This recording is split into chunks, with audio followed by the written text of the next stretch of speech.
Good morning, good afternoon, good evening, wherever you are in this big and beautiful world of ours we call Earth. Season's greetings. Welcome to a special year-end edition of the Misadventures on twitch.tv/homohomo2093. I'm your host, a lawful named Bongo Boy Pongotoid, the gift that keeps on giving. This is Kahori Harukawa, the White Witch of Akami Rojo. You are tuned into a special year-end episode of the Misadventures. We will be doing multiple games for this final live stream of the entire calendar year on this channel. We're gonna go ahead and get started with Final Fantasy XIV. Kahori right now is at level 98 Gunbreaker. We're planning to get her to level 100, meaning that this will be the last job that will be at level 100 at the end of the calendar year. There will be two other jobs that will be leveled when leveled to 100 when the new year begins. After that, we are going to go ahead and head over to Honkai Star Rail to do some random daily work and also show you a little piece of the current event going on. We're then going to head over to Zenless Zone 0 to do some other event work and also do some random leveling of some materials, some W engines, and use up the battery power there. And then we're going to go ahead and wrap it up and head over to Genshin Impact to do some of the special event that has been going on right now, in which you literally have to, it's some type of virtual chess event that is available. I have not done this yet, but I will have to do this because of the Primo Gems that will be used for the Genshin New Year stream that will be starting on the 2nd of January, in which we wrap up the Natlan main story on 5.3.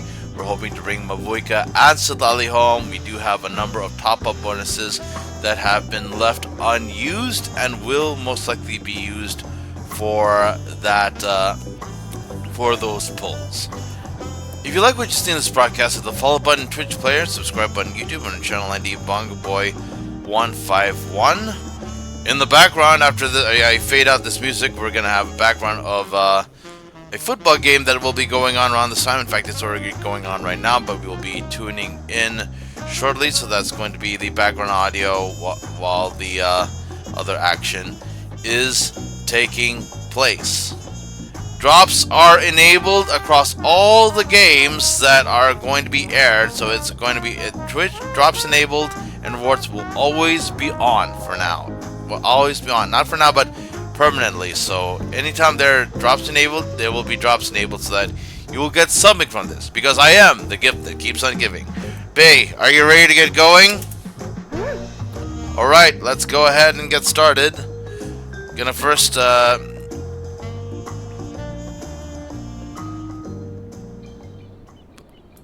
put the music out there.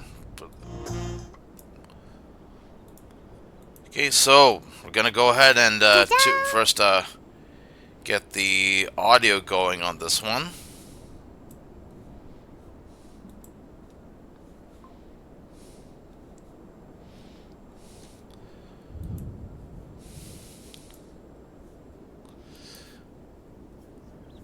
This is a bowl game that's going on right now. There's actually 3 bowl games that go on today, as well as an NFL contest. It's around that time of the season for bowls, since we are now at the business end of the American football season here in the States. Today is the day after Christmas in America, and it's Boxing Day, according to the Commonwealth. So while I'm getting this thing taken care of, I'm going to show you what my character looks like.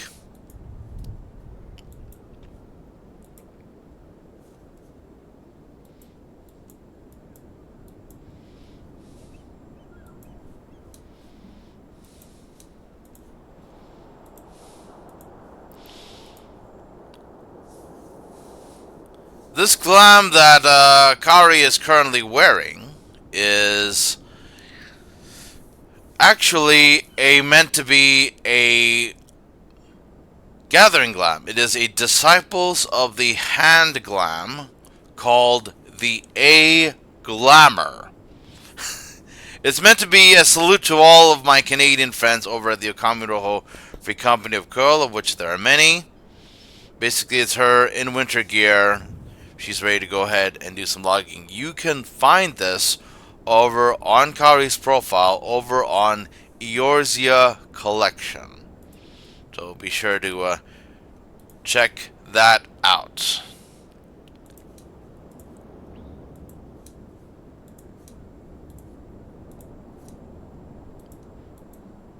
And it forces Right, the game's on.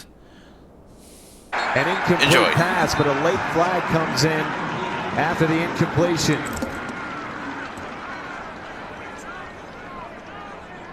Yeah, a lot of contact there on the outside. Taman, line of number 8, I think is going to get Pass called. interference.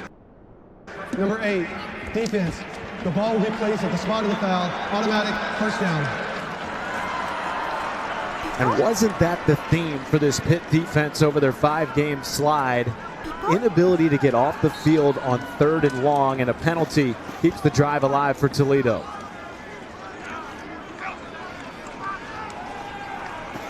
Leeson, downfield, has his man, Junior Vanderos, inside the 5, and they are knocking on the door early for their first score. Boy, this sure looks like the offense you saw against Mississippi State earlier in September. Explosive to start this game. Within the line on 1st and goal, and Wallensack is swallowed up by the Kansas State transfer Nate Matlack. Yeah, you go back to that last play, Junior Vanderos in the middle. Just that little stick bang, 8 right down the middle. It's 0 coverage, and he's wide open. Great throw by.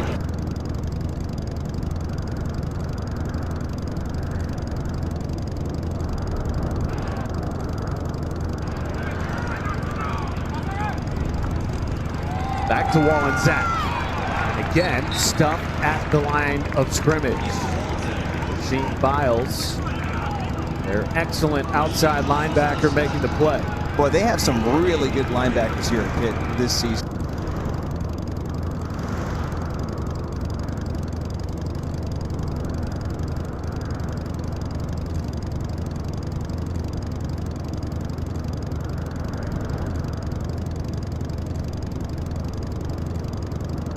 Third and goal from the 5. Play action. Can run, and he lowers his shoulder to get back to about the original line of scrimmage, and now 4th and goal from about the 2. You're going for it here. What do you have to lose? Nothing. Absolutely, I'm lining up and going for this. Especially the way the season ended. Heck yeah, you're 7-5. You're in a bowl game. Let's go. Going to bring in an extra tight end and Connor Jones. Ball just outside the 2-yard line. And on the other side of things, too, I think for Jason Campbell, you're probably thinking, hey, if we don't get this, they've got a kid on the other side who's making his first career start. How about him start the 2-yard line? Play action, floated to the end zone and caught for a touchdown. Anthony Torres with his 9th touchdown of the season to put Toledo on the board first.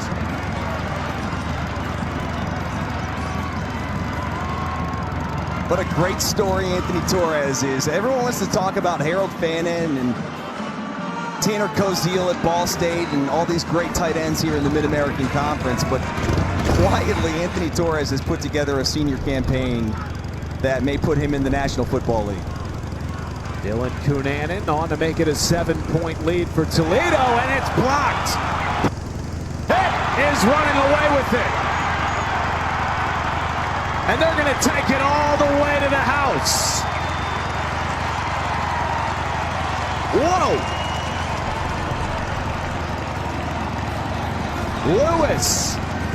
Kyle Lewis, their All-American linebacker, scooping and scoring.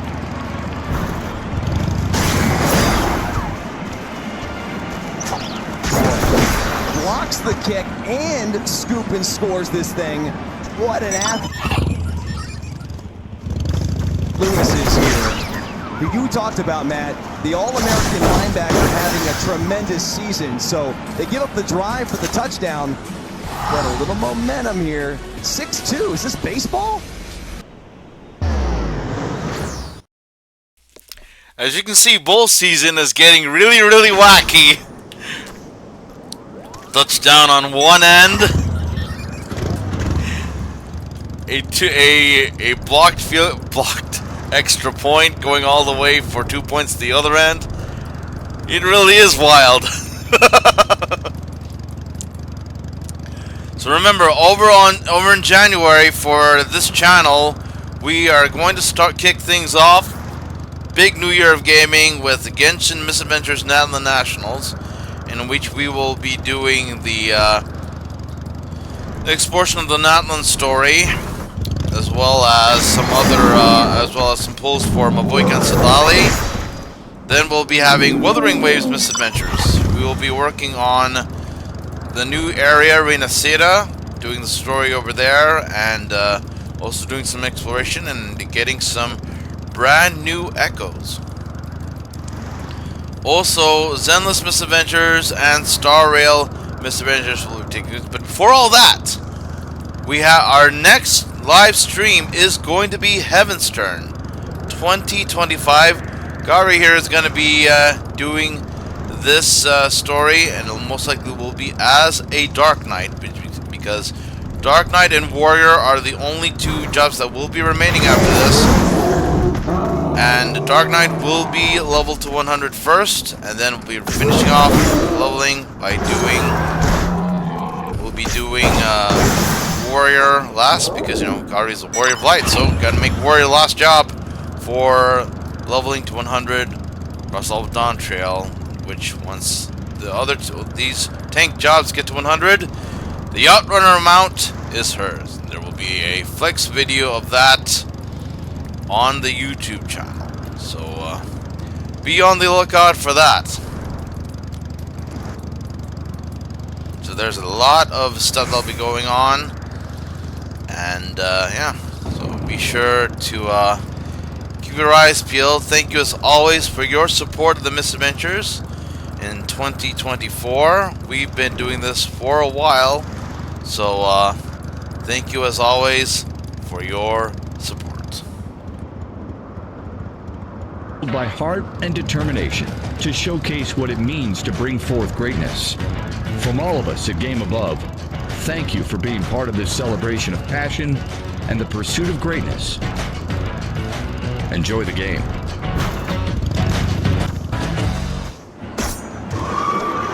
You're watching the Number 1 Bowl Mania from Detroit, Michigan. A 6-2 early lead for Toledo after Kyle Lewis, the second-team All-American, ran a block kick all the way back for 85 yards in the score. It's not a touchdown like he had against Syracuse, that pick six, 59 yards versus the Orange, but heck of an athletic play. There's a look at David Lynch. Going to see and hear a lot about this young man today and his story, because he's come a long way from Rhode Island to Motown for his first start of his college football career. Plays in the injured Eli Holstein today, and we'll get into it more as the game unfolds. Meanwhile, Michael Denning to kick it off, and Kenny Johnson, the dangerous return man, back deep for Pitt. And he will let this hit into the end zone for a touchdown. So David Lynch making his first career start. A redshirt freshman walk-on from East Greenwich. Began the year as the fourth-string quarterback. Ended up beating out Ty Diefenbach, a scholarship player, for the third-string position at the end of the regular season. Diefenbach has since hit the portal, and so is Nate Yarnell, and that is why this is David Lynch's offense today. And maybe a good opportunity here for Lynch and for Narduzzi to see what they have as they go into next season with Eli Holstein most likely the starter. How about this? A pass on the first play of the game, incomplete to Kenny Johnson. as we send it down to Harry Lyles. Yeah, guys, I spoke with Pitt offensive coordinator Kay Belle before the game. He said not only are there going to be no limitations on the playbook with David Lynch, but also we will be seeing number 12, Julian Duggar, at quarterback as well today. That's great stuff, Harry. And they are excited to have Desmond Reed back at running back because, Dustin, he has been their guy. Yeah, and for him to be healthy, I think is huge for this Pitt offense, especially with Lynch going in his first career start. I think Reed, assuming he's healthy, he may touch the football, Matt, and I'm not exaggerating, like 35 times, whether it be receptions out of the backfield, on kickoff, punt returns, whatever it may be. They want to get the ball in his hands. They'll get it again on first down and sends away from some tacklers in the backfield. Picks up 5. Finally brought down by the Sean Holt. You know, you look at his size, talking about Desmond Reed, 5'8", 175, okay? There's a reason why his stature, look at him, he just gets in there and you can't find it, right? I mean, so he just squirts up through the middle there. A terrific job, great patience, vision, all those good things, and then a little bit of burst to pick up about 5. Second down, underneath goes to Poppy Williams, and complete, bringing up 3rd and 1. Now remember, this offense does go up tempo. Kate Bell, their new OC, comes over from Western Carolina, and he wants to run it as fast as they possibly can. The one thing I said to you, Matt, before the game we were chatting is, like, how fast do you go with a quarterback who's never played? On 3rd down, moving into Reed, who is popped across the line to gain by Jaden Dotton, who 7 games into the season switched from wide receiver over to safety. A really nice hit here by Dotton, but a great awareness by Desmond Reed to know where the sticks are at, and he gets just beyond the line to gain.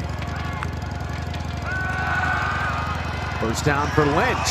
He's going to take a shot out wide, and he hit Poppy Williams out of bounds and incomplete. Well, I'll tell you one thing, you know, Kate Bell is not scared to put the football in the air with David Lynch coming out, taking a couple shots down the field. I did speak with Coach Narduzzi before the game, and I said, Coach, you're going to be a little more conservative. Maybe early, but he's like, that's not Kate's MO. This is a team that ranked 15th in the country in passing yards this year. How much can you really change just because you've got a different quarterback in there when you played one way all season long? 2nd and 10. Lynch will try to take off, and he is wrapped up by the second-team All-MAC defensive end, Darius Alexander. Boy, Darius Alexander doesn't get enough love on this defensive line. Every game that you and I have called, and this is our 4th game we've done of Toledo this year, he pops on the film. Big-time playmaker, 6'4", 310, playing that defensive tackle position. Now a huge 3rd and 12 for the young quarterback in this Pitt offense after they have a nice productive start to this game. The backfield for Lynch. Steps up, and there was some contact there intended for Kenny Johnson. Pat Narduzzi wanted a flag on Avery Smith, the All-MAC cornerback with the coverage, and instead it's 4th down. Yeah, a little bit of pressure, and you see David Lynch is forced to step up in the pocket. I love Avery Smith's game. This young man has really stepped up this season as the top cover corner there for the Rockets, and comes up with the play. Little contact, as you mentioned, Matt, but nonetheless, they're going to be able to get off the field here and force a punt.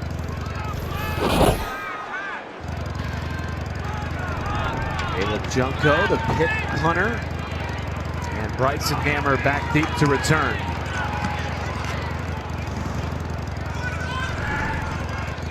And Hammer waived for the fair catch just across the 15. So the Rockets strike first, have an extra point blocked. Pitt takes it back. It's 6-2. Toledo from the Game Above Sports Bowl in Motown.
Rutgers and Kansas State in the Right Bowl. And then tonight at 9 Eastern, Arkansas State and Bowling Green in the 68 Ventures Bowl.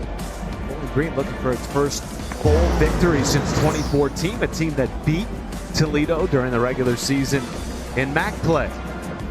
Maybe a sore subject for some Toledo fans watching this game. Battle of I-75. In their minds, went to the bad guys this year. It's a great rivalry. You know, I'm an Ohio kid myself, so I respect rivalries here in the great state of Ohio. Well, Toledo got off the field after a great third down play in the secondary by Avery Smith, forced to punt, and now their second drive of the game. And Gleason gives it off to Jaquez Stewart, a guy that they're thrilled to have healthy. But let's face it, this team has relied on big plays through the air this season. Dustin, they've had 2 all-MAC wide receivers. Yeah, 2 of the best receivers, not just in the Mid-American Conference, but I think you'd find across the entire country. And there's Newton right on cue, Matt, with his first catch. Well, Newton, the all-time leading touchdown receptions player at Toledo. Think about this. You've got Newton with 11 touchdowns, and then you add in Anthony Torres, who's got 9.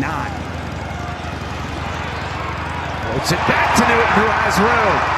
Out across midfield. And Jerwan Newton finally taken down in plus territory. Well, they're taking advantage of really the weakness of this defense. That's the secondary. They've had issues all season long. And when you've got a guy like Newton, I don't even know how he gets so wide open. It looks like he just kind of got washed into another defender, another receiver as well. He's wide open.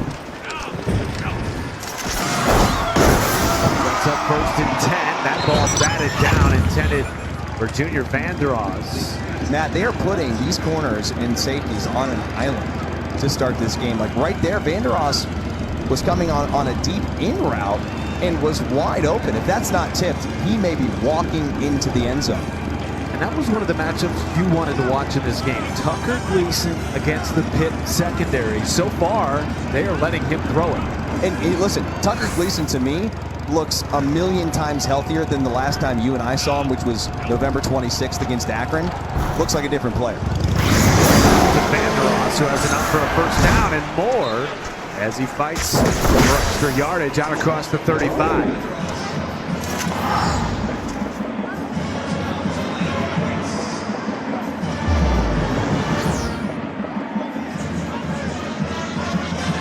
Vanderos, second straight year as the second leading receiver behind Jerwan Newton. Both guys had their opportunities to hit the portal and go to bigger schools, opted to stay in the MAC. There's Savon Clark, the Georgia transfer, and he is stopped behind the line of scrimmage by Brandon George. Well, as you approach field goal range here for the Toledo Rockets, one thing to keep an eye on and keep in mind is the kicking situation for Toledo. Dylan Cunanan, who, Matt, unfortunately missed 3 kicks in that last game against Akron. Vanderos on the screen, and he is going nowhere. Stopped by a convoy of Pitt defenders led by the All-American Kyle Lewis, and that brings up 3rd and long. So now you're in a spot where you'd like to pick up half of this at least, right, to give Cunanan a better opportunity at a field goal, which would be his first attempt since that rough evening in Akron, Ohio. 3rd and 14 from the 37. Gleason, double clutch, gets it out to his tight end Torres. Back to the original line of scrimmage. Well, I may just go for this, Matt, if I'm Toledo, considering the distance on this. I know you're indoors. I guess you have to say, how confident is Coach Jason Candle in his kicking situation? I'm guessing had that game not happened, he'd probably be saying, well, maybe he is. Well, Jason Candle did tell us that he feels confident. Oh, they're going to punt in the that. kicking Excuse me. game, and they are going to bring Emilio Duran out for a pooch kick here. Well, I don't really get this call. I mean, if this goes in the end zone, then you got a flag. Well, they're going to take the delay of game, move him back 5 yards, give Emilio a little bit extra room to work with. Offense, 5-yard penalty, 4th down. And I get it, because this is a little bit outside of Dylan Cunanan's range anyway. They really are looking for something between the 30 to 33-yard line. This would be the longest kick of his career. Well, he did have the 54-yarder against BG, so this would be right around that. Still, would that be the one kick you want to have him come back for? Right. Des Reed back there to receive. And he was interfered with, it looked like. And now the flags are going to come in. Reed Avery jaw-jacking a little bit was with just Avery like Smith. Avery Smith grabs the ball from the returner.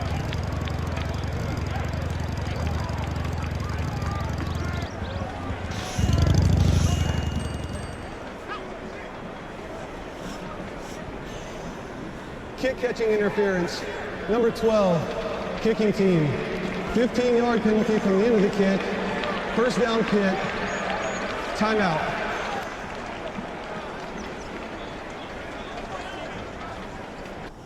Walk-on quarterback, David Lynch.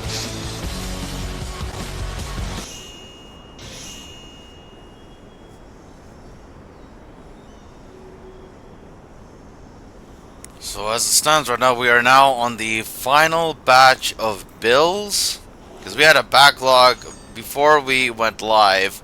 Kahori had a backlog of bill hunts from Dawn Trail, Endwalker, Shadowbringers, and Stormblood, and she did all of that, and now she's on the final second and current batch of Heavensward hunts. Once she is done with that, she will now go ahead and head over to Shalawani to do some fate farming and complete leveling Gunbreaker. Once Gunbreaker is done and she's outfitted in her fending, her 710 fending gear, as well as a Gunblade, this will conclude the Final Fantasy XIV portion of this whole thing. In the meantime, though, our retainers have completed their stuff and they're being sent back out again.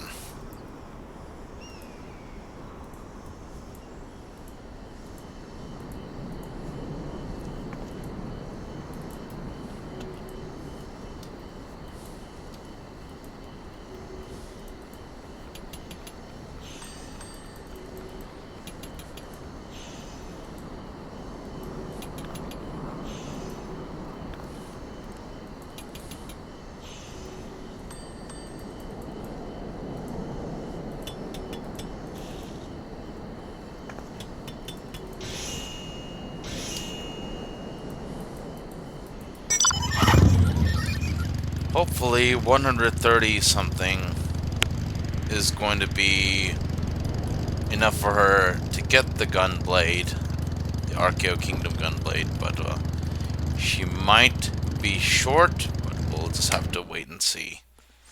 So we have to go ahead and complete this batch of bill hunts, and then let's go ahead and complete her leveling by doing convoy fates over in Shalawani.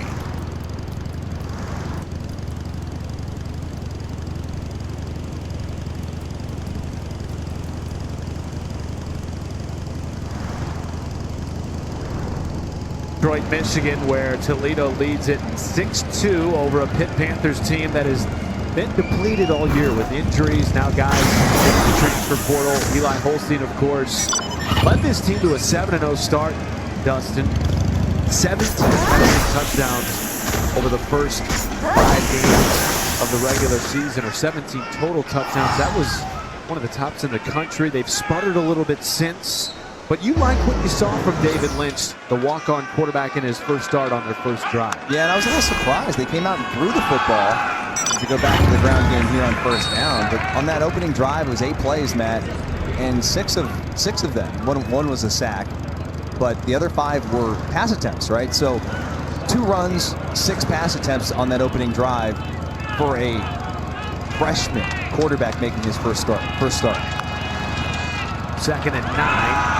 We'll go to Desmond Reed, a stop and start. Reed blasting ahead for a first down, and is finally tackled by Jaden Dotton after a gain of 17. Well, there you see Desmond Reed. I think him and Jacques Stewart are like spitting images of each other on opposite teams. Both very, very capable of taking the distance. Back to him. This time stopped just across the line of game. They're going to give him 1 on forward progress.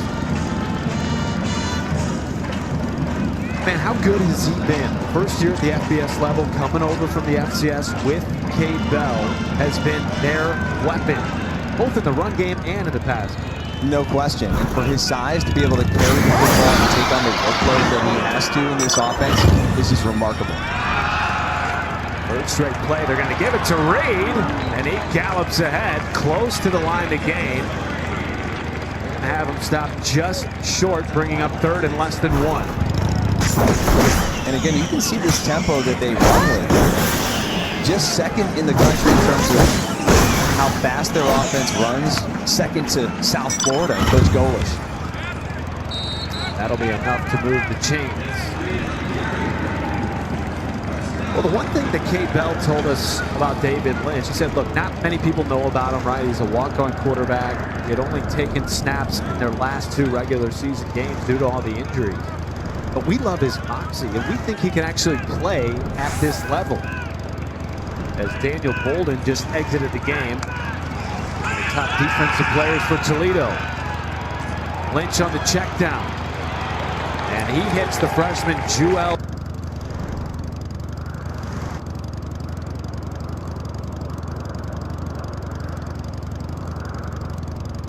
Goff, who will get more run today because of those injuries in the running back room at Pitt.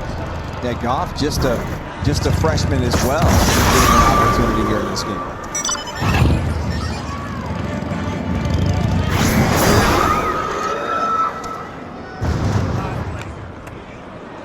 Back to Goff. Has enough for the first down and more inside the 30 and upended by Nasir Bowers.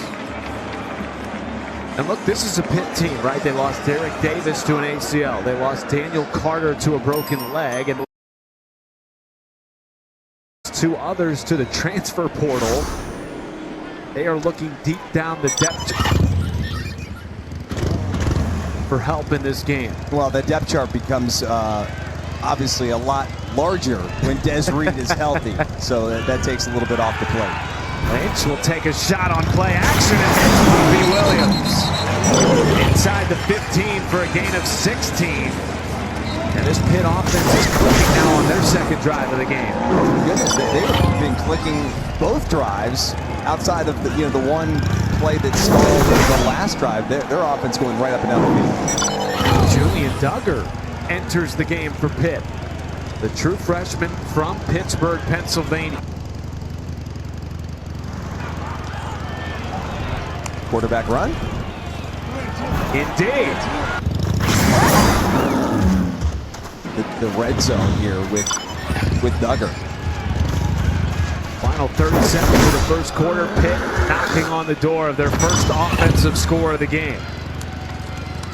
Duggar again will keep. And it appears he does have enough to move the chains. And that might be the final play of the first quarter. Cade Belle wants to squeeze something in quickly here as David Lynch comes back onto the field. And they will not. Toledo will take a 6-2 lead to the 2nd quarter, but the Pitt offense is looking like they found something here under their redshirt freshman, David Lynch.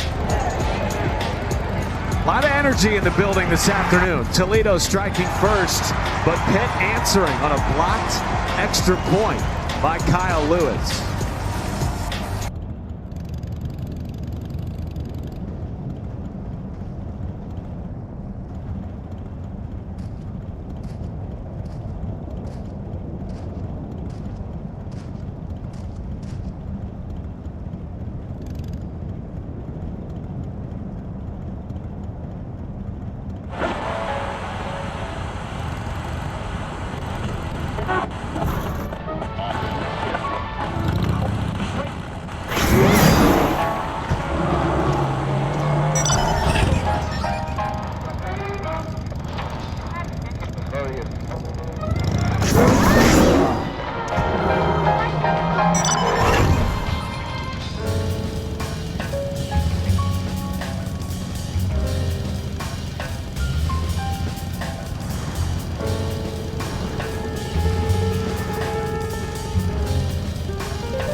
From Ford Field, Toledo holds a 6-2 lead at the start of the second quarter, but the Pitt offense is rolling. Matt Schumacher, Dustin Fox with you. Getting set to snap their 11th play of the drive on first and goal from inside the 5. I really like the changeup that they brought, bringing Julian Duggar into the game, running back to David Lynch. They will toss it to Desmond Reed, who will skirt right into the end zone. There is a flag on the goal line.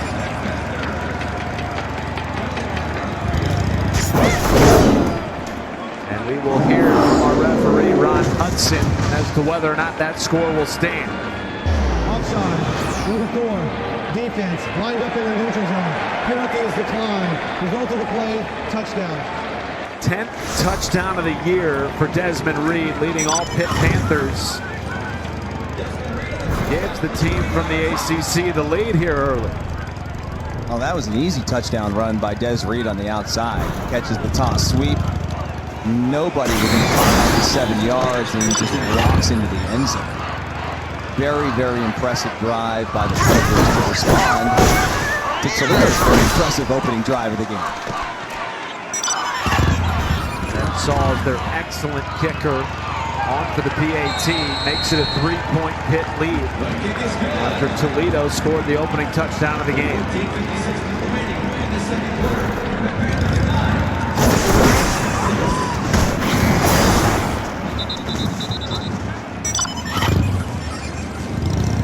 Desmond Reed, an All-American, and the only player in the country to rush and receive for over 500 yards this season. Take a look at the block here on the outside. You're going to see the run's going to go outside, but you're going to get a nice block coming out inside Kenny Johnson, number 2, just to seal it off and allow Reed that extra room to get to the end zone. Don't exert much effort. That's always nice. What a revelation he has been, transferring up from the FCS level, where he second in the SoCon last year in rushing, despite missing a handful of games with injury. Belle told us at the beginning of the year we had Pitt week 1 against Kent State. Ironically, another MAC team. Belle told us, look, this guy can play at this level. A huge get for Pitt, and to keep him going into 2025, massive for Pat Narduzzi. There's no doubt that Des Reed could seek out other schools, other opportunities, other, you know what I mean? That's the world we live in now, college football. But the decision, he announced that he's coming back to Pitt, and you got to think that giving him this opportunity to go from FCS to FBS, playing at a P4, and then the way he fits into this scheme, and with Belle, the relationship I think between him and Belle is so strong that obviously that is something that's going to carry over to the 2025 season. And the other thing too, Belle loves the fact that Des Reed is helping everybody else on this offense understand and learn the offense. Long throw. He was looking for his leading receiver, Juwan Newton. Well, Toledo's last drive resulted in the punt by Julio Duran. Had an opportunity maybe to try a long field goal with Dylan Cunan. And Pitt flipped the field on him. So they're down the game. The Rockets trailing. And that play is blown up immediately and incomplete as Rasheed Biles scooped it and was hoping to take it for 6. Goodness gracious, this is a big-time hit here on the outside. Tamon Bynum, number 8, called for a PI earlier in the game. Here comes up with a big stick on the outside. And I think it's the right call. Didn't have an opportunity to talk about Cyrus. Cyrus 84 to make that football move. They called it. So right back to a 30-10. The Rockets and covering this. Juwan Newton, empty set. I think so, top of the screen. For the middle, the Torres, the tight end. And he stopped shy of the line to gain by a couple of yards. And it will come out yet again for Toledo. A little surprised he didn't look up top there to Newton, because he did motion out at the end of the set, decided to come back to the middle of the field, finds his tight end Torres, and a little bit shy of the line to gain. Watch out for Desmond Reed. He's all-purpose yards. Situation.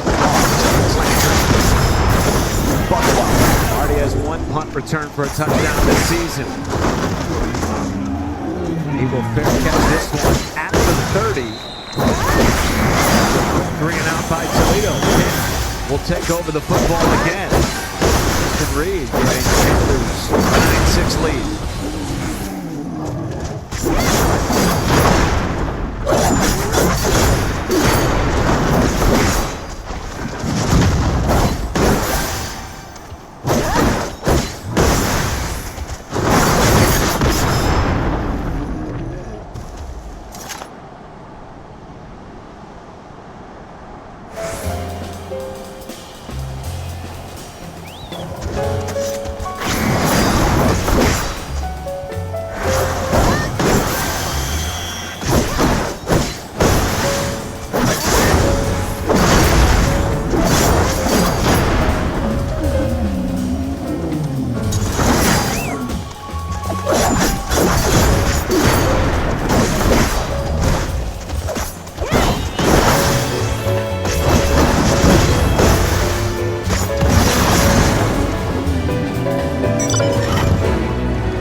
Big Ten. Bowl game. We've had a heck of a season, of course. Big one coming up for Ohio State against Oregon in the ACC with 10 bowl games remaining. Gus, of course, felt like they were in a really good position of the ACC slate, 7-0, top 20 in the country. And then injuries and frankly some unluckiness derailed their hopes for a playoff goal, but here they are leading Toledo in a bowl game, trying to snap a 5-game skid. Desmond Reed galloping ahead for a first down and a lot more as he lowers the boot on the Sear Powers across the 50. That's the great thing about Desmond Reed. You know, he's a little guy, shifty, scat back, whatever, but watch him follow the boot. Follow the shoulder right there on Bowers at the end of that run. Great physicality from him. To Reed.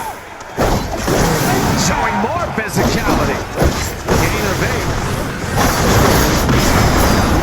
Guys, I spoke with Desmond Reed earlier this week. He's listed at 5'8", 175 pounds, but he told me I give it everything I got on the field no matter what it is. He says I am always going to be, I'm going to be bloody bigger than the size that I am listed at, except for Proxy. Well, I promise you this much. He plays like 6'2", 250 pounds. I mean, he's like Derrick Henry out there in a little man's body. You can see that physicality again, picking up that first. And they give it to him like the size of Derrick Henry. With over 150 rushing attempts. He gets a little bit of a break here. Comes off the sideline. True freshman coming. Spelled this week. Break it to him, and now a deep shot. Looking for Kenny Johnson and incomplete. He was covered by the first-team All-MAC cornerback, Avery Smith. Pitt takes some shots today against a Toledo secondary that is without three-time All-MAC recipient at safety Maxon Hook, who elected not to play in this bowl game as he prepares for the NFL draft. Well, and that's a big loss. Maxon Hook has been the bell cow back there in the secondary for the last several seasons, and for him not to be out here as the one returning starter, quarterback of the defense, all those good things, that's a huge loss. So they do expect Avery Smith to step up big here in this game. Number 74, offense, 5-yard penalty, second down. Ball start on the right tackle, Terrence Enos Jr.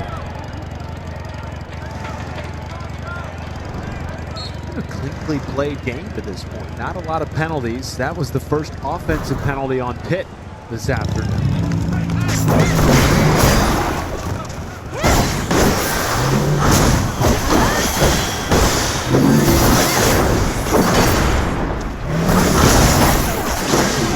Second and 15 goes to Goff, and he is swallowed up by Deshaun Holt. One of the 7 sixth-year seniors in the front 7 for Toledo this afternoon. I was going to say, you got to get Des Reed back in the game here in his third. 2 snaps is enough time for him to get a little Gatorade on the sideline, get him back in the game. You want to pick this one up. You've got to have your top one in the game. Right, great screen opportunity here on his third to potentially get the ball in the hands of that.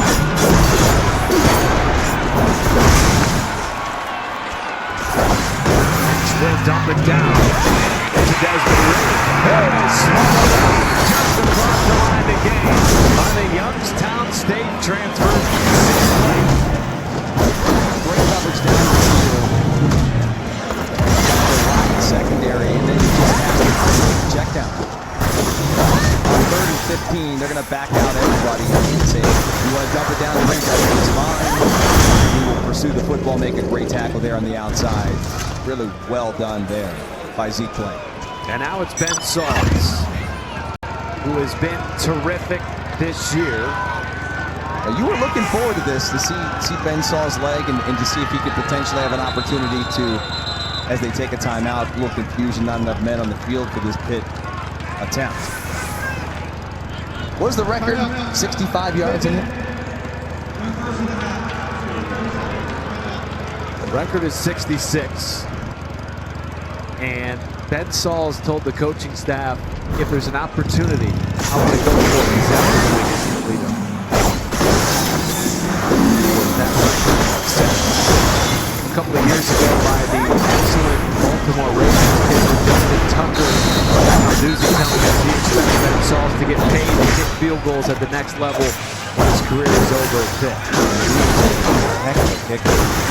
Arguably one of the best in the country. Opportunity. Season long, 58, week 6. This one with 57.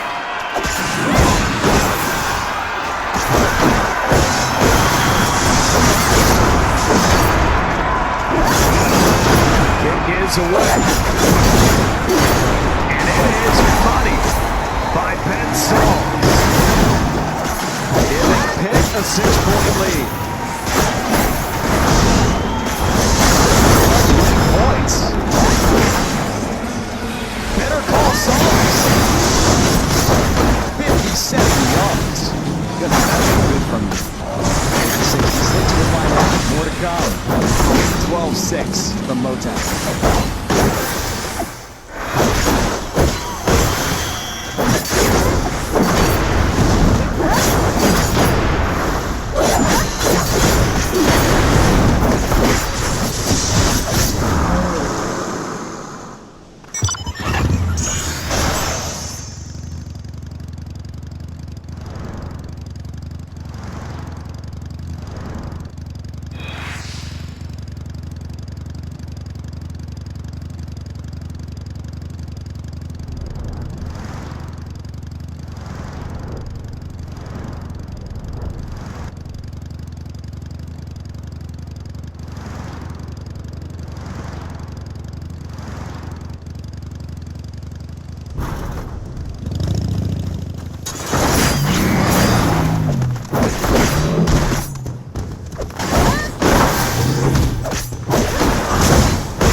bunch of very experienced guys that have been playing since 2018 and 2019.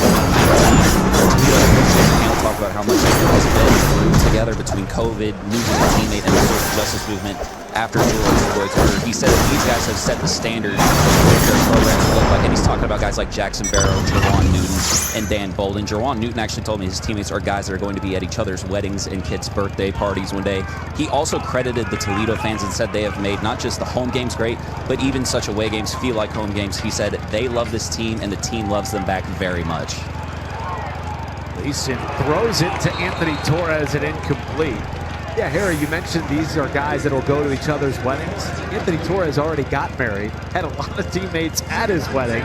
That's how veteran this group is. 20 seniors trying to win their final game and against the Power 5 team. Yeah, and that's what was so disappointing, I think, at the end of the year. Is you got a group of guys that, as Harry mentioned, have been through so much that you thought maybe you put it all together again, you go back for another run for the MAC title. Obviously they fall short, but still, you're in Detroit, you're basically the team that's the program throughout the history of college football, and a great chance to come away with the end of the season the right way. They can find something on offense, Dustin, because the last 2 drives have resulted in punts. They're dangerously close to another 3 and out on this 3rd and 10. You know, that first drive, parts of that second drive, there were opportunities to make plays in the pass game. And, you know, what's interesting is Joshua Stewart started the game a couple carries, and now we really haven't seen him since.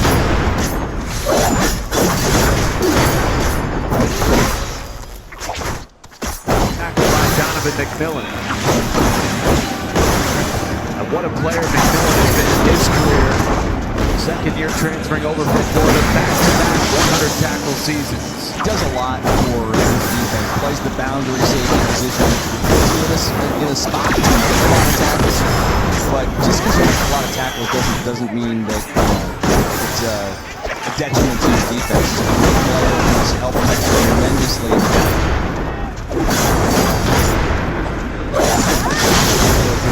For his third punt. Has been Reed back to receive. He will return it.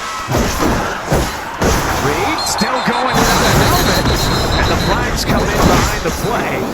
Yeah, they just stopped this guy. He is a bulldog with the football in his hands. It's impossible to get this guy on the ground with the first. It's impossible in a situation like that.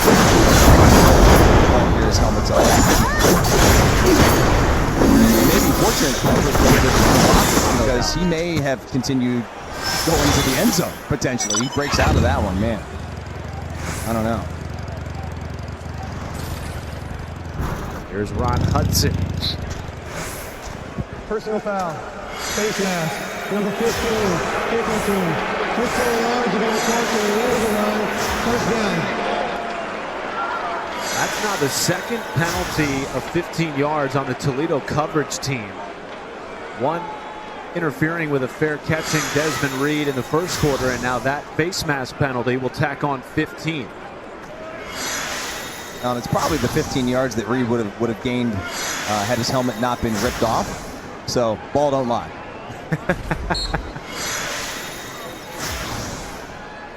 Harry Lyles talked earlier, Dustin, that he plays bigger than his size. Man, have we seen that in the first half here in Detroit. No doubt.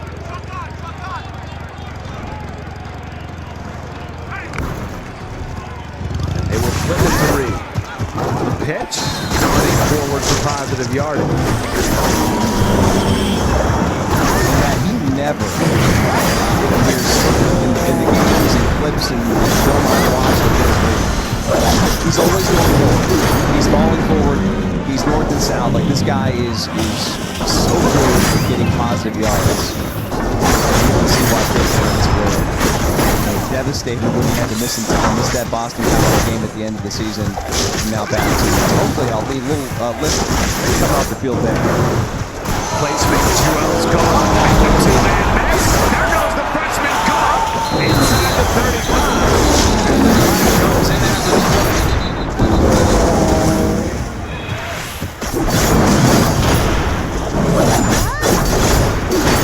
Lynch signals against Toledo.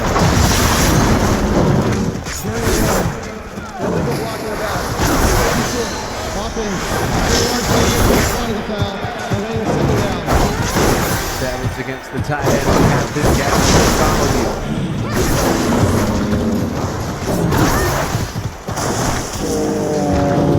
Pitt might have something in 2-0. Has been raising that going to the bowl week. What do you think of the breakout? They were looking for it. They didn't have the opportunity to start the game. As he showed some signs of a burst and watch out for Lynch. Looking for Poppy Williams. Maybe a step or two too long on the throw. Sear Bowers was in coverage, and now 3rd and 3. You know, one player they are without is Kanate Mumfield, who transferred from Akron's been a really productive wide receiver for Pitt. He's declared for the NFL draft, so they're without one skill position on the outside. So more opportunities for guys like Poppy and Kenny Johnson and Gavin Bartholomew, especially on the outside at the tight end position, to make some plays. 5 seconds on the play clock, 3rd and 3. Lynch under pressure is taken down. And the Toledo defense brings heat with the West Virginia transfer Lance Dixon. And that they rolled the ball dead. And Jaden Dunn's going to take it all the way to the end zone. They never ruled the ball dead. And Toledo looked around like, okay, what's going on? Had a great recovery of the football. We're going to go back and take a look at this play and make sure that this is a legitimate touchdown. But very smart by the Rockets and Dotton to get that ball to the end zone and make the officials take another look. The pressure comes on the outside, right in that seat.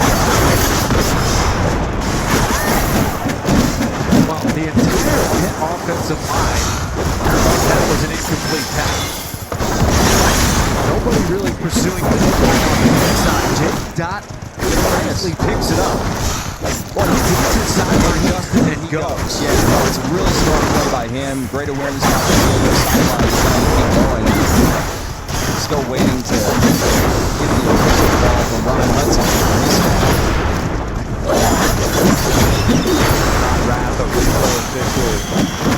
And the full here in Toledo. Detroit is the arm going for it.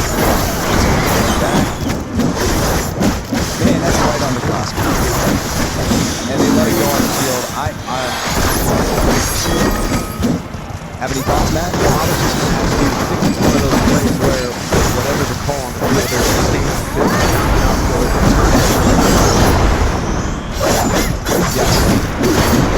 in which case, by the former wide receiver turned safety, Jake Dott.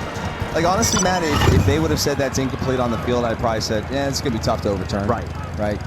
To say it's a fumble and vice versa. We've had several calls like that this year that have been really tough to overturn, and they end up just being a call stance. The last image on that replay says it all. Damon Ollison threw his hands up thinking, oh, we almost had a chance to intercept that ball. He just stood there with the ball at his feet. His teammate Jaden Dott sensing an opportunity, and now here is Ron Hudson. It's been determined that it was an incomplete pass. It was a 4th down at the 50-yard line. Very close, you know, like I said. I mean, it could have basically gone either way. I'm a little surprised they overturn it, but nonetheless, Toledo still gets the stop and will force a punt. Negates a 54-yard return for a touchdown. And the punt unit is on for Pitt.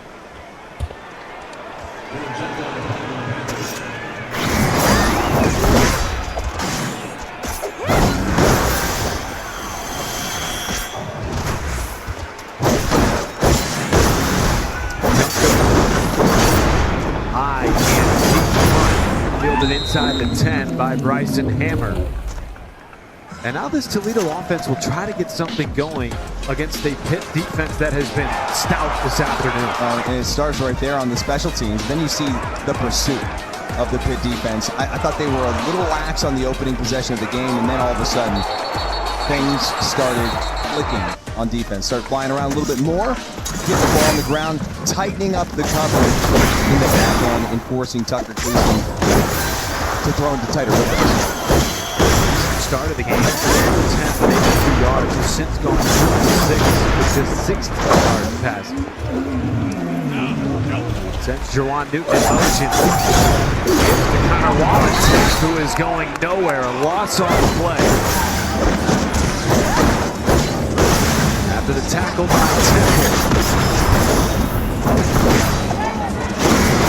You mentioned this earlier. We saw a lot of John West Stewart in the first quarter. Have not seen him yet in the second quarter. Just with Connor Wallace back in a little bit of Savon Clark. And he's right on the sidelines, right by the offensive staff. Oh, what a throw by Tucker Gleason under pressure, finding Anthony Torres. That is a positive play for 28 that this offense desperately needed. Yeah, they had to have that one, and a great decision to go down the middle to Torres. And the game continues to have another strong performance. Again, diving attempt by Jawan Newton and incomplete.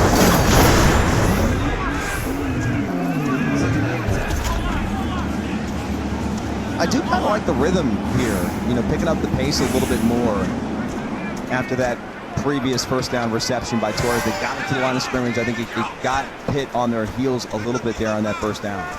Just a drop on the outside by Newton. That's what we saw on their opening drive of the game, which resulted in 10 plays and a touchdown. March right down the field. They get to Wallensack, zipped out to Vander Oss. What throw! Vander Oss in a foot race! And they're not going to catch him today in Detroit! Touchdown, Toledo! And he's going to get flagged at the end for the EA Sports jump into the end zone.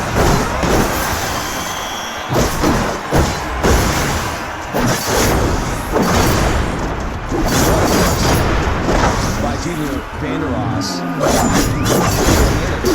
For this offense this year, and right there, exactly what the Rockets needed. Somebody to have an explosive play and you get the two of your stars. Torres picks up that 23-yard gain, first down, keeps the drive going, and then boom, Junior Vander Oss, the catch, the run, the speed. Let him have a little fun too. I'm kind of anti that. The result of the play, the touchdown. After the play was over, unsportsmanlike conduct, number 2, Toledo. That 15-yard penalty. There you go. Just well, it's very close to call that pass interference offensively. The ball thrown right at the line of scrimmage, so the blocks allowed by Newton. And then, you know what he did there? He did the Marshawn Lynch, right? And that's we've all seen that viral video. You can find it. Result of the play, nonetheless, is a touchdown, and it caps off a 4-play, 93-yard drive for a Toledo team that has lived on the big play through the air this season. Vander Oss taking it the distance. House call by Junior Vander Oss. Yeah, a little penalty there at the end celebration. Easy call, but 13-12. Nice response by the Rockets here from Motown.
because of that, he's sliding inside.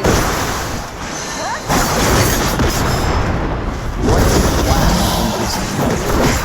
A freshman mistake, if you will. Team leading 4 interceptions here by Braden Alls. Extends the Toledo lead to 8. Getting turnovers for this defense this season has been really difficult for whatever reason. They just struggle to get them in certain to score on defense. When you do that, just in a football game, and they have been turning the ball over really bad offensively way too much this year. So for them to be able to be in a position to get a turnover for the men's offense, it takes a lot of stress on Tucker Gleason in this offense. That was huge.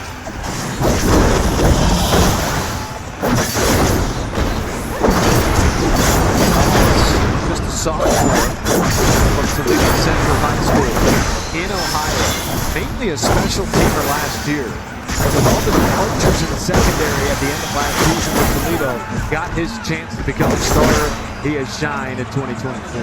No, he's made a lot of plays this year. I go back to that Eastern Michigan game that you and I called. It was a really fun one. Came down to a Hail Mary at the end of the game, but Braden Alls in that game had 10 tackles and really came onto the scene and showed his versatility by playing the nickel spot and also being able to slide in and play a little bit of safety, which he's doing here today. 2 huge plays by Toledo. 67 yards down into the house by and a very excellent play after kickoff. A pick 6 for Braden Alls, and now Toledo has flipped it. They lead 20-12. We'll find out how David Lynch responds. That was a tough one, right? I mean, the first start ever, things get off to a nice start for David Lynch.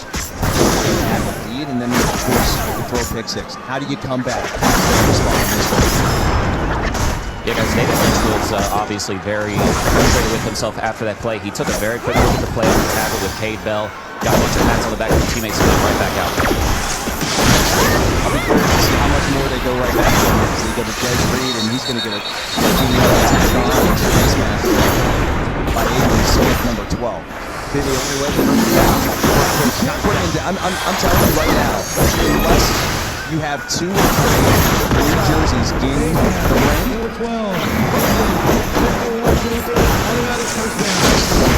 how many times you got to go high? You're grabbing a face mask, you're just trying to get him on the ground. He is so slippery. Getting kicked back to the 15 also without Beyonce the leading receiver. Down was starting to that competing here in Detroit with Toledo. Carried to Joel Gall. Turns ahead for 3.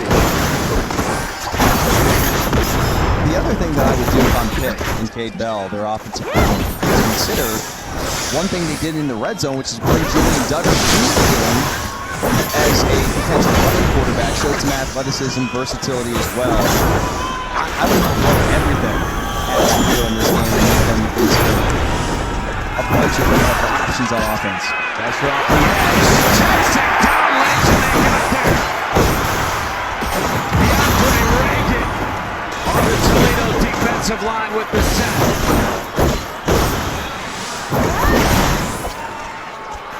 Reagan is just a consistent, he shows up, runs the outside player, and he's going to get his 4th sack of the year. Check that, 4.5 sacks now on the season for DeAndre.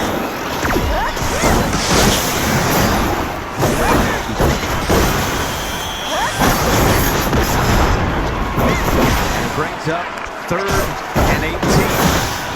Back to Reed, and he is wrapped up by Darius Alexander. Another 6-year senior on that D-line. Wow, this game has had some ebbs and flows, has it not? It felt like Toledo got off to this great start. They go down the field, and then what happens? Why do you get 2 points? and then momentum shifts to Pitt. Pitt comes back, they take the lead, they feel like they're just going to run away with this thing, and then all of a sudden, a spark was lit with the Toledo offense, and now the defense is responding accordingly. They scored Toledo 14 seconds between the 60-yard touchdown reception and the 40-yard pick six. Now Bryson Hammer will return from inside his own 30. To score for 15 seconds. You got your stopwatch. Well, first off, this was a 67-yard touchdown reception by Vanderos here. And then they come right back, pick six for Knowles. House ball 42 yards. And now they've got the ball back. I mean, this was like 12-6 at 5 minutes of game time to go. I mean, this thing is flipped dramatically. Gleason now with an 8-point coach and 5 minutes to go in the first half. Finally, we see Jacquez Stewart back on the field for the Rockets. And he's one of those guys with the injuries he's faced all year. They try to give him more opportunities earlier in the game as he's fresher, and you know, you're battling an ankle lower body injury. You want to get those carries in early.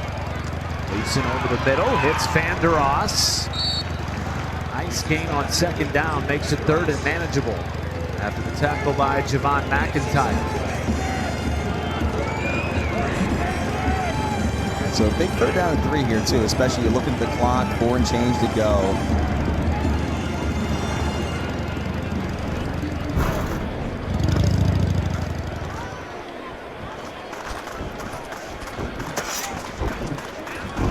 Gleason will keep it.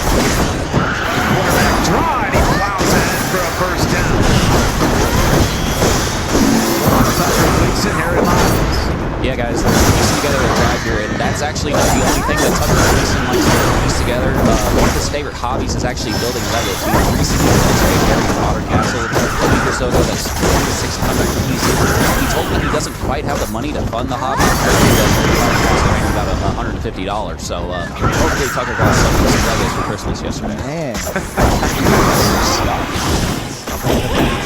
Now he takes a shot down the field. And incomplete. He was looking for Jacquez Stewart. No, I take that back. He was looking for Zymarian Lang. The My son got the Home Alone house for Christmas, the Lego set. And I'm not sure exactly how many pieces he wanted. Probably around $35. These Lego sets are not cheap, man.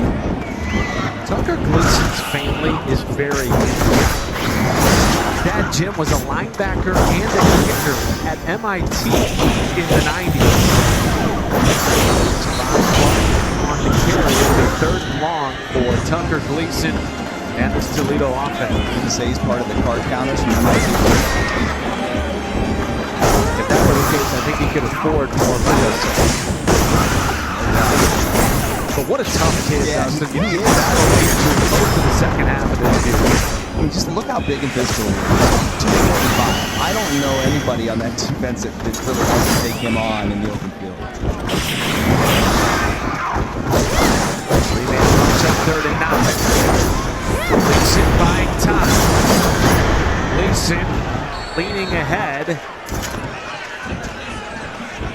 And his bench loved that effort after the tackle by Isaiah Neal. I love it too. Go for it here, right? If you're Toledo. Oh, absolutely. I mean, Gleason, first off, he holds onto the ball as long as he possibly can, trying to find anybody. But then he realizes it's the poor decision to take a shot over the middle, where all the defenders are at. And he sees the line of game, and he sees 3 Pitt defenders. And he doesn't slide, doesn't go out of bounds. He lowers the shoulder to pick up maybe an extra yard and a half, which now puts him in a position that on 4th and 2 to be able to go for it, and maybe a timeout potentially here as the clock is running down by Campbell. Yeah. That'll be their first.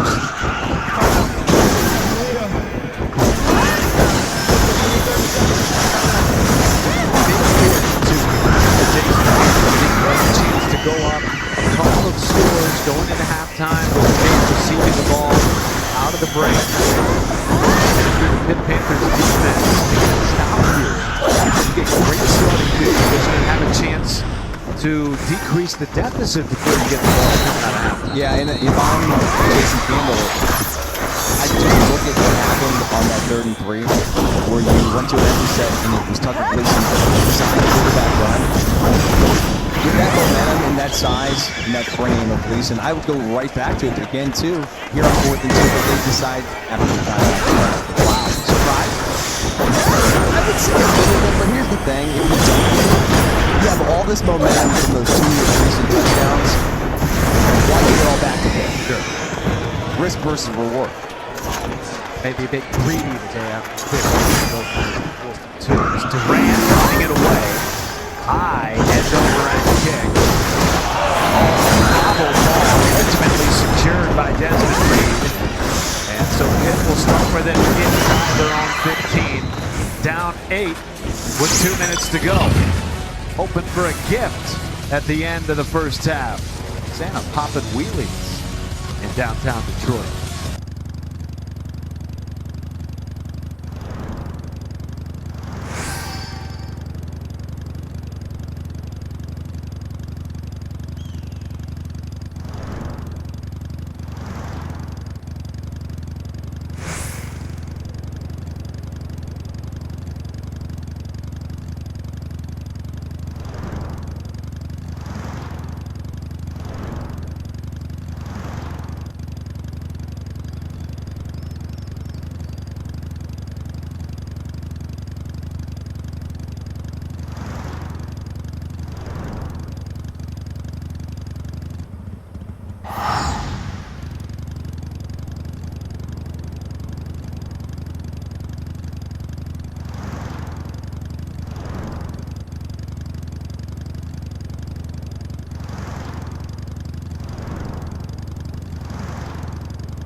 Looks like the retainers have just completed their adventures. After this fate gets done, I'm gonna have to head back to Limsa to go ahead and send them out again.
Out of halftime, how aggressive are you?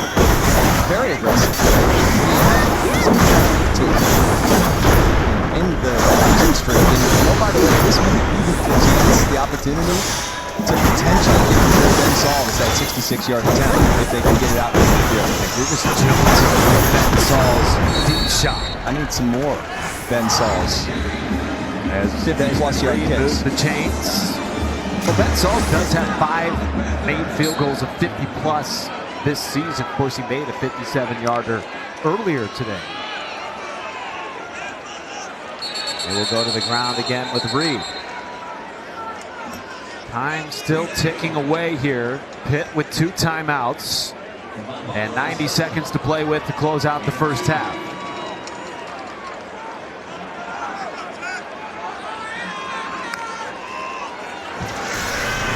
Bubble screen for Reed is blown up immediately. Boy, Dixon is having himself a nice afternoon. Had that great blitz on Holstein earlier in the game that nearly led to a scoop and score. And then right there, a huge tackle on the outside. It's going to really put Pitt in a tough spot, 3rd and 8. And if you're Toledo, you're thinking about maybe getting the ball back here as well. They bring pressure. Lynch feels it. And airmails it over the middle. Almost intercepted by Avery Smith after running into his own man, Nasir Bowers. But that not only brings up 4th down, it stops the clock. Toledo will get it back with 2 timeouts. Yeah, and you're right. Those extra timeouts are going to be crucial. As you'll see, 21 run right into 12. And that's going to be a tough one to make that pick. You know, Avery Smith is coming across. He's got his hands on the ball. And it's like, come on, Bowers, help me out, man. I'm trying to make a play.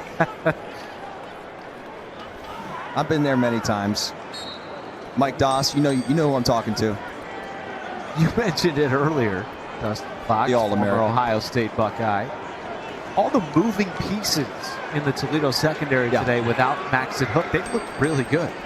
They have. They like the first drive, I thought they were a little uncomfortable. They've settled in since. And I think Avery Smith has done a great job there on the outside. Bryson Hammer with row. Bryson Hammer out across the 50. And great starting field position for the Toledo Rockets after a return of 31. And a flag came in late. Jason Candle irate on the Toledo sideline. Yeah, Hammer is able to break the contain here and get on the outside. And I think that the flag's going to be on Holler. 39.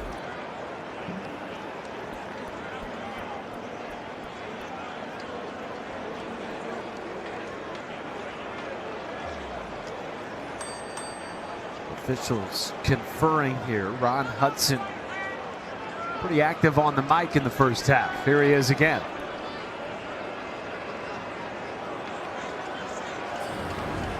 There are multiple fouls on the play, both on the return team.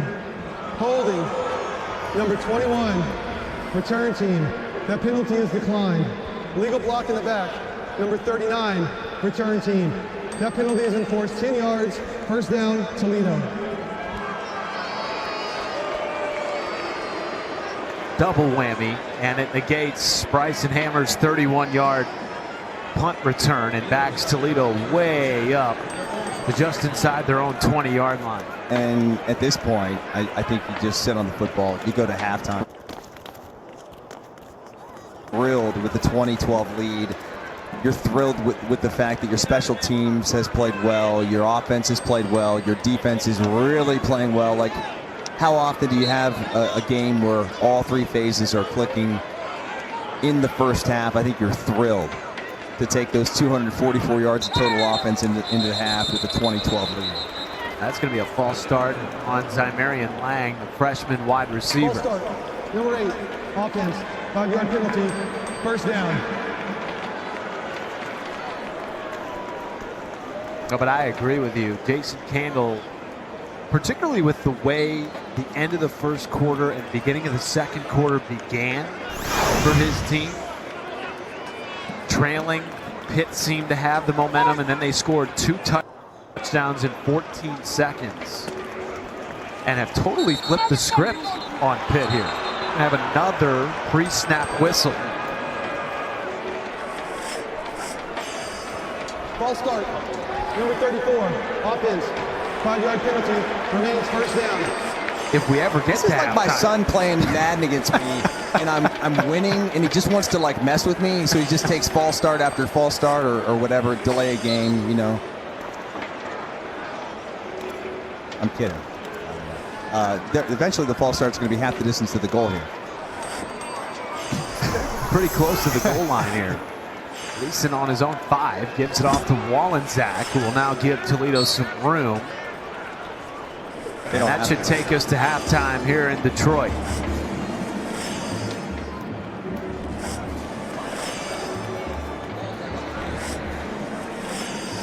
Interesting to see how Pitt responds coming out of halftime. They will get the football.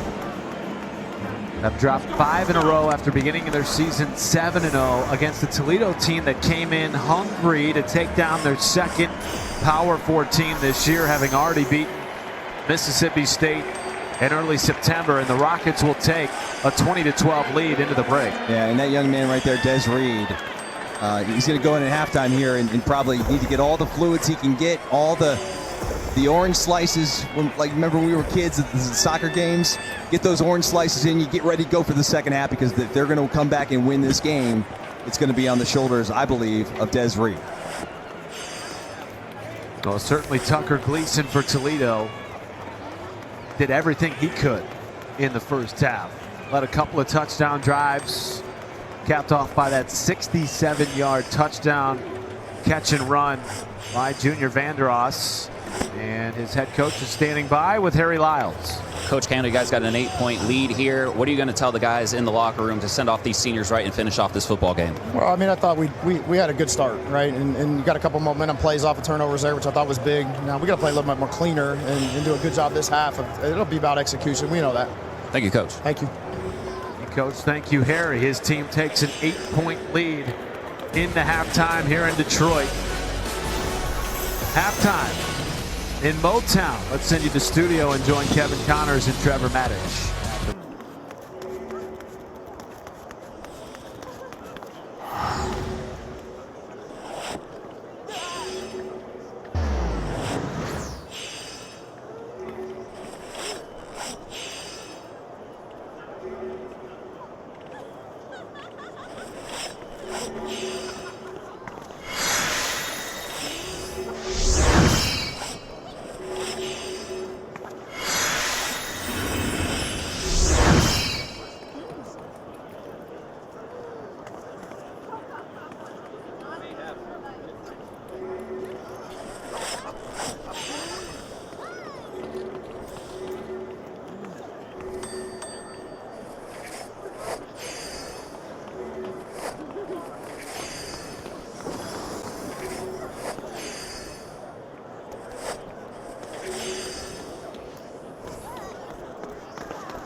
the former Ohio State national champ, Dustin Fox with you.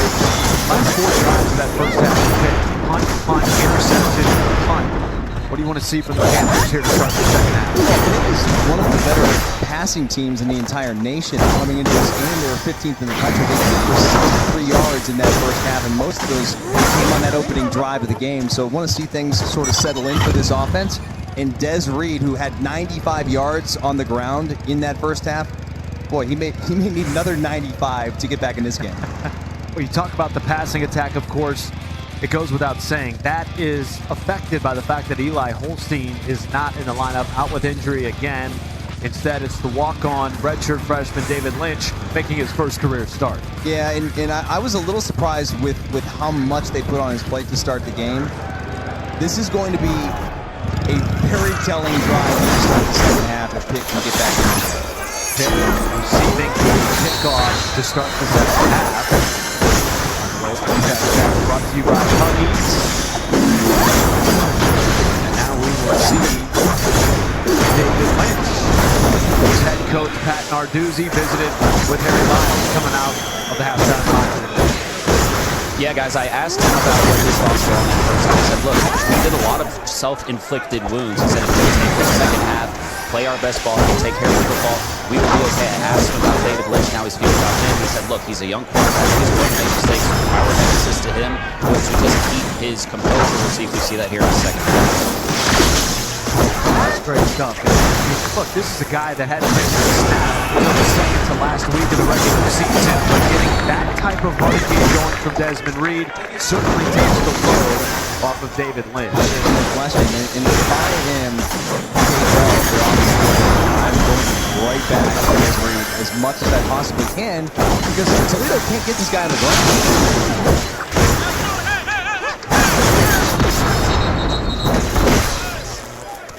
You know, I'd like to see it somewhere, and they may not do it. I'd like to see a direct snap. And just wildcat. And just, you know what? Pick a gap and go. You know what I mean? And just allow the football to be in his hands and make the little stop. Dump it down to Reed. Third and about medium after the tackle by Jaden Dott. Reed, an All-American in his first season at the FBS level, 6th in the country in all-purpose yards. Running the football and catching it. And he really does do it all. And first couple of touches to start the second half would not be surprised here. I'm looking forward to the season. Make it to him. Lynch under direct. Long throw. Jaden Dott picks it off for Toledo. Just a forced throw on the outside by David Lynch. Yeah, he doesn't even have to force this football. He could have collected himself, and frankly, I think he may have been able to outrun Bolden there if he sticks that right foot in the ground and kind of bursts more on the outside. Instead, he forces the throw, an easy interception, and Belle right there is very frustrated. Passing attack has been such a huge part of what this offense does. We saw it when Eli Holstein and his offensive line was healthy. Pitt starting 7-0. Top 15 passing attack. That's what's been there for the group since the whole season. And that's the second interception today for David Lynch. Now the great starting field position for Tucker Gleason and Toledo. And Gleason's going to get punished after what looked like sort of a bobbled play there from the jump. Lots of a handful. They're behind the sticks on 2nd and down. That was a very clunky start to a play that didn't appear to be the play design. I wasn't sure exactly what happened there, but nonetheless, a hit defense that just stifles Gleason and a big loss. 5 in the country again this year in tackles, loss, and sacks. Gleason's going to air it out. Dixon looking for Newt.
people?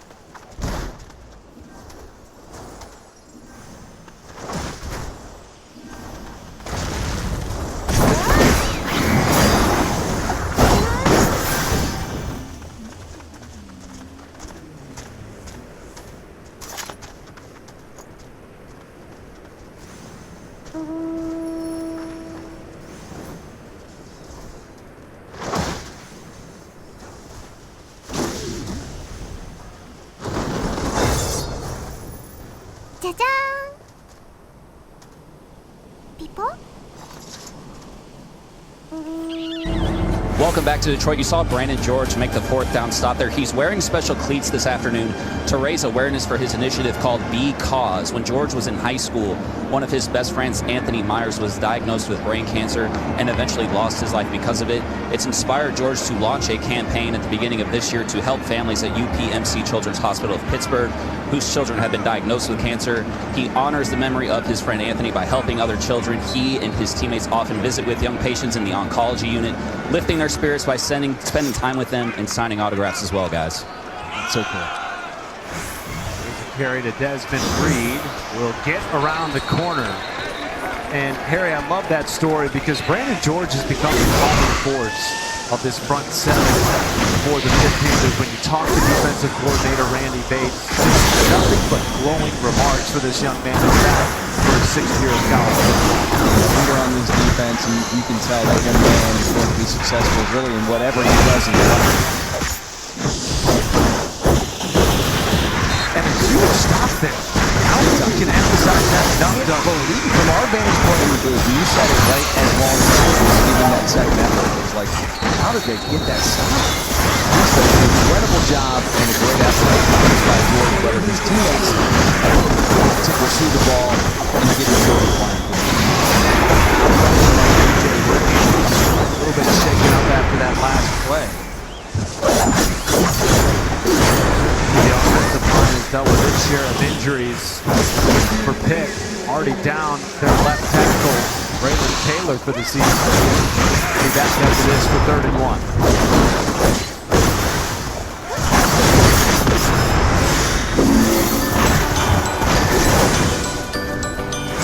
Make the move.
sideline in.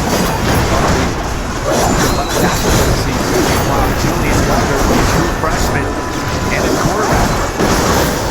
Design run. Will take it around the corner for a first down and more. Out near midfield. On another great run by the freshman, Julian Duggar. And for more on DJ Williams, there's Harry Lyles. You saw him doing some tests down here on the sideline. He was doing some calf raises. They also did some resistance tests on that ankle. It looked like they taped it up. It's the left one, and he told somebody in the crowd, it looks like it might be a family member. He said, "I'm all right." Now, I like this decision, Matt. We'll change of pace, right? You go with Julian Duggar, who did come into the game earlier, but it was only in a red zone situation, a special package. I see him out in the midfield area. Like, why not? An added element to the game. Clearly an athletic quarterback here. I like this. Makes it to Reed and got caught up by the turf monster there on second down. Meanwhile, at right guard, it's now Jason Collier Jr. in for BJ Williams.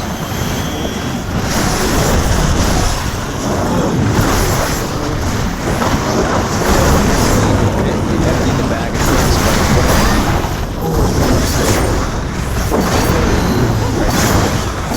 How about this set?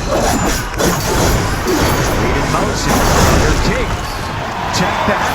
It is Kenny Johnson on the Wildcat.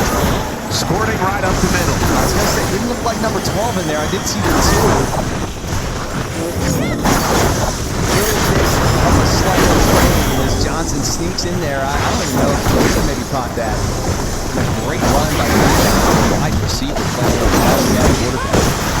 Thompson and gathers. And the lefty sends a completion to Kenny Johnson. That's the first of his collegiate career. How about that?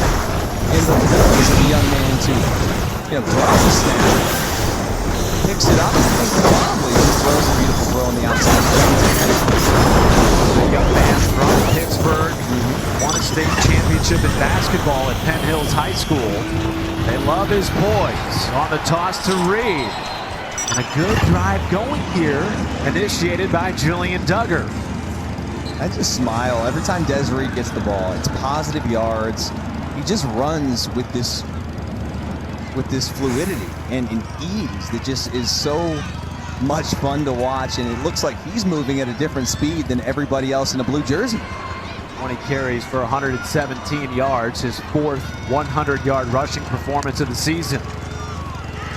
Duggar on the fake. They have thrown everything at this Toledo defense. Lynch was in there to start the drive, then you bring in Duggar, go a little wildcat. Make the pitch, Duggar, end zone, touchdown, Panthers! Jake Overman with his first touchdown of the season.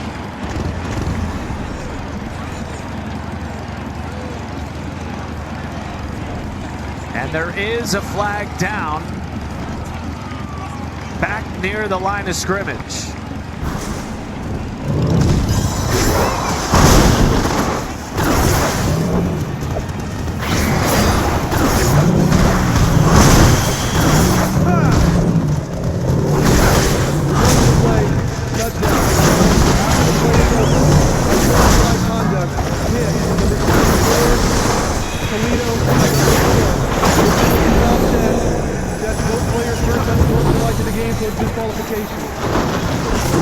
What a drive led by Julian Duggar. And now after the penalty, they're going to keep it out there to go for 2. Yeah, the penalties will offset, so he doesn't back up.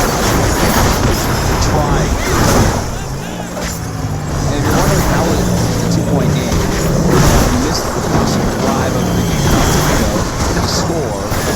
Easiest block return for 2 points among the Panthers. And so here they're trying to tie this thing up. Bring David Lynch back in at quarterback. First here after we saw Julian Duggar on a couple of goal line packages early in the game at QB. And this is an interesting set here.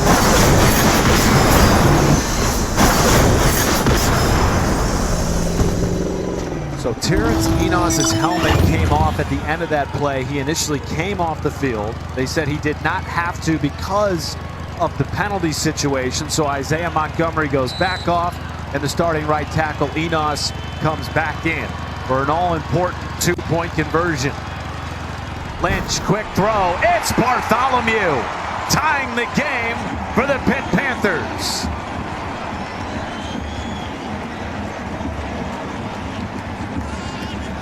Beautiful play design, and clearly something that the Panthers had worked on. You want to have that, you know, that Rolodex of what, 2 to 3 plays of perfect 2-point conversion attempts, and a great play there by the Panthers. Going back to the touchdown, here's Duggar. A little unnecessary after the play, but great touchdown catch. First one, you mentioned it, Matt, by Overman, the transfer from Oregon State. Just gonna go ahead and you go back to quickly the other take tight a end, lunch Bartholomew, break, but like to get a on little bit the more other involved side in the of offense. getting my refuel, we're gonna go ahead and wrap Great up job, Leveling great response, Gunbreaker. This is Misadventures the here roller and coaster ride stream. of emotions for both squads continues. 2003. That was a heck of a Back in drive bit. by this Pitt offense that has struggled in this game, save for those 2 early drives in the first quarter, one resulting in a touchdown, the other in a 57-yard field goal. Justin, it just felt like they desperately needed something like that. Yeah, and the change of pace, as you mentioned, Matt, is huge. And then now I think it probably gives Belle a little more confidence here in terms of game planning for the rest of this ball game specifically, because you feel confident that you can put either one of those guys in the game. And then also from Toledo's standpoint, you've got to be aware as to which quarterback is in the game. And oh, by the way, could it be a wide receiver or Wildcat? Watch out for Jacquez Stewart on the return, stiff arming a man out across the 40.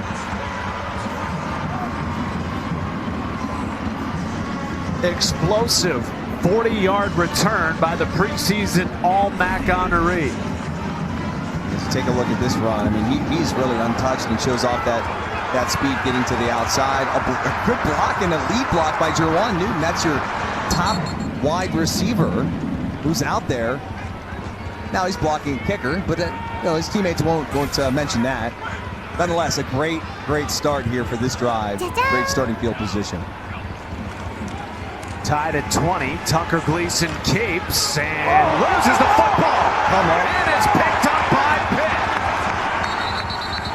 P.J. O'Brien wins it back for the Panthers.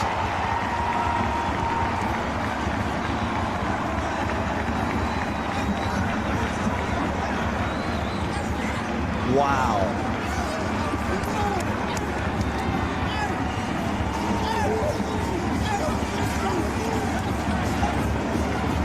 O'Brien, a staple on special teams over the last 3 years. Finally this year getting a chance as a senior to start, making a huge play to win it back for Pitt. And it's just so interesting that this game has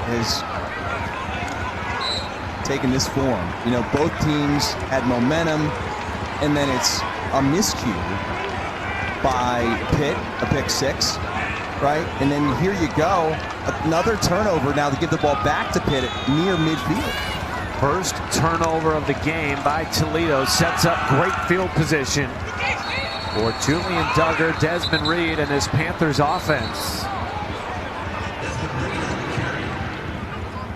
This game has seen a handful of momentous swings both sides, and now Pitt with some juice here. 6:20 to go in the third. Well, you and I had the sense that this game would come down to the end, be a 4-quarter battle. Both teams are very, very evenly matched, and the way that their seasons have gone, both teams really need and want this game. Duggar fakes.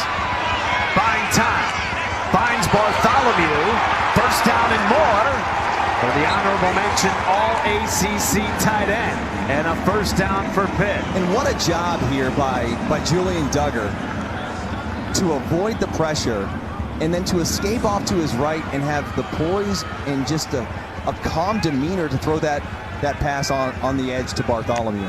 Wildcat again for Johnson, gives to Reed. Turning the corner, Reed's helmet ripped off, and that will be, I believe, the third face mask penalty on Toledo, trying to bring Desmond Reed down. It's the only thing that you can get a hand on with this guy because he's so slippery. And you got to wonder, his helmet just keeps coming off so easily. Remember back in the day, you're too young for this. There were the players who wear the tearaway jerseys. Is he wearing like a tearaway helmet? Because it pops off every time. Automatic first down. Well, Harry Lyles talked earlier about his toughness and his chippiness, the chip with which he plays on his shoulder. If you asked him, he'd probably want to keep playing without the helmet on. He would, by the way, keep playing with the helmet off. But clearly, a very vicious grab by Blake. And Des Reed, little guy in stature, he's like Scrappy Doo. Stan Narduzzi gives him a hug at the end of that one. Fired up. This guy's so much fun to watch. Has already committed to coming back for another season at Pitt next year after transferring over from Western Carolina. And Pitt inside the red zone on back-to-back drives. 1st and 10. Duggar under pressure, escaping, and the ball is loose. And I believe Pitt is on top of it. Jason Collier Jr., the backup right guard, right place, right time to keep it in the Panther possession. And that's one of those decisions that Duggar has to do a better job of protecting the football. You're escaping off to the right side. You're trying to, get the ball in position to throw it away here. And the ball's in that left hand, and he drops it to the ground and loses it. And, really just lucky. Great pursuit right there. Yeah, by Deshaun Holt. Holt was all over him. They're lucky to have the football back here.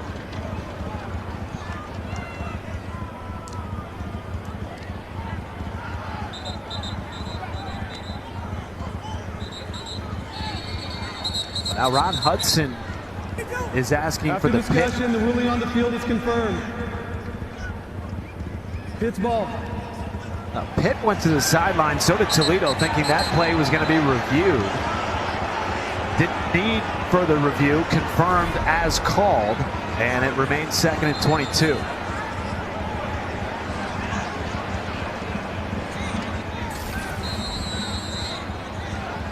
Pitt already in field goal range. And they're in field goal range when they cross the 50. Ben Saul's an absolute weapon in the special teams game, has already hit from 57 today.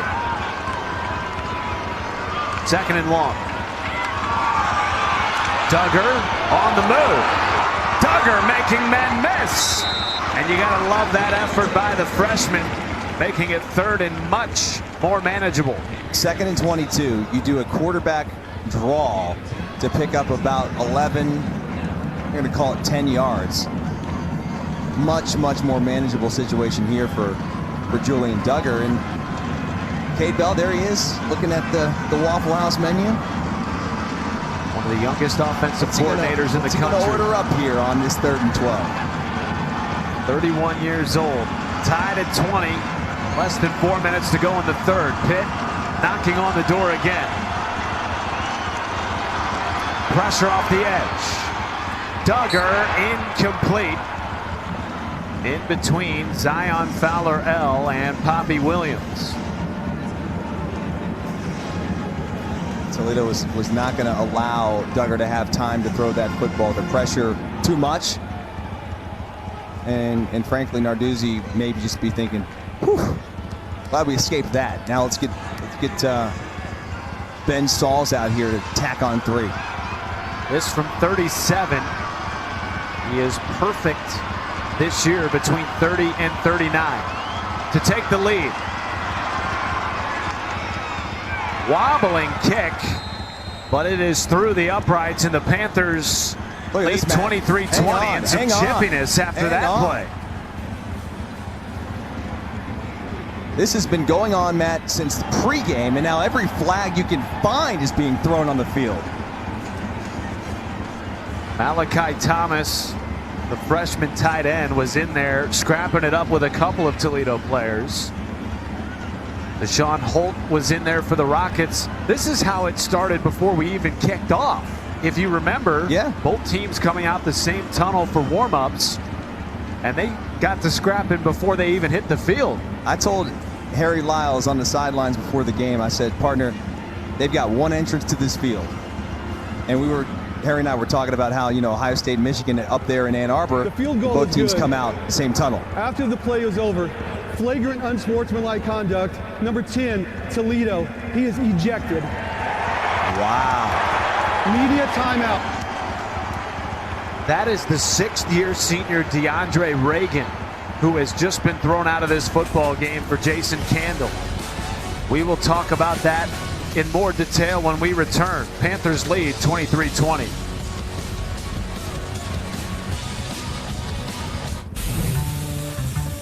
Dave likes things hot. So when he needed a prescription strength boost, he came to us. Rose Sparks dual action formula acts fast and light.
And we're back.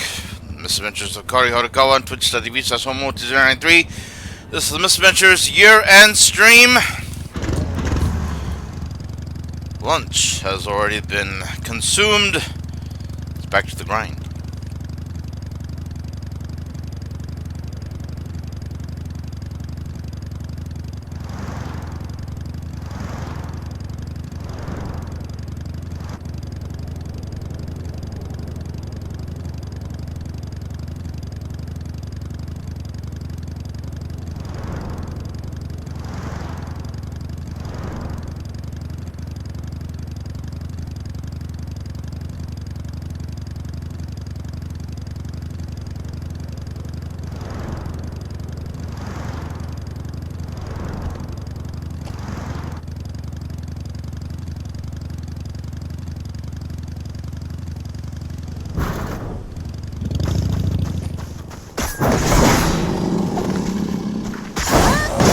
Before we even came out to kick it off, prior to warm-ups, both teams coming out of the same tunnel, some this both ways, and then this was the last play that resulted in the ejection of DeAndre Reagan.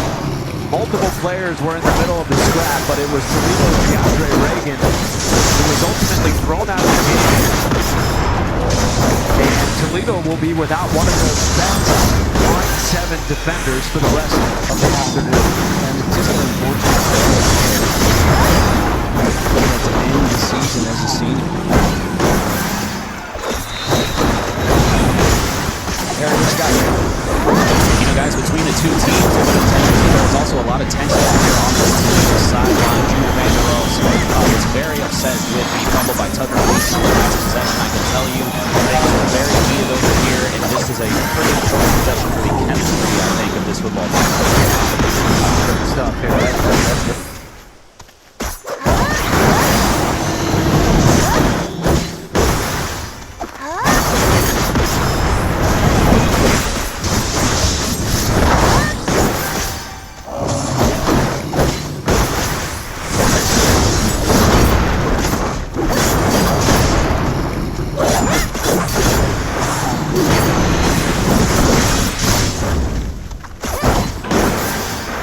this is where it starts.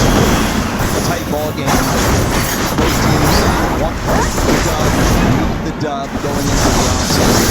And Newton big time first down conversion. There's been so much going on. This feels like the longest extracurricular activities, turnovers. The judge was Stewart.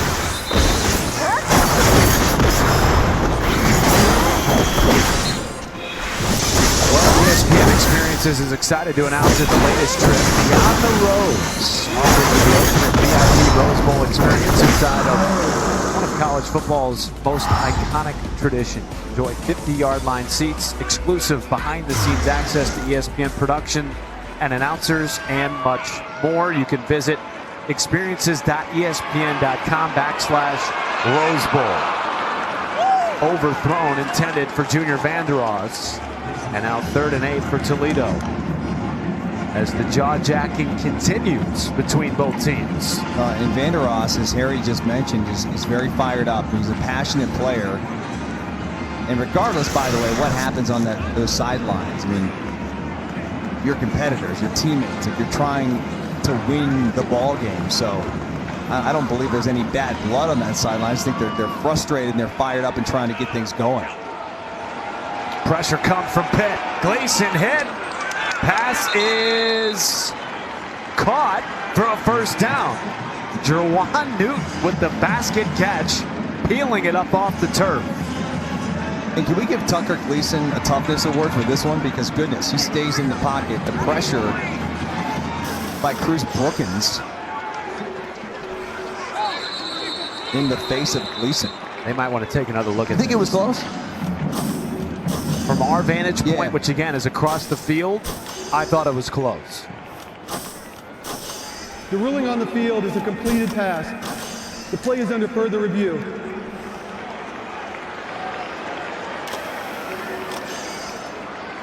So what Dustin called the longest third quarter of the season just got a little bit longer with this next review. I didn't want to jinx it.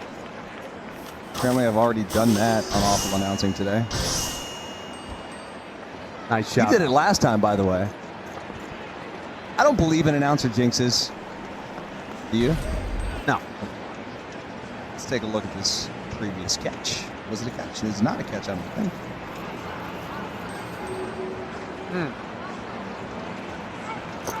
Did it? To me, it was tough. I mean, the ball looked like it. The nose is the speaking word.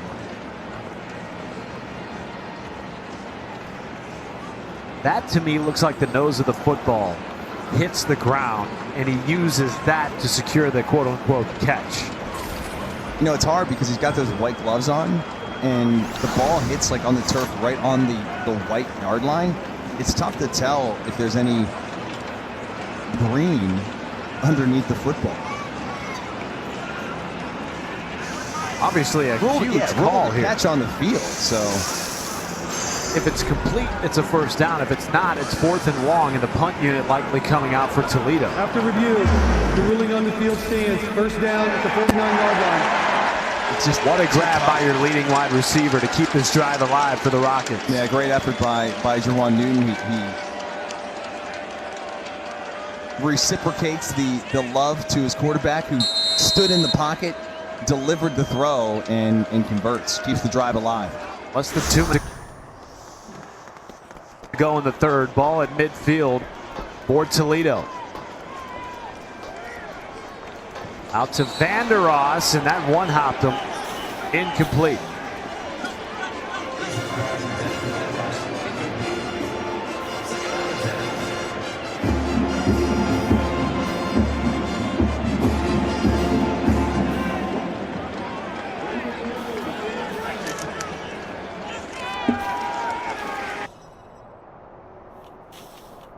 Gleason over the middle and almost intercepted. Intended for Vanderos. And it was Cruz Brookins in there to break it up. Gleason is forcing a couple of these throws in the last 2 drives that got to make you a little nervous if you're Jason Candle.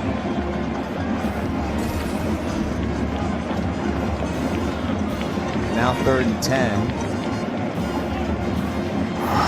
In comes Jacquez Stewart at the running back position. And a lot of times when they've run this formation, they end up motioning Stewart out as a wide receiver. We'll see if they go back to it. Now you're going to have the play clock is at 0. They get a timeout in there first. Or they're going to push it. Prior to the delay of game, timeout, Toledo, their first of the half. Well, you can see Jason Cannell not pleased he had to burn that, but at least he was standing right next to one of the officials as the play clock was winding down. Well, the substitution forced them to take that timeout because they had to allow the defense to get back in. Matt, you have something for us? I do, partner. You can kick off your Week 17 NFL Sunday, 10 a.m. Eastern, with the countdown crew on ESPN and the NFL of all the early breaking stories, injury updates, previews of these games right up.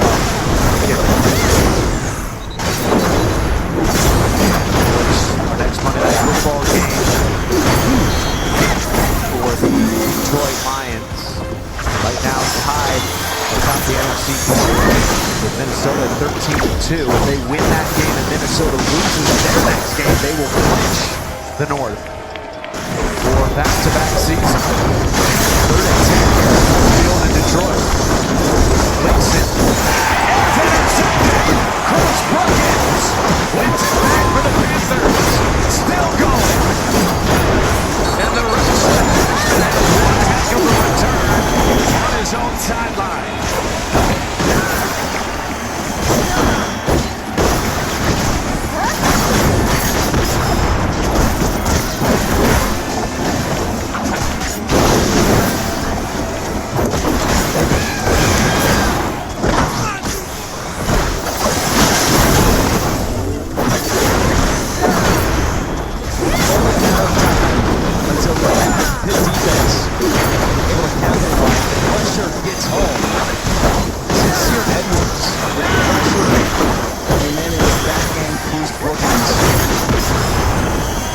Like an offensive player there, the way he returns the football, and the slam on the turnover basket. Converted quarterback from Steel Valley High School in Pittsburgh, showing those return skills. All the nuggets there. Yeah, well, it sets up great field position for Julian Duggar in this Pitt offense. Desmond Reed making one-man miss. He is Houdini in the backfield for Pitt. Matt, Darius Alexander, number 9, had Desmond dead to rights in the backfield, and it's like just somehow sports out for a positive game of this guy. I can't wait to see him on Sundays. Fans are excited to get him on there Saturday next year. Thank you to him on a jet sweep. First down run. And some more extracurriculars after the play sends Duggar to the turn. It's amazing to find players like that. This kid is just so special. Western Carolina to Pitt, to the FBS, to Power 4, to one of the most dynamic playmakers really in the entire country. I mean, I would put him up against college football this year. Anybody. The only player in college football with at least 500 rushing and 500 receiving yards, closing in on a career day in a Pitt Panther uniform. Desmond Reed, Julian Duggar and company leading a physical battle here in Detroit as we head to the 4th, and the Panthers hanging on to a 3-point lead.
Toledo got the 7 points on their pick six, so they're trying to respond.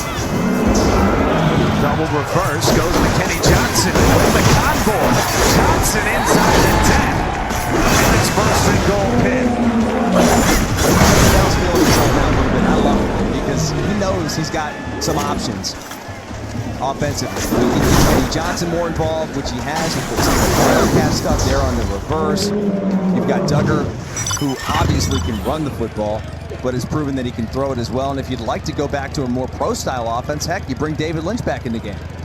Lynch, the walk-on redshirt freshman, started the game. It's been Duggar lately, and he is brought down in the backfield. Martez Pointer at the point of attack. And again, this Toledo front seven playing the rest of the game without DeAndre Reagan, who is ejected for excessive unsportsmanlike conduct. That's a good point, and now you've got more depth being used in this game. Martez Pointer in there makes a nice play. 5-yard loss and backs up the Panthers. 2nd and 15. Duggar steps in. Touchdown Pitt. Bobby Williams.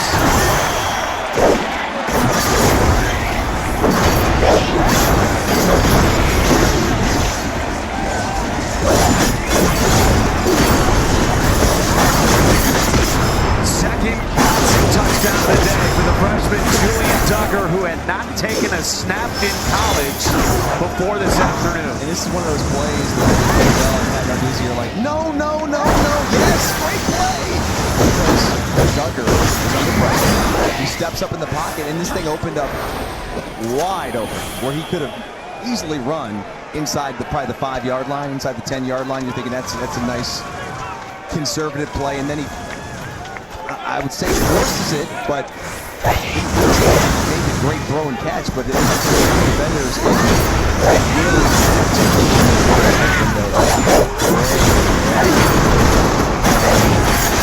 this game has just been so interesting. A back and forth roller coaster ride of emotions for both sidelines. And right now, everything is Panthers. 18 straight points for the Panthers. Their largest lead of the afternoon at 10.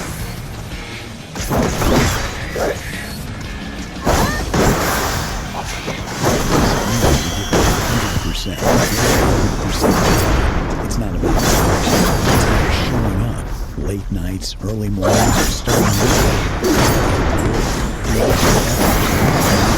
the belief that things, no matter how small, moves you closer to greatness.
got to be one cold Santa on a 32-degree day here in Detroit, Michigan for the Game Above Sports Bowl. Teams arrive on Sunday, December 22nd, Monday. Food packing for the meeting at Cleveland Food Bank. Dinner and a tour at the Henry Ford Museum. And then Christmas Eve, Pitt versus Toledo Fowling. Combined football and bowling competition. Pitt won that one. And they are leading the Game Above Sports Bowl the day after Christmas here at Ford Field by 10. 18 unanswered by the Pitt Panthers. Return by Toledo. It is John Stewart turning the corner. There goes Stewart. And an excellent play by Ben Sauls, the kicker. What can Ben Sauls do? Forcing the 10-3-3 100-meter track star out of bounds. This guy can kick from 60 plus. Show some speed there, getting Stewart to the sideline. Give him credit, had a little bit of an angle there too, but impressive. He's able to get that edge, Matt. I mean, that could have been a house call for the Rockets. Big drive here for Toledo, down 10. Pressure up the middle. Gleason underneath to Vander Ross. Vander Ross out towards midfield. And a gain of 20 plus for the second leading receiver out of Tampa. That's a heck of a effort after the catch by Junior Vander Ross. Catch the football, stay up right foot in the ground. 5 yards for the first down. Georgia transfer, Savon Clark fumbling ahead. 7. Biles. What's the drive for Toledo? Turn down. Fumble. Interception. The momentum squarely in Pittsburgh's favor. A huge drive here for the Rockets. But here's the thing, you know, the way this game has gone, a lot can still happen. Toledo's able to get points here, whether it be a field goal or a touchdown. It's still a very tight ball game here with about 12 minutes to go. This good defense, take a look at those final 5 drives. Just hit on it now. Turnover on downs, fumble, interception, and most importantly, no points.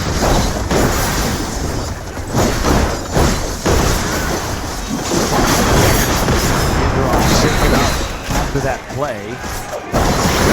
Will come on for at least one. 3rd and 9.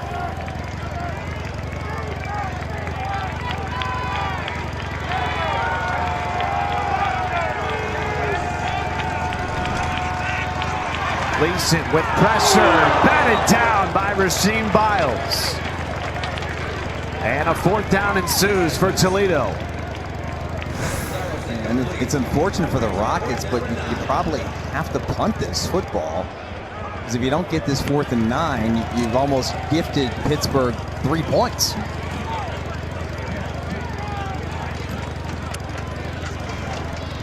I say that a little sarcastically. Ben Sauls can kick from darn near anywhere on that Game Above Sports Bowl logo. Really have to credit this Pitt defense, particularly the secondary, which gave up 197 yards passing and 2 touchdowns in the first half. We're going to have a whistle before the punt here. But Dustin, in the second half, they've given up less than 60 yards through the air. Delay a game, kicking team, 5-yard penalty, 4th down. And that was one of the question marks for Pat Narduzzi's defense this year, the secondary in particular. Well, the front 7 has been really good. They've got a lot of experience, and those linebackers are terrific. You're right, the back end has been an area of concern. Today so far, especially in the second half, held up well. Kenny Johnson spins out of 1 tackle, not the second. And it'll be Pitt football when we return. They have scored 18 points in a row and lead it by 10 with 11:22 to play.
offense today. 152 yards total. Okay, this guy on the ground, how about this? 24 carries for 137 yards. 4 yards receiving, 11-yard punt return.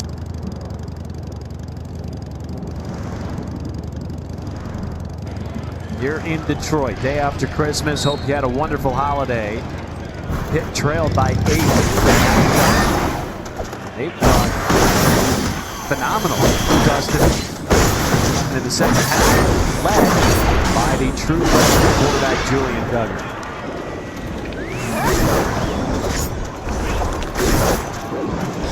But then to Robinson, another freshman, and he is upended immediately. Hello. David Allison the second with the tackle.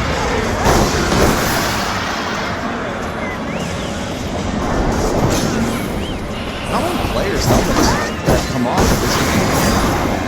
That's a heck of a hit by 37 also.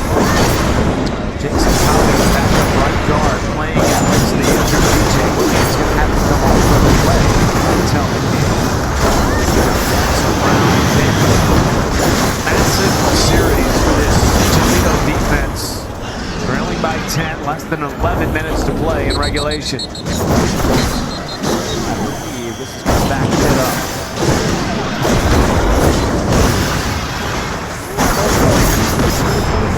Offense, 5-yard penalty, second down.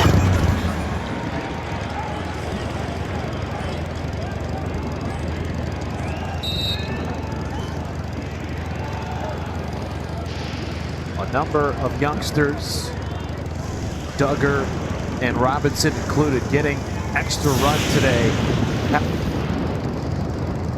Pat Narduzzi's team, which has had their fair share of injuries, players hitting the point at the end of the regular season, and yet they lead by 10, trying to snap a 5-game skid. And third and long upcoming.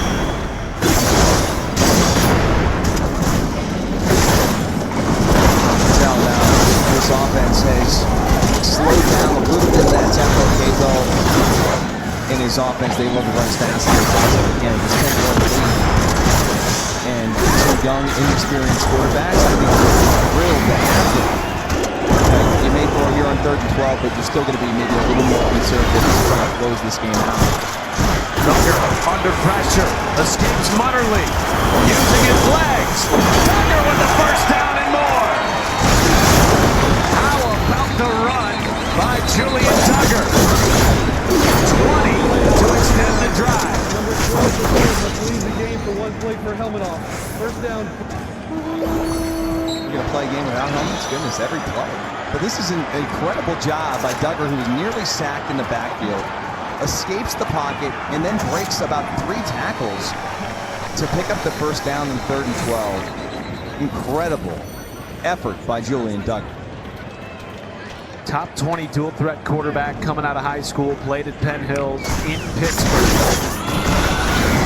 Goff on the carry, shakes through 2. Goff gets a first down. How about the freshman from Pitt shown out in the second half?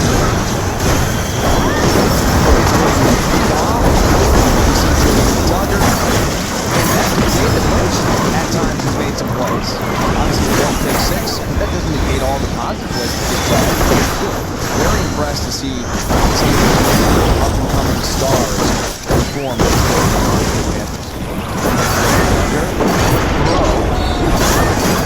Finds another freshman, Tyree Robinson. Short gain after the quarterback pressure by Nasir Bowers. Hits 3rd and 12.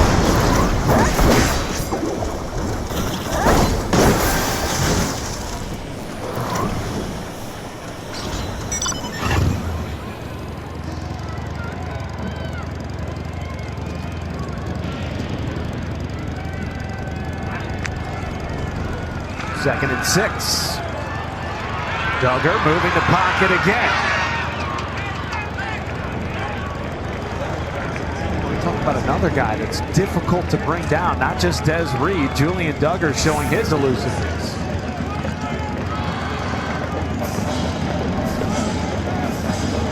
So 3rd and 6 coming up. Des Reed getting out the field tail gun. He's got to be a little tight for all the carries and work that he's had to endure this afternoon. Touches Reed, closing in on a season high. 3rd down, Duggar, intercepted! Picked off by Darius Alexander, and there goes the Toledo! 59 yards, and the Rockets are back in it in Detroit.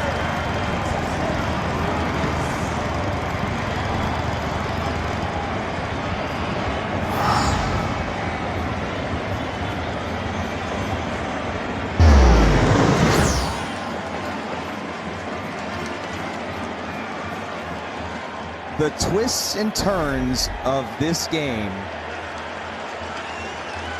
have been remarkable. And we were just talking about it. You've got those young, inexperienced quarterbacks.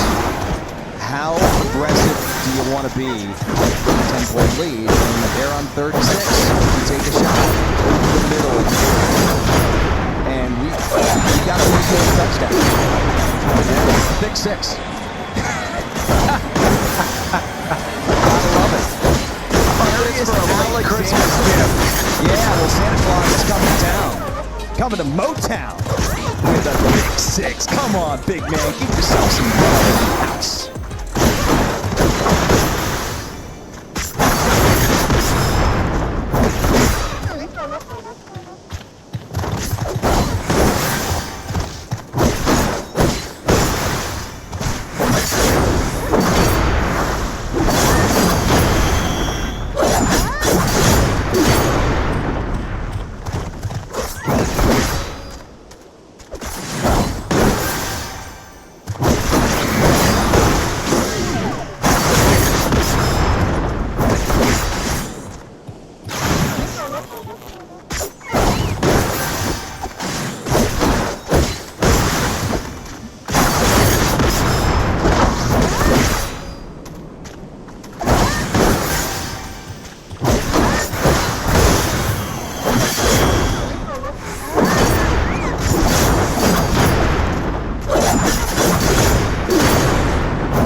to the 30.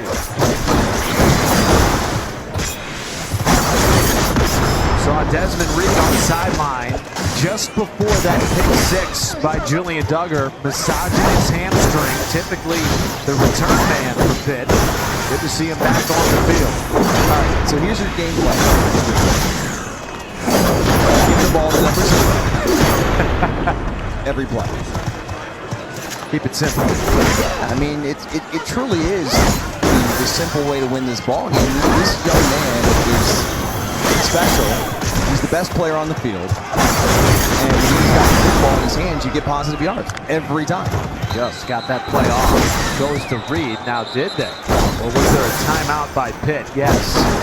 That Narduzzi saw it winding down. Timeout. 30-second timeout.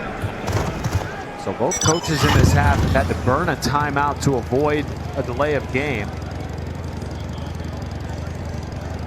They would have got the play off, and Coach Narduzzi's probably like kicking himself. He's like, goodness gracious, we would have just got a 10-yard run. Well, coming up later on ESPN, we continue this triple header of December 26 bowl games.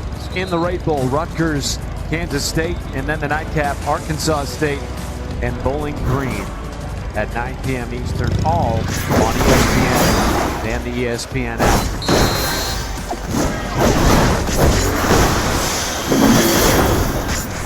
Belle has had to get creative this afternoon, rotating a pair of freshman quarterbacks, one a walk-on and the other a true freshman in Julian Duggar. And off to Reed, who continues to fight for extra yardage. Finally stopped by Lance Dixon after a gain of 8. That's Braden all down. Been shaken up for Toledo. All's had the first pick six of the game for the Rockets. He is in a lot of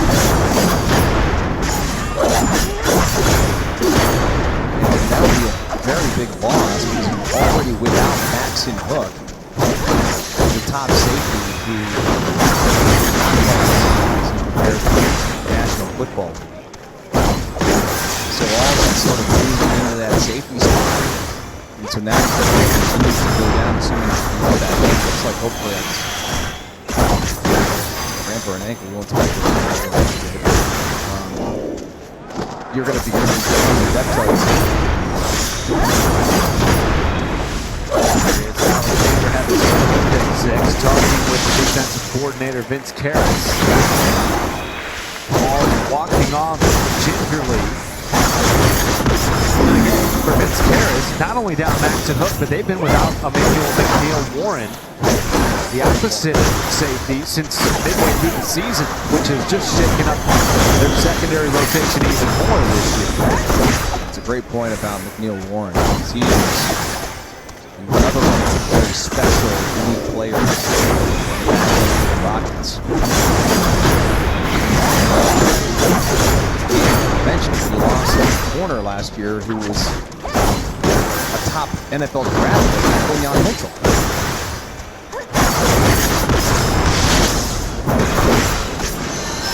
One returning starter in the secondary this year for Vince Karras. It was Max Hook, 3-year captain, 3-year first-team All-MAC recipient, not playing today, opting out. Dustin mentioned as he prepares for the NFL draft. So here we go, 2nd and 2. Toledo without Braden Alls. 7:17 to play in the game. It is Duggar right up the middle, cashing ahead for a first down. I would be very surprised if the Pitt Panthers kick the ball in the air much more than this. There's no need. You're able to, between Duggar and Des Reed, yards on the ground almost that play. 225 combined rushing yards today for this Pitt offense. Duggar fakes the pitch. Positive yardage on the first down.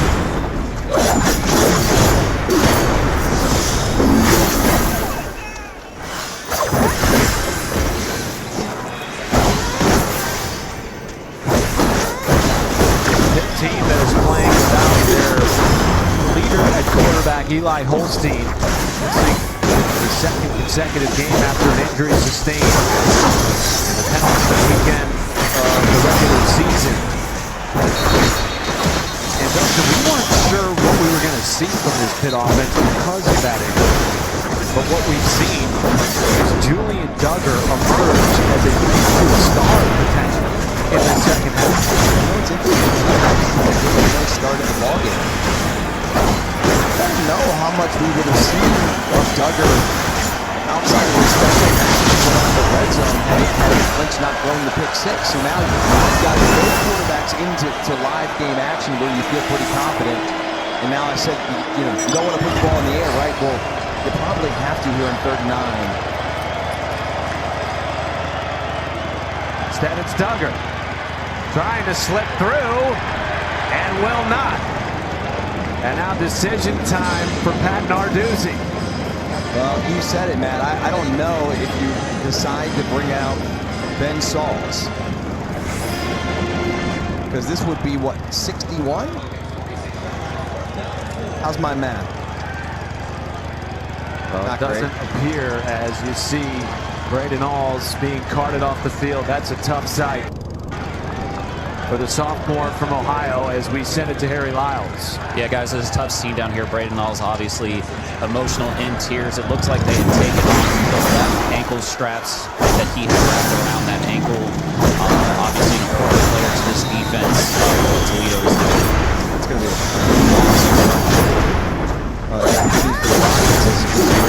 get on the field and the ball back to your offense here with an opportunity to go win the football game.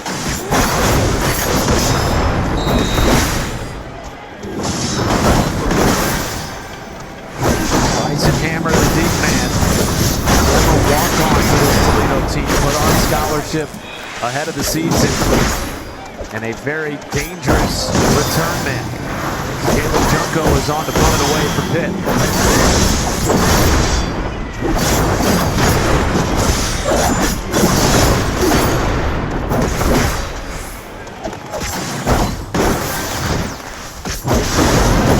Water into the end zone for a touchback.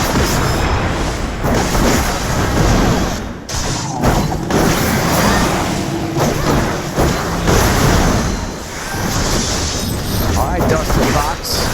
Haven't seen a lot from Toledo's offense in the second half. Their defense has kept them in it. And now you put the football in the hands of your first-year starter, Tucker Gleason, trying to lead a drive.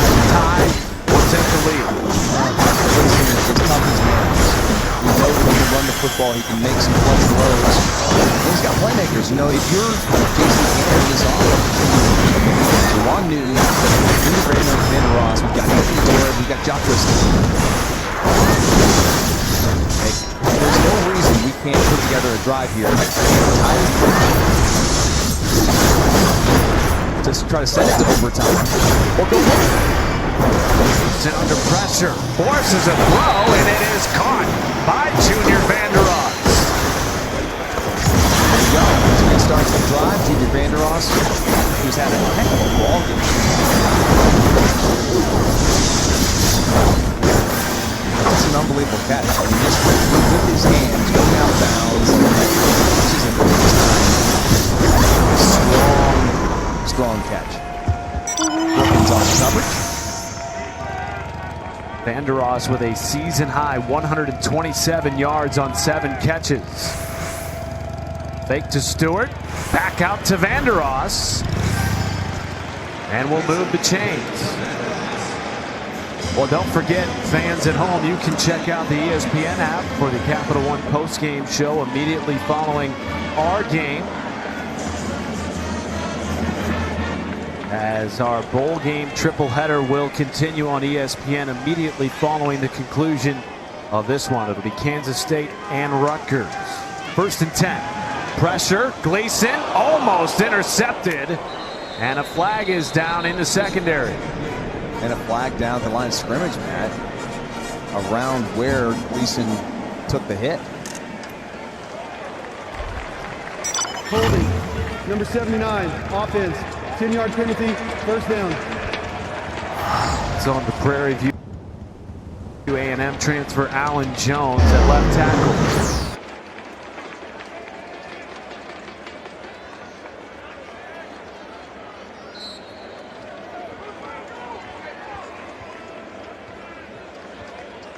So 1st and 20 for Toledo.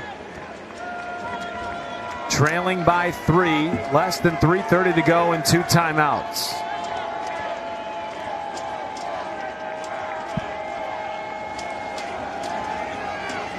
Gleason looking downfield, has his man caught. It is Junior Vanderos again. Man, heck of a job getting open by Vanderos. Gleason delivers a beautiful throw. Watch this route. Zone coverage. Working against McIntyre, the safety right there. He's just playing kind of like a robber position, alert. And Vanderos wide open. Brings up Big 2nd and chunk 6. of those penalty yards back. Sorry, partner. No doubt. Got 13 on that reception. Empty set. Gleason quick throw is broken up by the All-American Kyle Lewis.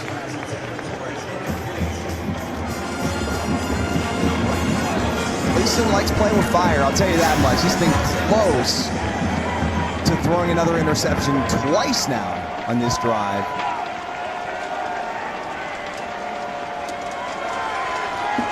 And it brings up 3rd and 6 from the Toledo 40. Jawan Newton's been quiet. He's in your slot, top of the screen.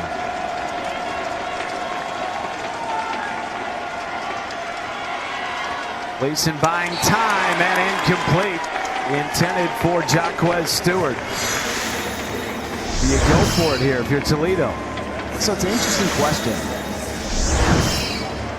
Especially now because you have a 2-minute timeout. But I would, because you're down a timeout. It's 4th and 6. It's a 3-point game. Even if you don't get the football and Pitt gets the ball, you can still stop him and hold him to 3 into a 1-score game. So I think this is the right decision.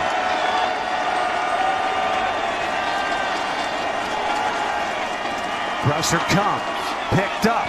Gleason takes a shot. Vanderos makes the catch. His 4th catch of the drive keeps it alive for Toledo.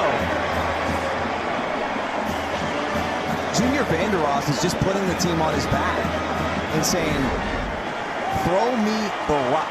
I will go make a catch, make a play. I will adjust and do whatever it takes for my team to convert on 4th and 6. There's Stewart dancing through 1 tackle and no gain.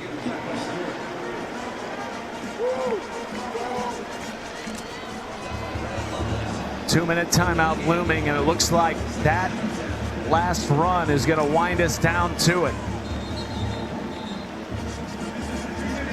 Rockets led by 8 at the half. Pitt scored 18 in a row and looked like they had the game in hand. Toledo swings back, now looking for a game-tying drive.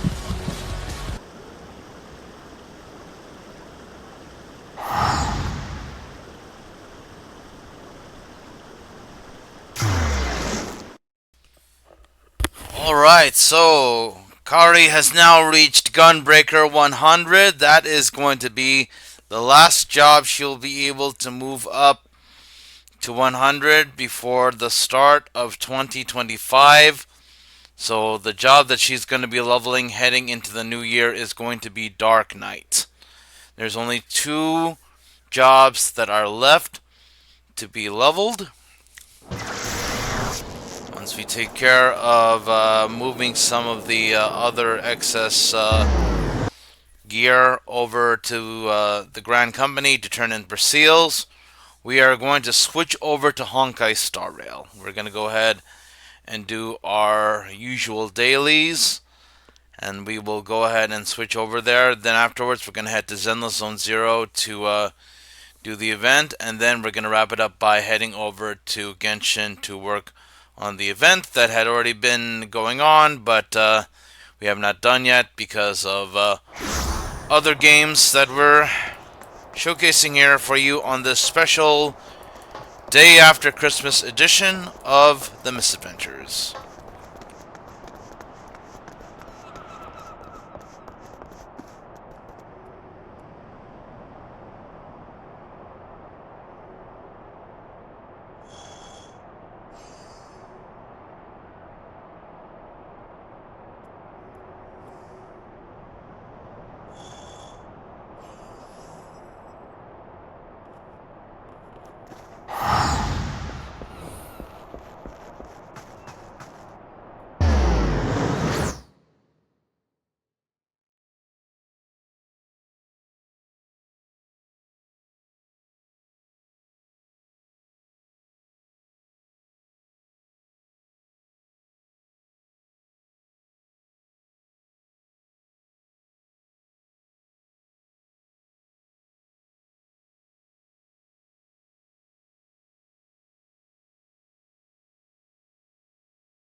Today, Dustin, after he missed 3 in the regular season finale against Akron, a game in which Toledo lost in overtime. Yeah, and he had an opportunity to walk off win that game. And so if it comes down to trying to tie this thing, we'll see. On 3rd and 10, Gleason with all day, over the middle and incomplete. In and out of the hands of Thomas Zyros. And now decision time for Jason Candle. Easy decision, and let's go back.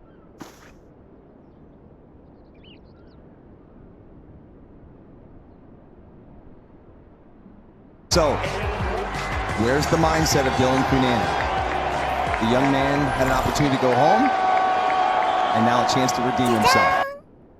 To tie it from 51. Kick is away. It is good! Cunanan ties it from 51. Redemption for the freshman.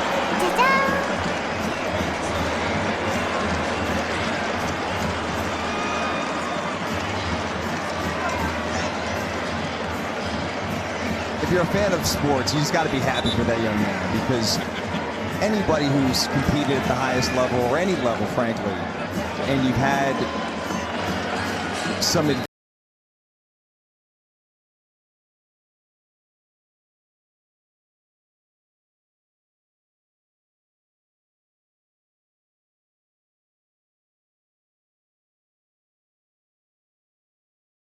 adversity,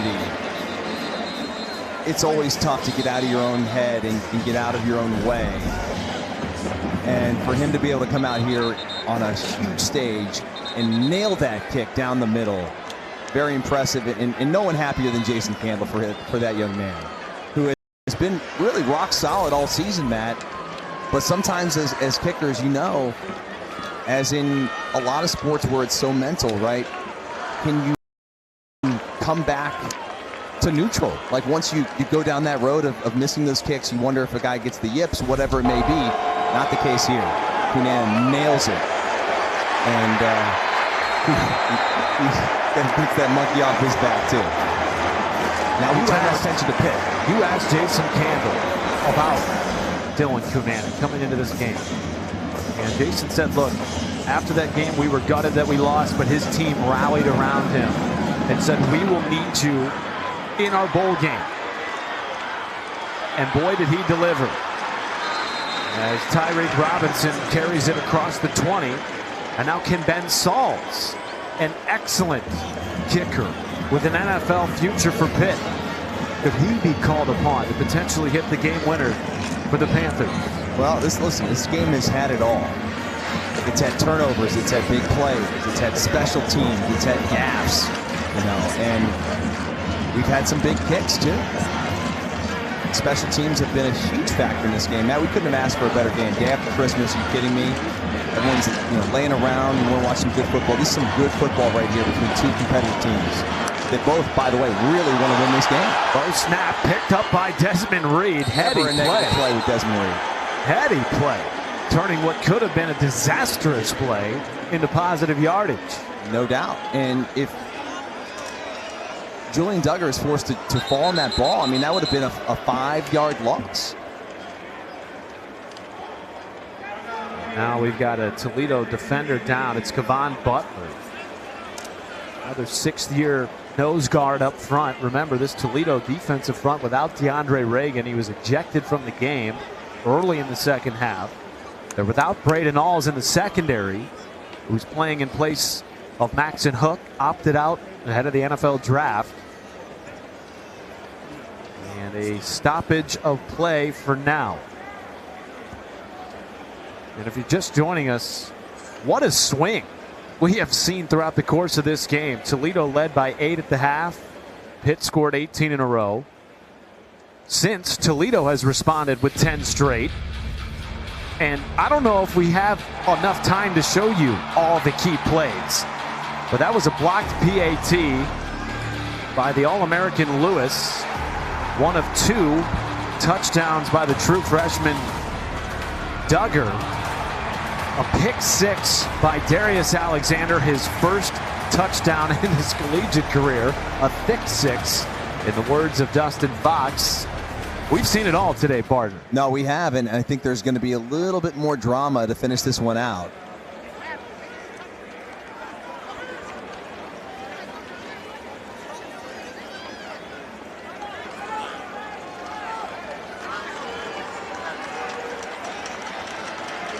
And it's also a bit of a cat and mouse game here too, with the timeouts and with the clock.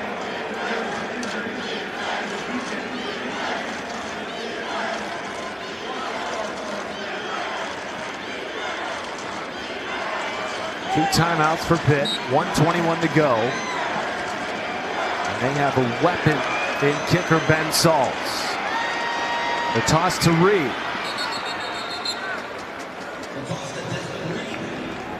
His offensive coordinator,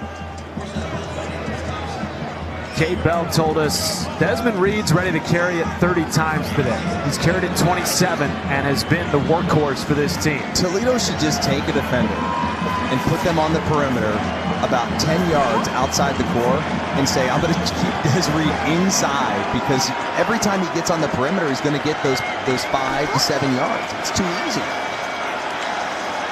3rd and 2. Duggar keeps trying to turn the pile forward. This looks like a favorable spot. We'll get the official word here momentarily. No signal yet.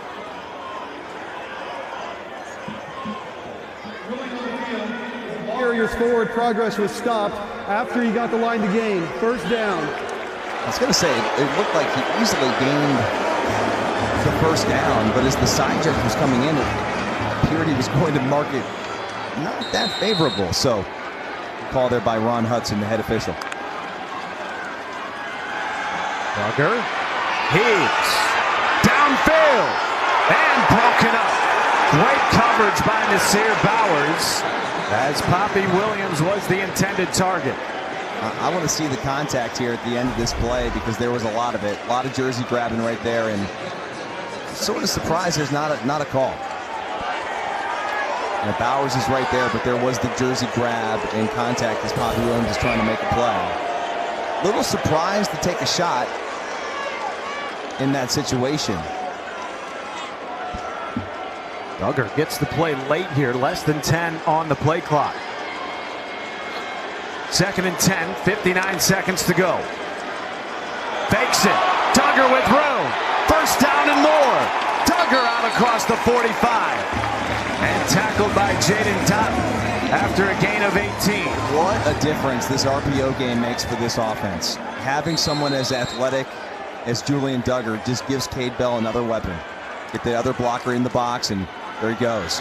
Reed almost wrapped up in the backfield and shoots ahead to make it a nominal loss of 1.5 yards on the tackle by Jackson Barrow. First negative play today for Desmond Reed. 30 seconds. Timeout. Clock operator, please.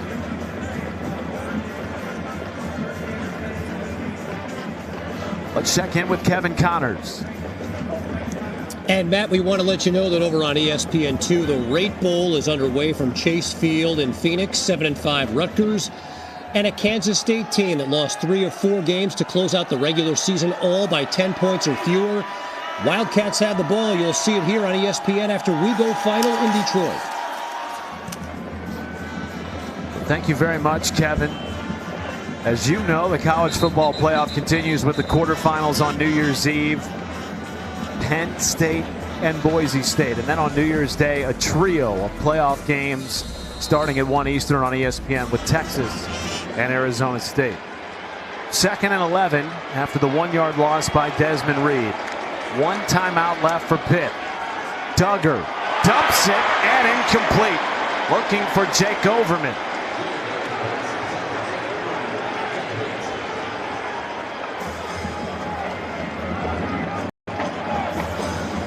Now it gets a little bit dicey here because there's 35 seconds left. 3rd and 11. If you could get 7 yards here, you could get inside range for Ben Sauls. However, if you miss, you don't want to give the ball back to Pitt with great field position. So this is going to be a very interesting call.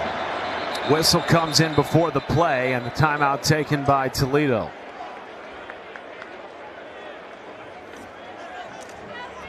Timeout.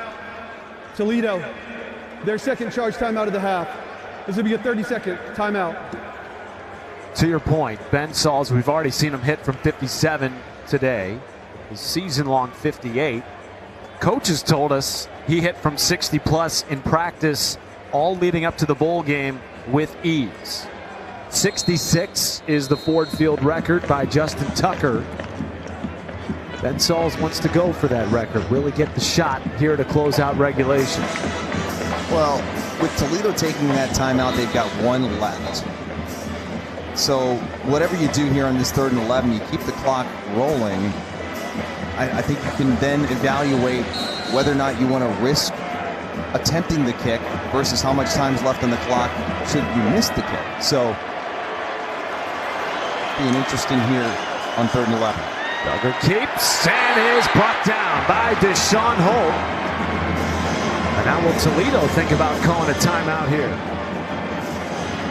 Well, if they don't, I would let this run down to 1 second and kick a 67-yard field goal. Why not? You do run the risk of Toledo returning a short field goal with no time on the clock, but we'll see. Neither team. I would kick it. What do you? It's a bowl game with an opportunity for a walk-off win. Hang on a second here. Ron Hudson. Timeout. On the mic. Timeout. Pitt. Their 3rd and final of the half. Be a 30-second timeout. Thank you for putting 1 second back on the clock. Timeout, Pitt. What a polite official. So are we going to see Ben Sauls, or are we going to say Julian Duggar or David Lynch heave one to the end zone?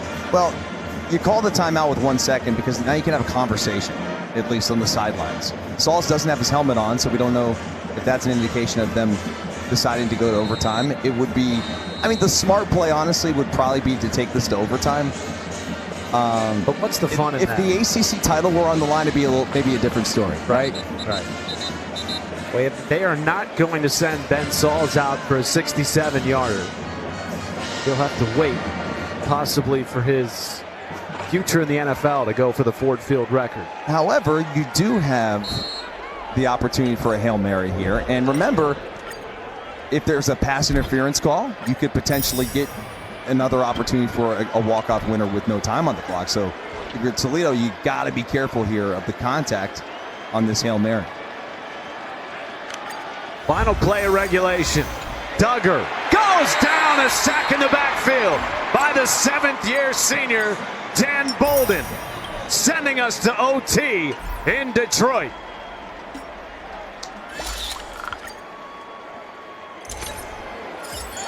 It's only fair that a game like this will get a little extra time. A little free football from Motown. Come on. The Rockets and Panthers 30 all. Don't go anywhere. We're not going anywhere either.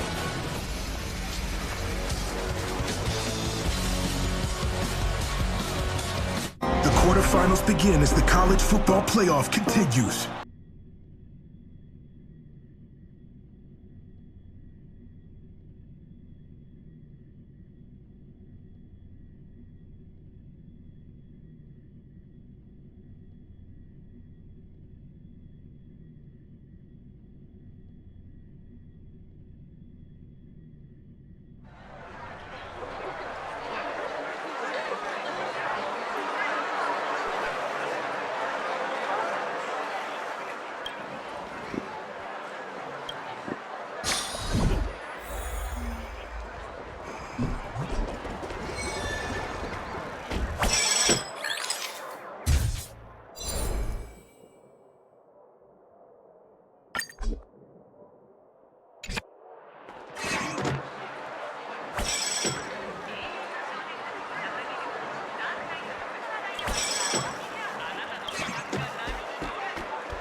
Overtime on.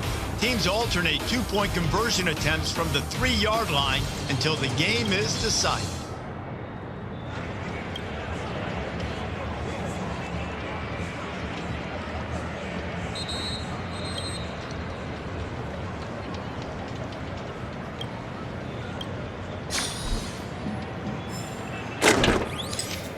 Overtime here in the Motor City, tied 30 all.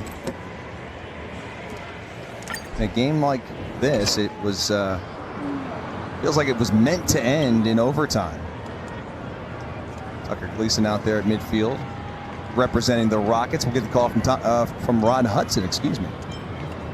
Okay, gentlemen, welcome to overtime.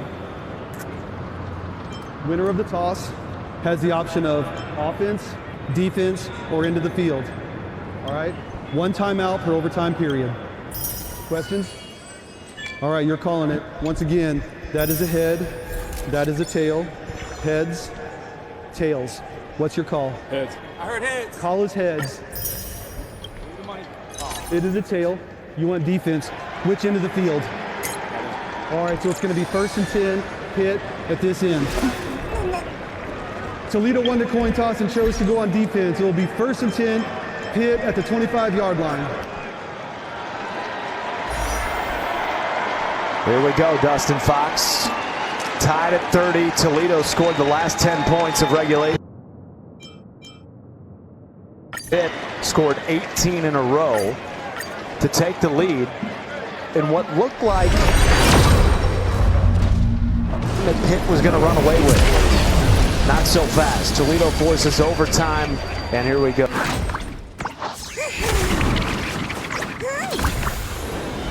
Game that eliminated them from MAC title appearance contention.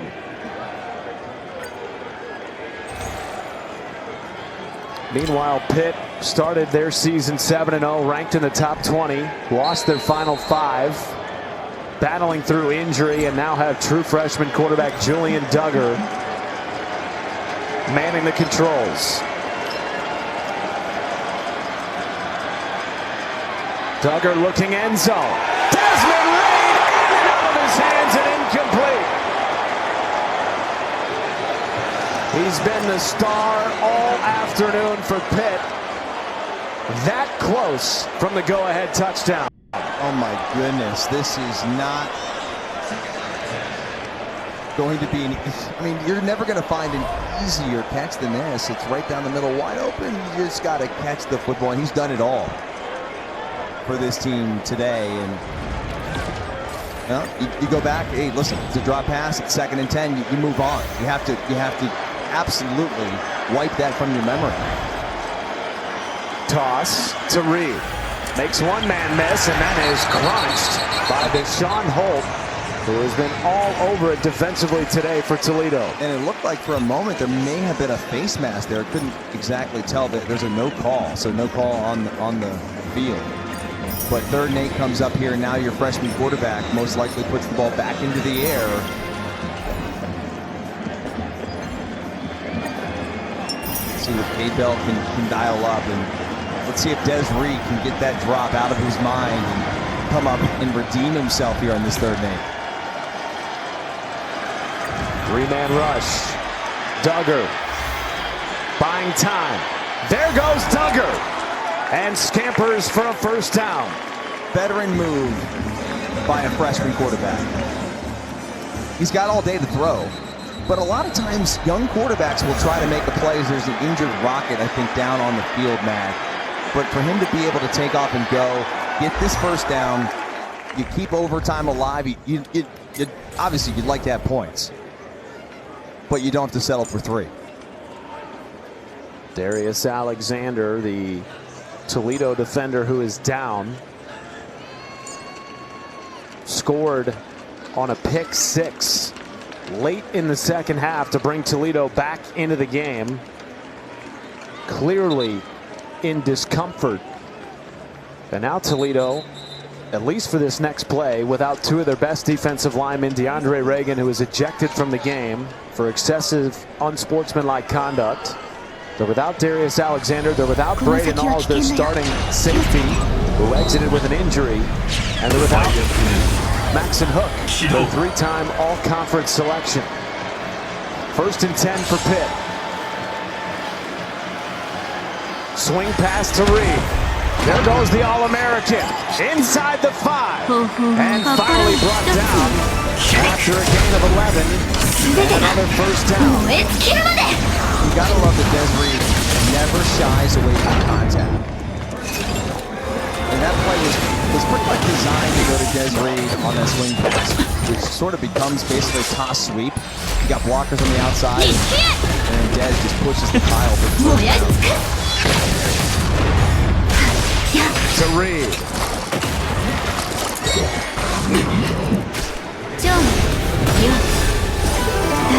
I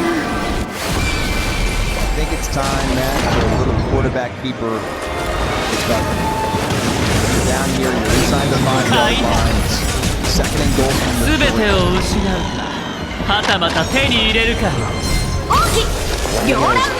Collegiate game today, Julian Duggar replacing David Lynch. The redshirt freshman walk-on is out to start today in place of the injured Eli Holstein. Does keep it, and Duggar plows ahead for a touchdown. Pitt takes the lead. Off the ball, when you got a quarterback that can take off and go like that, you got the extra hat as a blocker, right? And Pitt takes advantage of it there, and they avoid the devastation of that drop touchdown.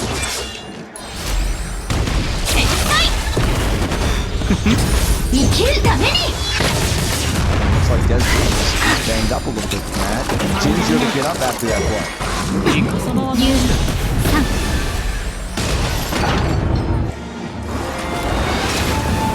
I think he may just be cramping up, man. These guys talking about Des Reed.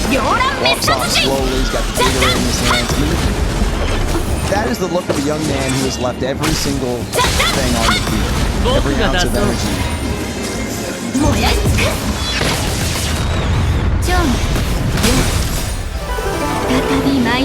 Saul's on for the PAT.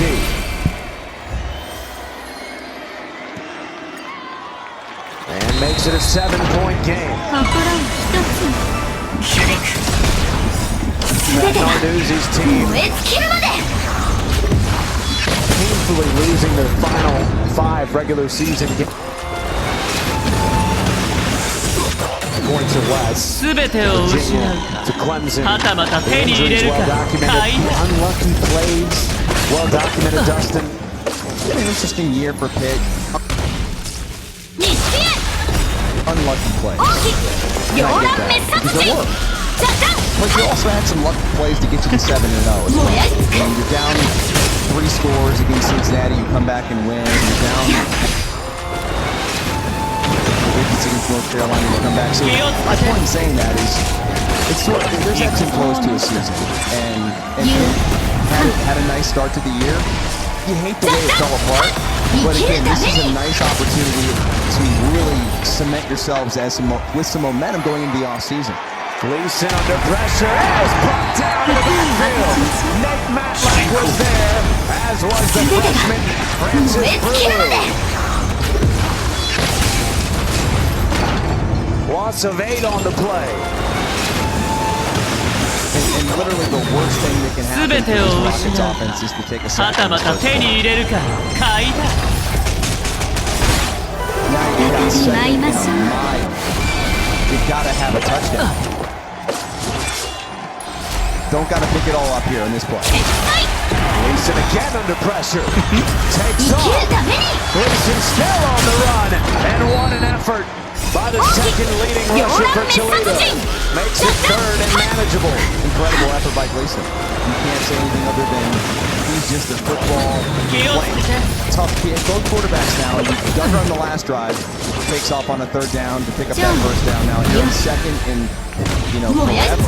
Basically 2nd in Toledo here from downtown Detroit. Takes off and gives him not even manageable, like a very attainable 3rd and about 3. 4-man rush. Gleason feels it and has to bury it. again with the pressure. Just a little indecisive by Gleason.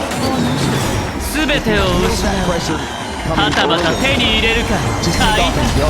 Like right now, if he would have just took off and gone, he probably picks up the first down on the ground with his legs. Now 4th and 3. 大き両乱滅殺人ザッザッハッ Game on the line for Jason Candle's team. Here is your ball game. Play clock expiring and Candle saw it. He's going to burn a timeout. I probably would have taken timeout anyway. 再び舞いましょうザッザッハッ生きるために Where are you going here? If you're Jason Candle in Toledo. Junior Vanderos. Not even a question. And I see that this is the one guy that I think single-handedly put the team on his back in the second half to get you to this point where you're in overtime. Playing with a ton of passion. Like, I just put the football out somewhere where he can get his hands on it. I guarantee you he makes the catch. Vanderos with a career high 184 receiving yards on 11 catches. 全てを失う。はたまた手に入れるか。買いだ。 Top of the screen, close to the core on the hash marks. And now you're maybe going to get another timeout here by Pittsburgh. As Randy Bates and Kevin Weezy will discuss. Maybe they're discussing where number 2 is at in blue. You bring pressure here if you're Randy Bates? Absolutely.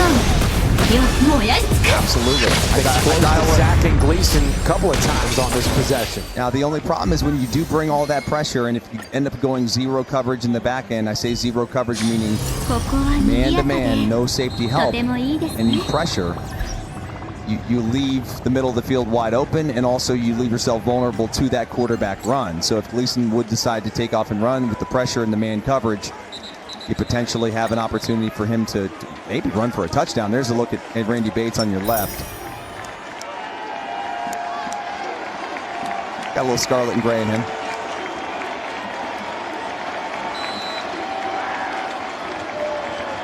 To keep the game alive if you're Toledo. All-time leading receiving touchdowns receiver keeps the game alive for the Rockets.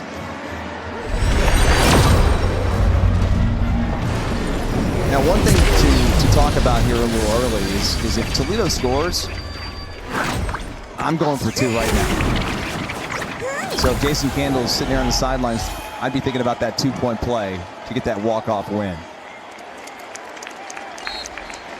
Nominal carry on first down by Jaquez Stewart. Matlack with the tackle. Kansas State transfer, by the way, if you're looking for that K-State Rutgers game, it's over on ESPN2. We will flip to it on ESPN at the conclusion of overtime here in Detroit.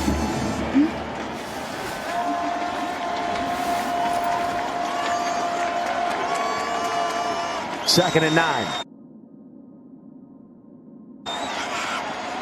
Gleason under pressure, escapes, looking, caught, Vanderos close to the goal line. They're saying he's down. The ball did come out, Matt, but they're going to say he was down. And he has a first down. All right, first and goal. I would do the exact same thing, Matt, that the Pitt Panthers did on their possession, and that's quarterback run.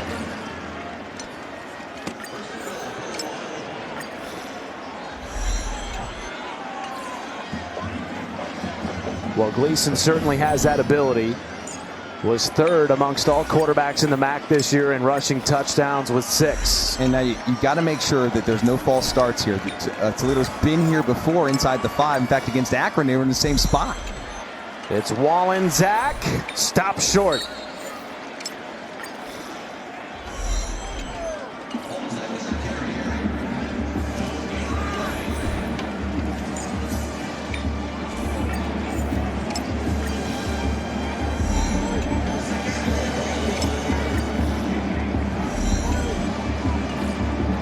I'm snapping the ball to Gleason, and I'm saying, this is design quarterback run. You go get it. That's what I would do.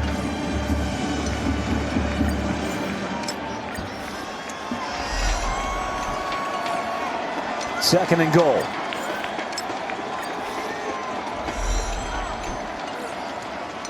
Gleason keeps following blockers and leaps into the end zone. And Toledo a PAT away from tying the game in OT.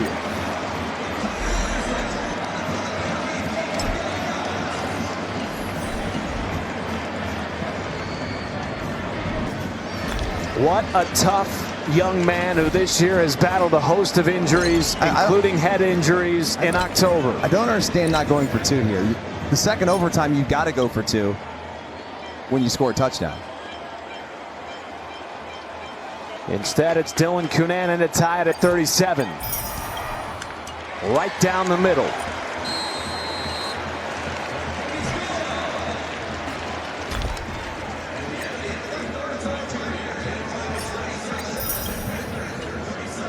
What a swing. I mean, if you're just joining us, Kevin Connors, what you got for us, partner?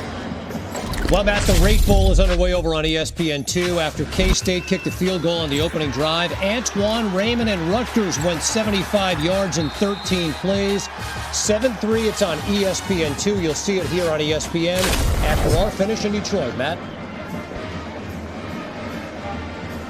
Thank you, Kevin. What a game we've had here in Detroit. And if you're just joining us, Toledo led by 8 at the half. Pitt scored 18 in a row. Looked like they were going to run away with this game.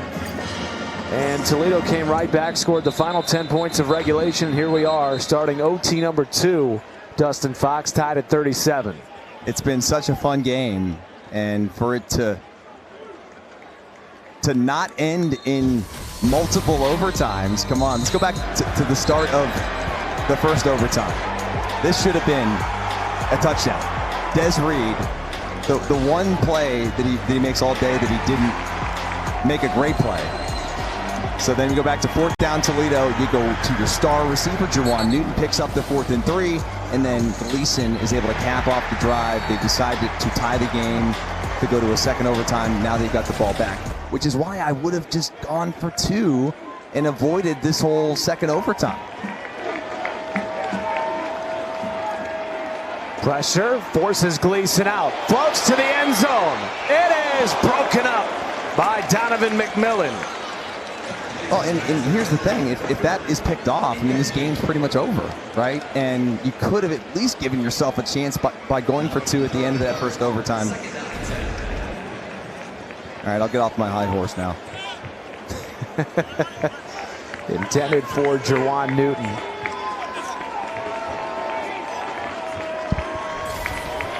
Gleason lives to see another down. 2nd and 10. With time. Over the middle. And caught by Jaquez Stewart. Brandon George with the tackle. And they will move the sticks. Stewart, you know, he's quiet. You're like, is he still healthy enough to get in the game? Is he going to make a play? And then boom, pops into the game and makes a big play right there. Gleason takes off and is brought down by Kyle Lewis.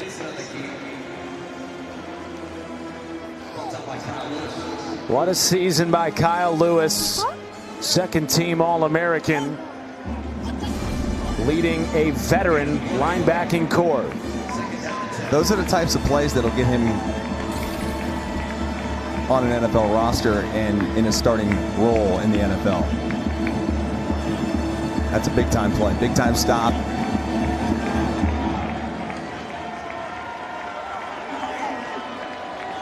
Play clock below 5.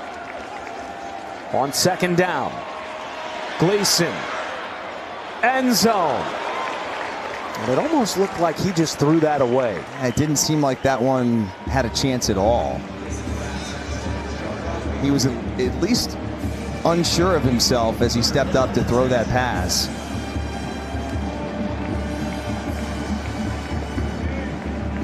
So 3rd and 10 here, and most likely going back to the air.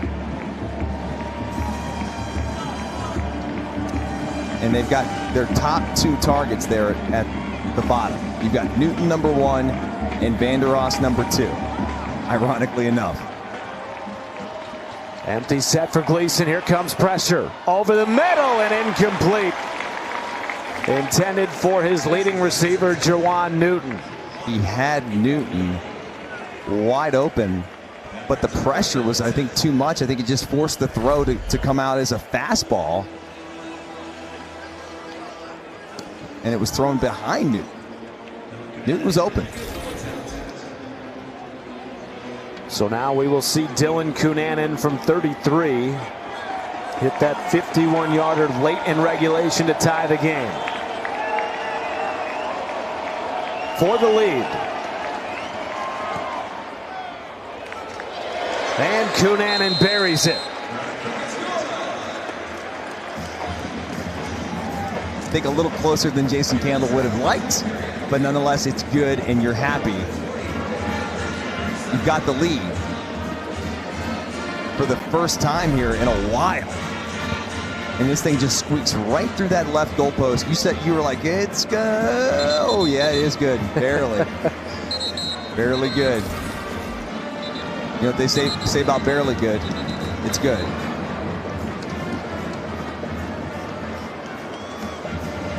So here's Des Reed now. I'm sure going to get a little bit more action here in the second overtime. And Matt, on the day, Des Reed has touched the football 37 times.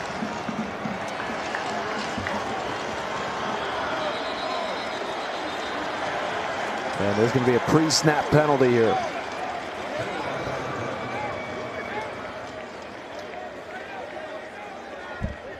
False start. Number 74, offense, 5-yard penalty, first down.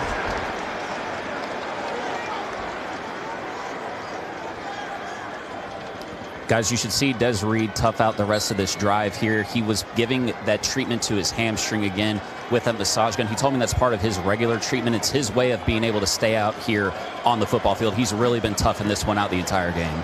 He's a war daddy. At his size, and to be able to have that workload, just so impressive. There he is with the carry.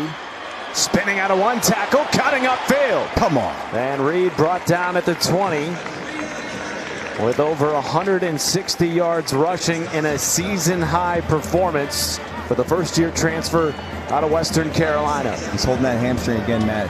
You can take a look as he now goes down to the field. Talk about a young man that is giving it everything he has. Well, remember, he missed their final game of the regular season against Boston College. They missed him severely in that loss to the Eagles. And Pat Narduzzi, as head coach, coming out to check on him. Pitt Nation thrilled. Desmond Reed announcing before the bowl game that he intended to return for the 2025 season. What a stat line for the young man. Well, like we said before the game, like he would most likely touch the ball at least 30 times. Well, he's touched it 38. And here's the last run. Just continues to give such great effort. And you got to think that that's a cramp as they're stretching it out on the field, rubbing the hamstring, just trying to get that muscle to loosen up a little bit to allow him maybe another touch or two, and frankly, that may be all you need. It would get a walk-off winner. Trophy in hand. Absolutely. Well, fans, don't forget to check out the ESPN app for the Capital One post-game show immediately following our game here in Detroit. On ESPN, we will flip to K-State and Rutgers. Right now being aired on ESPN2, but you can catch the post-game celebration here in Detroit on the app.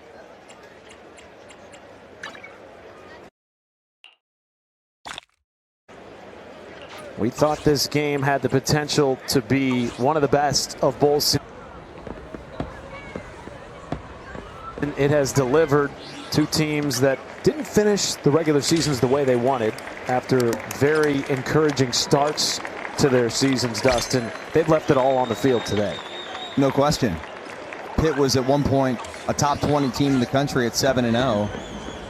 And also at one point, Toledo had just knocked off an SEC opponent on the road, and they were looking to potentially get into that top 25 as well, and thinking they could build off of what they did a season ago in 2023, where they won 11 games.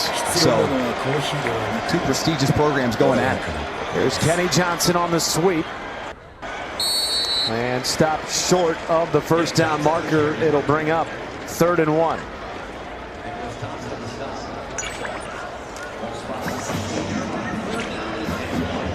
And for Pitt, 2 true freshmen in the backfield. Julian Duggar at quarterback, Juelz Goff at running back. They give it to Goff. Breaking free! Goff stopped short of the goal line.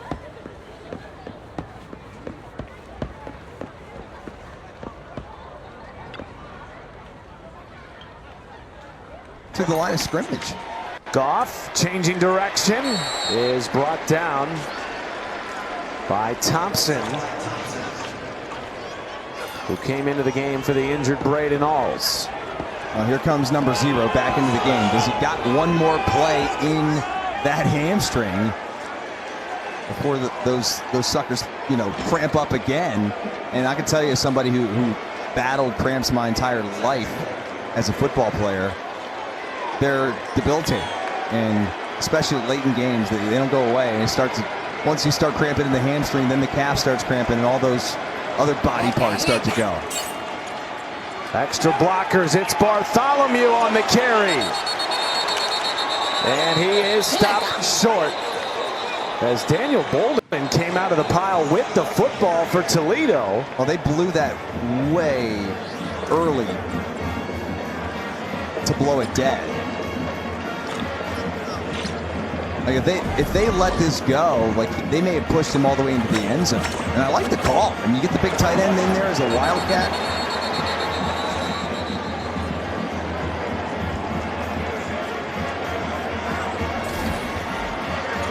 Two plays. And now Pat Narduzzi wants to call timeout as the play clock was winding down. Their one timeout of this overtime period. Be a 30-second timeout. All right, 3rd and goal from the 1. 2 plays, no matter what. Matt? I think so. Yeah, me too. Because here's the thing. If you,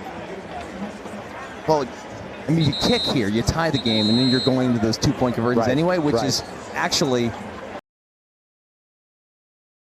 further away from where you're at now.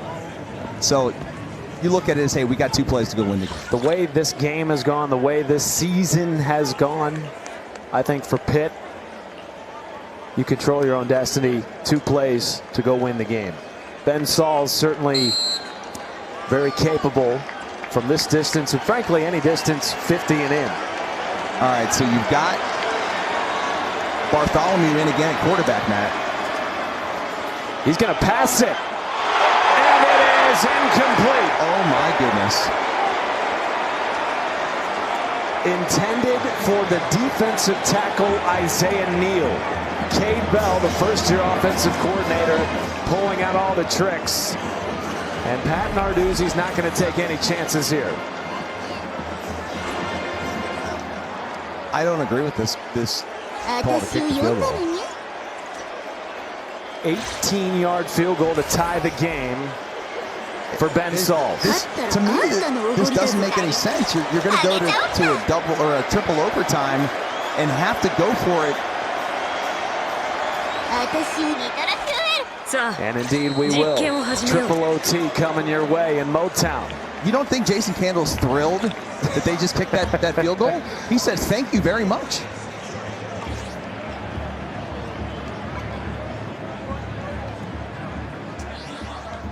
Let's send it back to studio with Kevin Connors.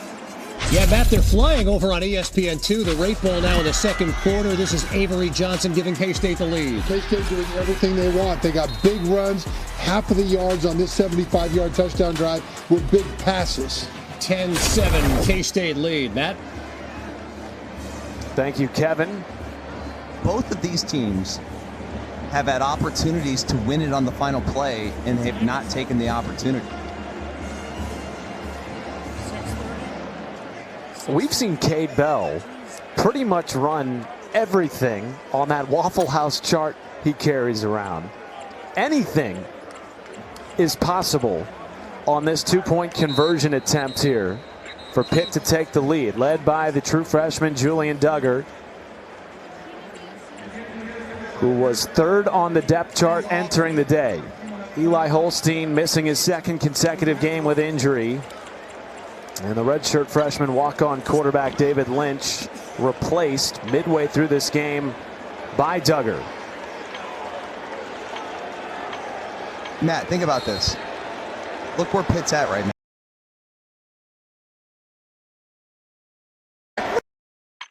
Like, it just baffles me. Toledo, their one timeout of this overtime period. Be 30 seconds. We're watching the same game, right? We are. Okay. I have a feeling if you're not seeing it correctly, you're going to hear about it on Twitter here in about a couple of seconds.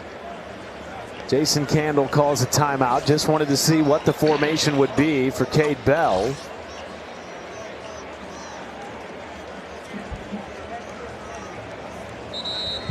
Just one two-point conversion try per overtime period. Overtime presented by Cheez-It. Yeah. Are you the cheesiest?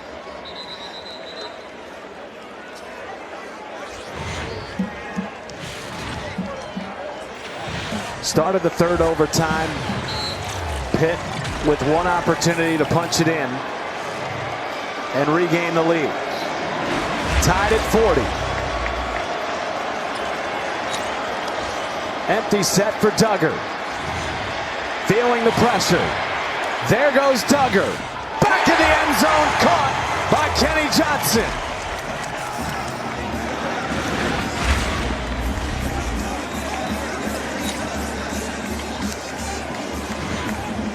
The sophomore from York, Pennsylvania, stepping up today in the absence of Kanate Mumpfield, gives Pitt the lead.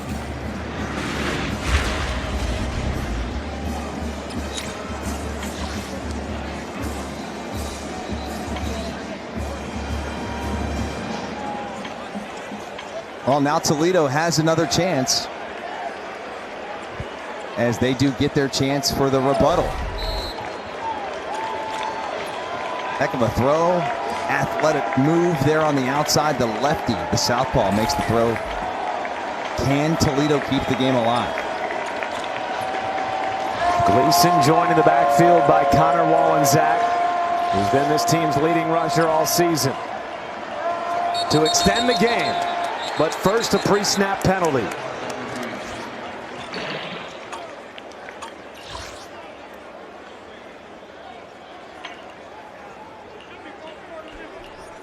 Offside, number 44, defense in the neutral zone, causing the reaction by the offensive player. Penalties enforced half the distance to the goal. We'll try the down. So that offside on Jimmy Scott will move Toledo closer to the end zone. From the 1.5-yard line.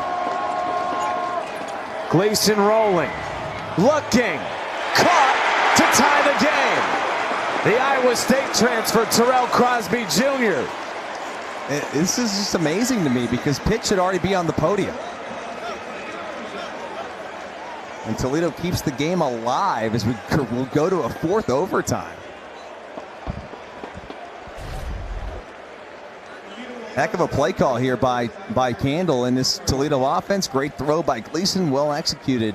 You know, that's a play where it's either going to be wide open, as it was right there, or Pitt's going to walk away a winner. So here we go. Overtime number 4. We have had 6 lead changes and 5 ties this afternoon in Detroit. 2 teams trying to end their seasons with a win.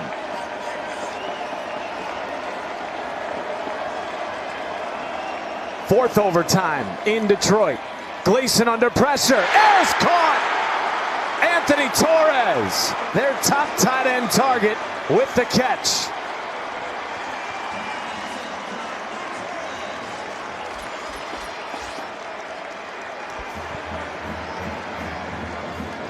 Unbelievable. And now the ball is in Pat Narduzzi in Pitt's court.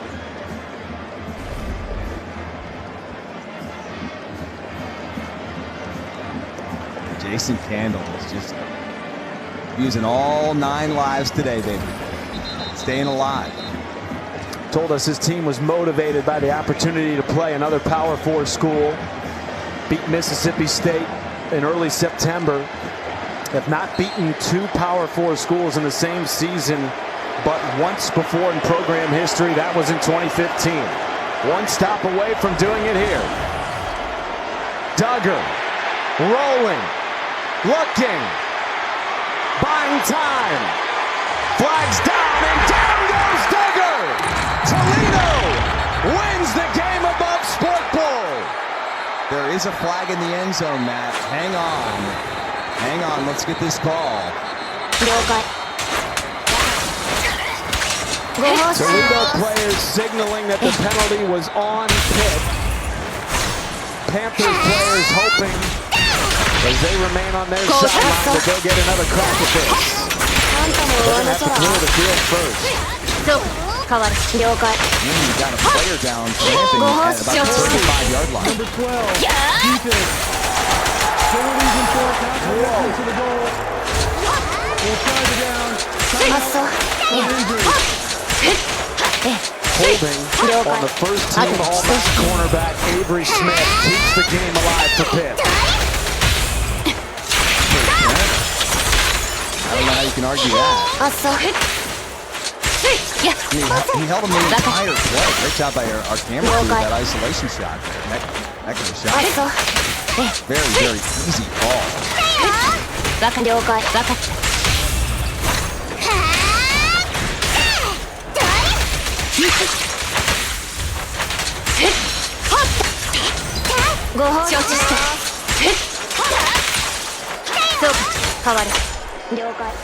And I believe it was Jackson Barrow who was slow to get up for Toledo. Man, what a banged up defense for the Rockets. Just trying to fight and grit their way to a win. Pat Narduzzi and his team so hungry to snap the 5-game skid. To tie the game. Timeout Toledo. Jason Candle ran onto the field. He was on about the 5-yard line to get that timeout called. Where do you go here if you're Pitt? We've seen a little bit of everything in this overtime from Cade Bell. They're one timeout for this overtime period. Honestly, I think maybe you go back to putting Bartholomew in at Wildcat. You've only got to get a yard and less than 2 yards, right? So, you know, the flag makes it half the distance, so it's a yard and a half.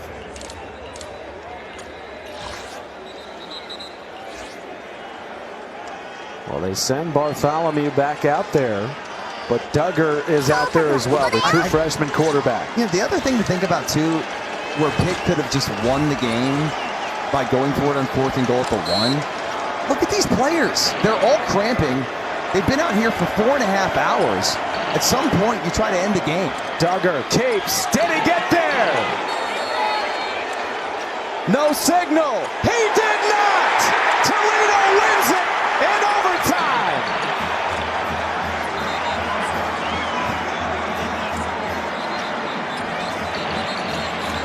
I think this is the right call.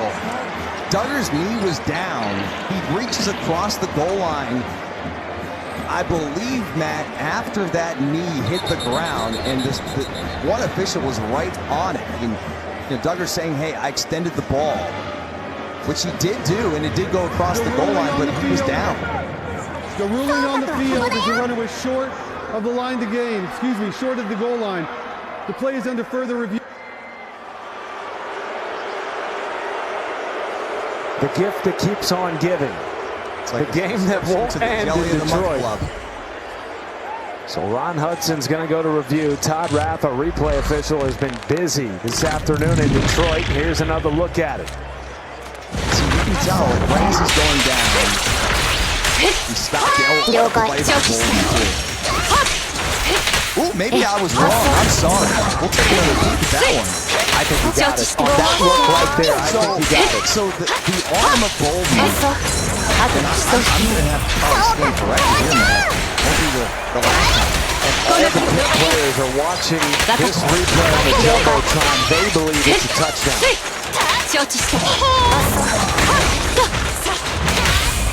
邪魔だ。手が汚れる。バカ。了解。ちょっとやるかい。承知した。総額がですか。バカ。ご奉仕します。 In this game, Dustin has been so physical, so fiercely contested. Both sidelines jawing at each other all afternoon. We've seen a couple of scuffles break out. Toledo went right across the field at the end of that game after they thought they had won. Now Pitt inching towards the Toledo sideline saying, hang on a second. Here's the high view. 暗弱消えてまた光るこの刀に誓おう Converted the two-pointer here to tie the game. I tend to agree with them. I mean, right there you can see Bolden. His arm is underneath the leg of Doug. Long review here. Ron Hudson remains at the monitor. I think that's our best look, and to me, I don't know about you, but it looked to me on his first effort, he got the nose of the football over the plane. Oh, there's no doubt that he got the ball across the goal line. It breaks the plane. Is whether that leg, side of the leg, the knee, any part of that body, lower body is on the ground, then he's down. What an effort by Julian Duggar, regardless. All these players have given an effort, an unbelievable effort today. And on the Pitt sideline, the problem is every player's going to need an IV when this game's over. On the Pitt sideline right now, they believe it's inconclusive. They continue to show what we believe to be our best replay here in Detroit. And Pat Narduzzi and company believe they have a conversion here.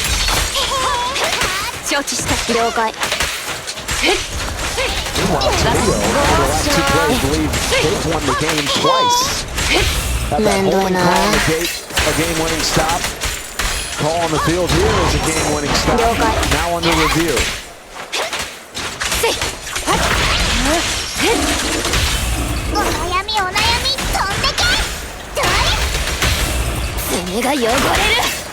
Right there, bottom middle of your screen, you can see the football. Oh, yeah, that's good. Here's Ron Hudson. After review, it was determined the ball carrier was knocked down when the ball crossed. Here we go. And the Pitt offense will stay on the field because they will start overtime number 5. And now if you're Toledo, you gotta gather yourself here, Dustin, because twice on that last possession, they thought they won the game.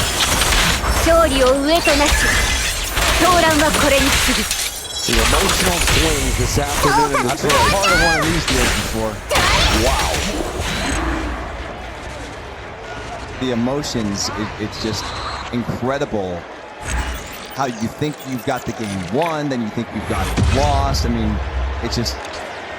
it's tough to keep that composure, and then Pitt's got to go right back at it here. Goff and Duggar in the backfield. Two tight end set. Duggar looking end zone. It is caught! Gavin Bartholomew converts, and Pitt regains the lead.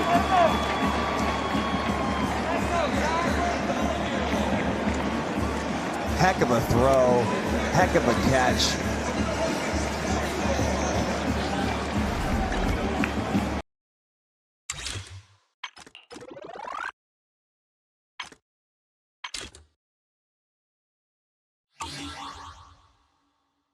Look at this throw.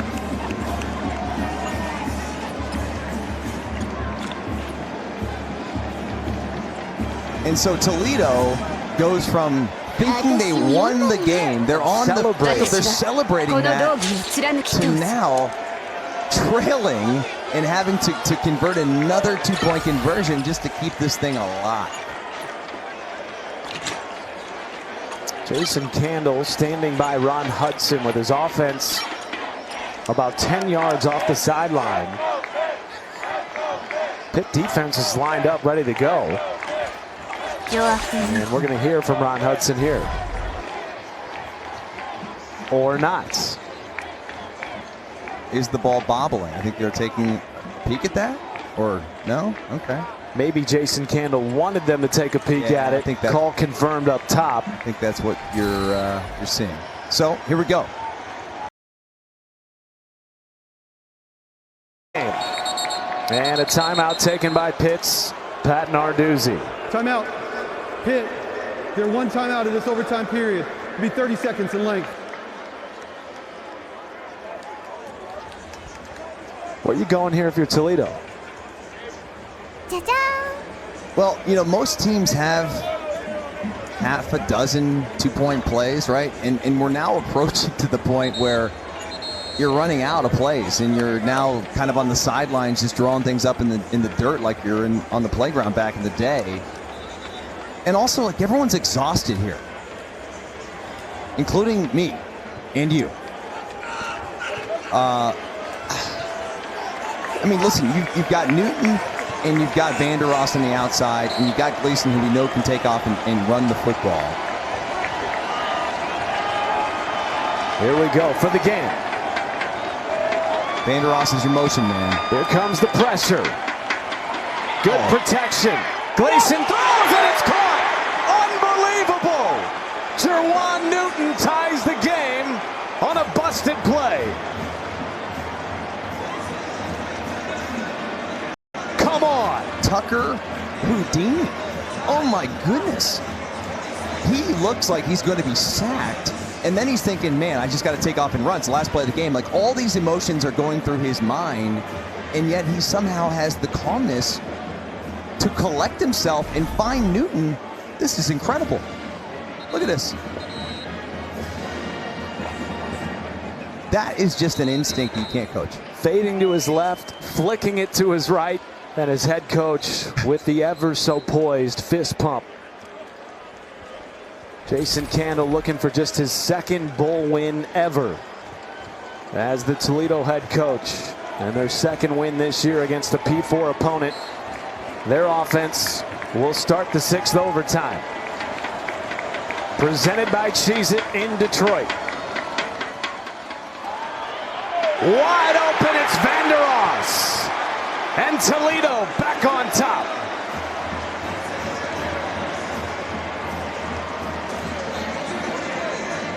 Matt, I've called a 7 overtime game before.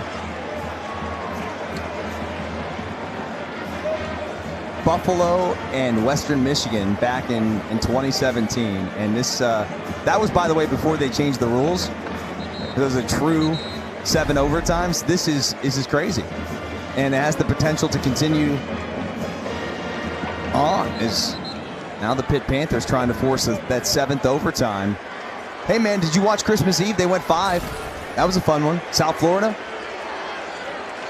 Bowl Mania, presented by Capital One, never disappoints. We are now approaching 5 hours on this game. Both teams within a 4-hour drive. Toledo just an hour away. Everybody on their feet at Ford Field. Pitt needs a score to extend the game.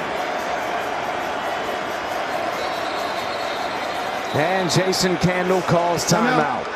Toledo, they're one timeout of this overtime period. It'll be a 30-second timeout.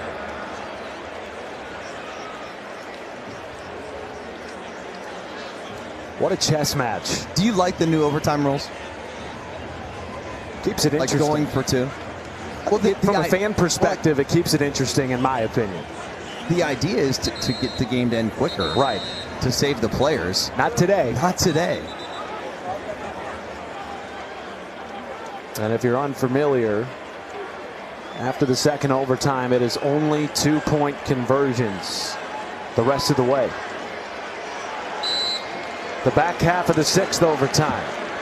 Pat Narduzzi has been kneeling since about the 3rd overtime. His team needs a conversion to tie it and extend the game.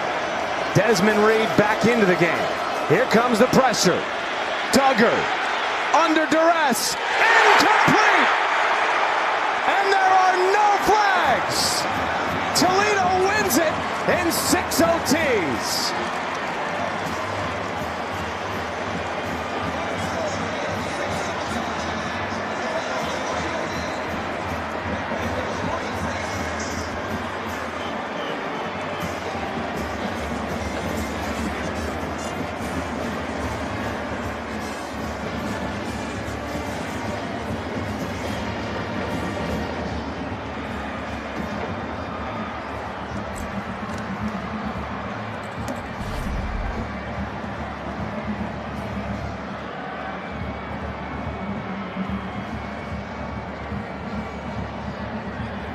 Jackson Barrow in his final collegiate game with the game-winning pressure, and Nasir Bowers on the back end with the coverage. 3rd time's a charm for Jason Candle. They thought they had it won twice before, and on the 3rd attempt, they get it done. I think both teams felt like they won the game like 5 different times. I've never been a part of a game, Matt, that has had so many different changes in momentum. It's incredible. You know, it's sad that somebody has to lose the game, obviously, but both of these.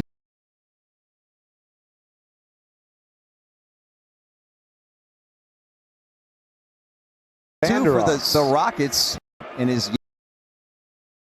name, of course, is Junior Vanderos, who was just remarkable today. 12 catches, 100 more, and not that he wasn't already, but NFL love as a player. Heck of a player. For the 2nd time ever, Toledo beats 2 Power 4 teams in the same season. Jason Candle ties Gary Pinkel with his 73rd career win at Toledo. Toledo wins it 48-46.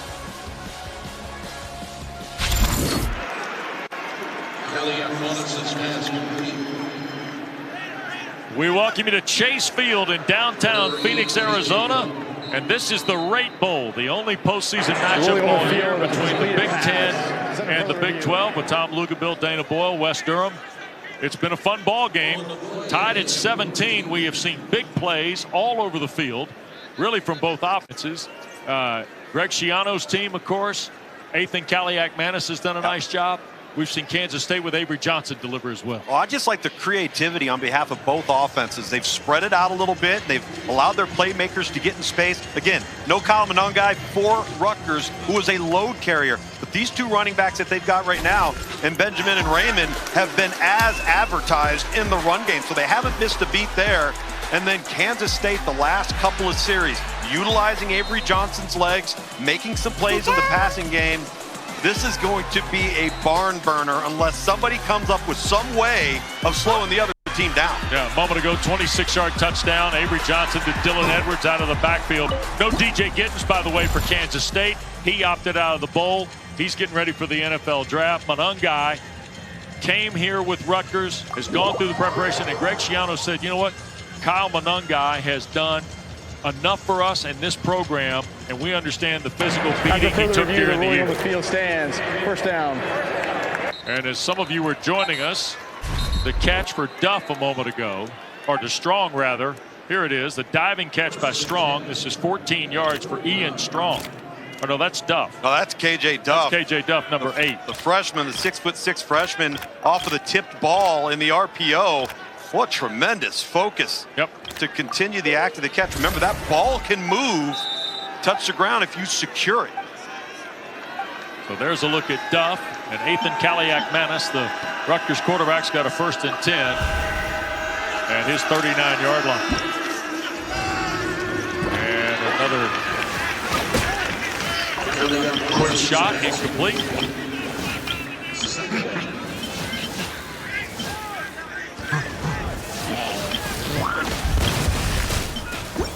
.606 to go now in this first half. Tied at 17. Antoine Raymond's got a touchdown. Jay Patel kicked the field goal. Jay-Sean Benjamin has scored on the ground. Tennant an early field goal. Johnson a run, and Johnson a touchdown pass. And you're up to date just like that here in Phoenix. 2nd and 10. Kaliakmanis again, and it's caught. Strong that time with flags thrown. And this will be the first penalty of the ball game. How about that with 5:59 to go in the first half? Well, it's going to be on Keenan Garber. Holding. Defense, number 1. That penalty's declined. Ball to the play. First down. He's actually matched up on Ian Strong, who catches the football. Strong's able to break away from the grab. You see to the right side of your screen, you see the grab right there on number 1, Keenan Garber. And it doesn't matter, though. What a heck of a throw by Adrian Kaliakmanis. And again, that big body, wide catch radius of Ian Strong doing work today. Yep, Strong's been impressive for sure. 4 catches already over 100 yards, Lukes.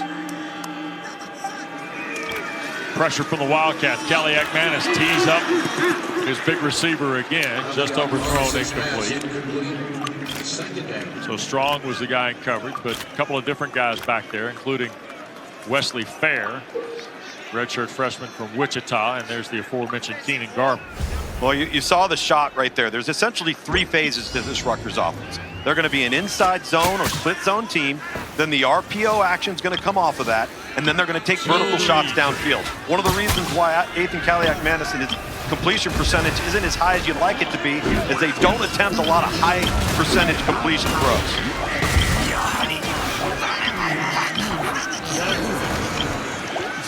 Play fake again. Tries to rip it, middle of the field. What a catch by Duff. In traffic, KJ Duff. Boy, what a strong-looking freshman Duff has become here for Rutgers late in the year.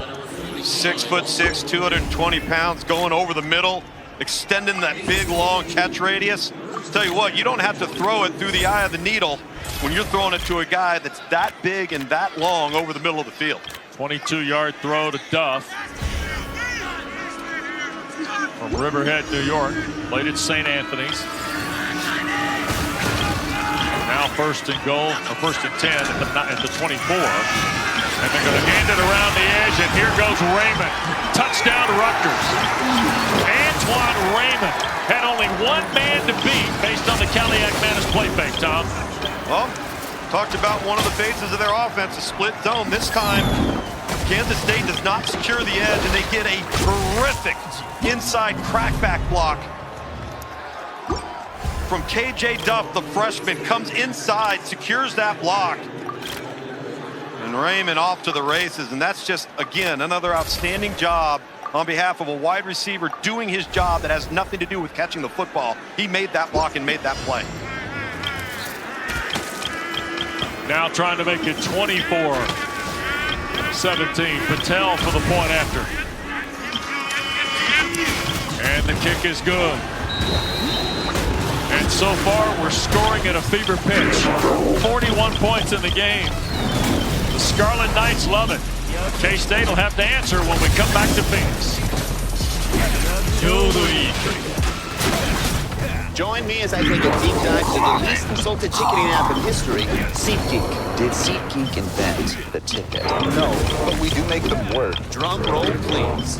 Ooh, how do I use the Seat View feature? It shows seats with a pole blocking the view. Don't buy those. What if I want to sit behind a pole? Buy those. Join me as I bore you to death with a series of interviews about a ticketing app that just does what it's supposed to do. Discover a getaway at Wild Horse Pass. Tee off.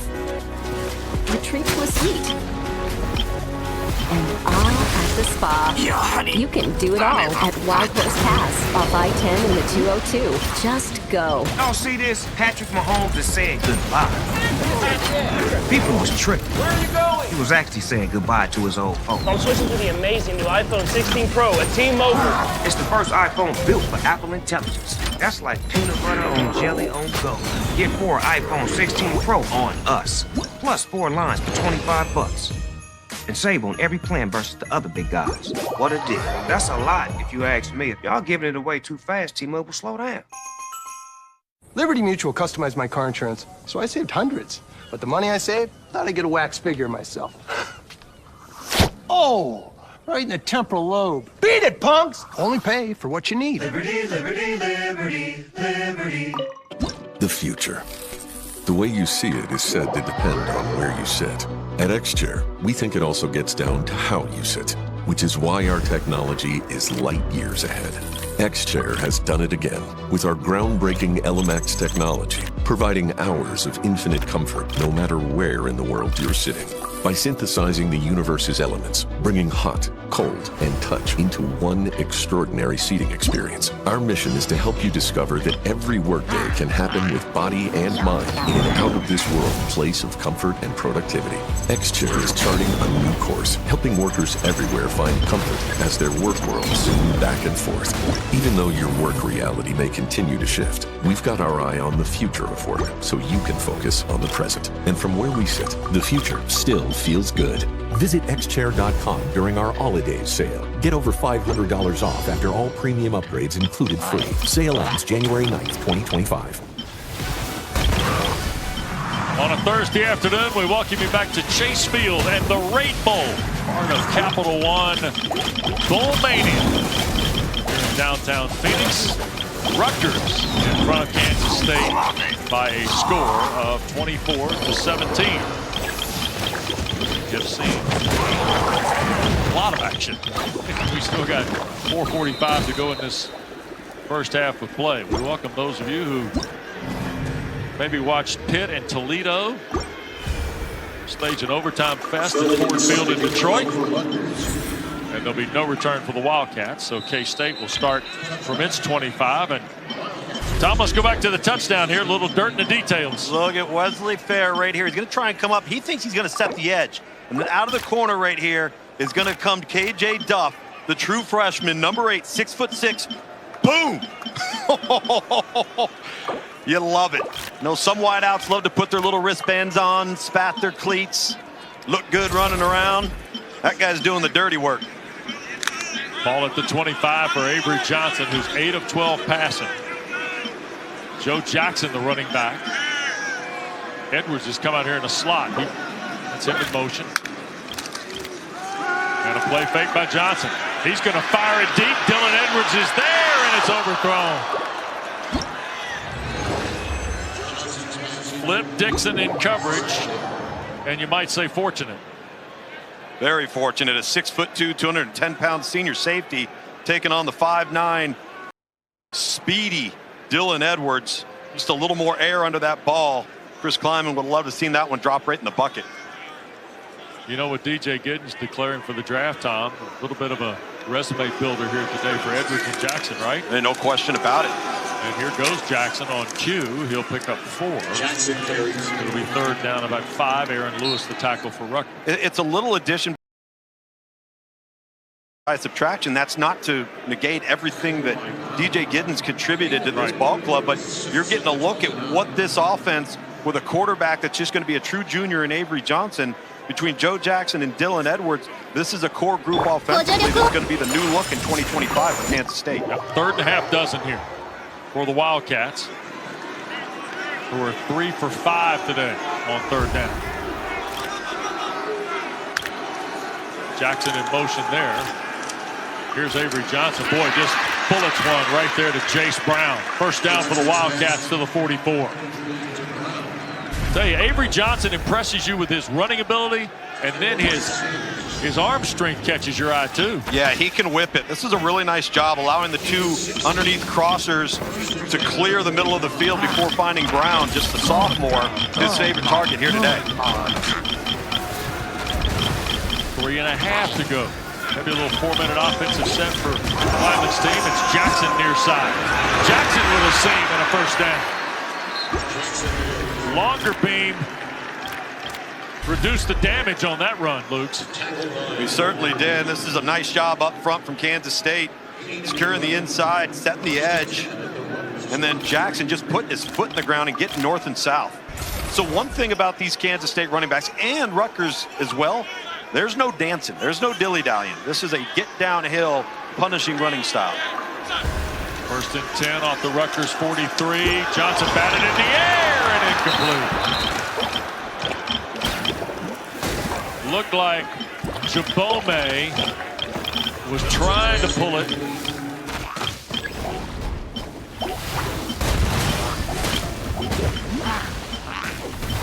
Pulled this in. Really good job by Dixon, because once he realized he wasn't going to be able to get to the quarterback, just stop, get your hands up. Johnson on 2nd and 10. Intercepted Longerbeam. First turnover of the ball game is the interception by Robert Longerbeam. His 2nd interception of the year with 2:40 to go first half. Longerbeam just baits Avery Johnson into this throw. He just sinks. And an ill-advised throw and poor decision from Avery Johnson. Really his first bad decision. He's missed a couple of open guys early in the first quarter. And he knows better than to make a play like that. So Rutgers will have the ball at its 42-yard line, already leading a touchdown. And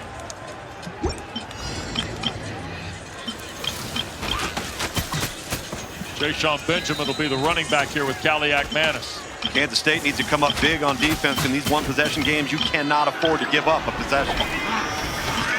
6 in the box for the Wildcats.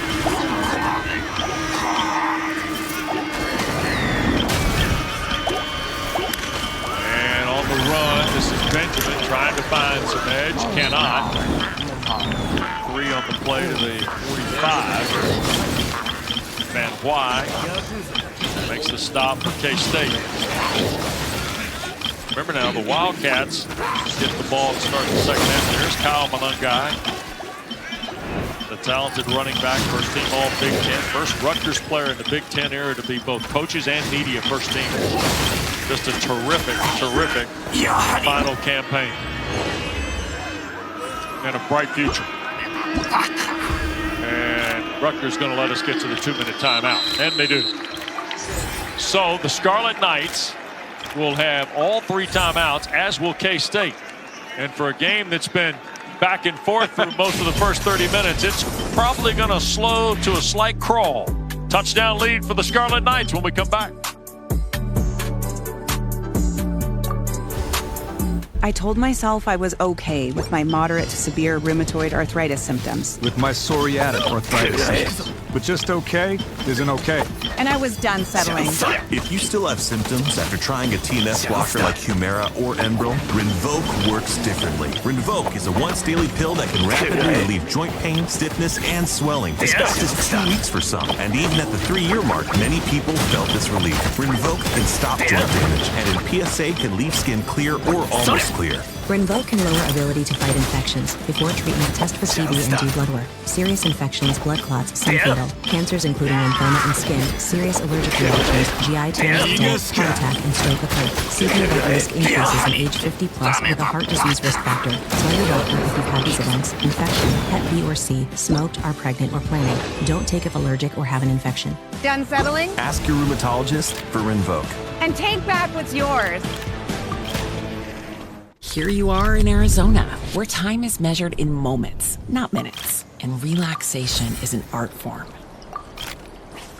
At the intersection of utter serenity and total awe, where you feel fully present experiencing the past, and you meet your inner foodie for the first time, right at the center of the best time you've had in years.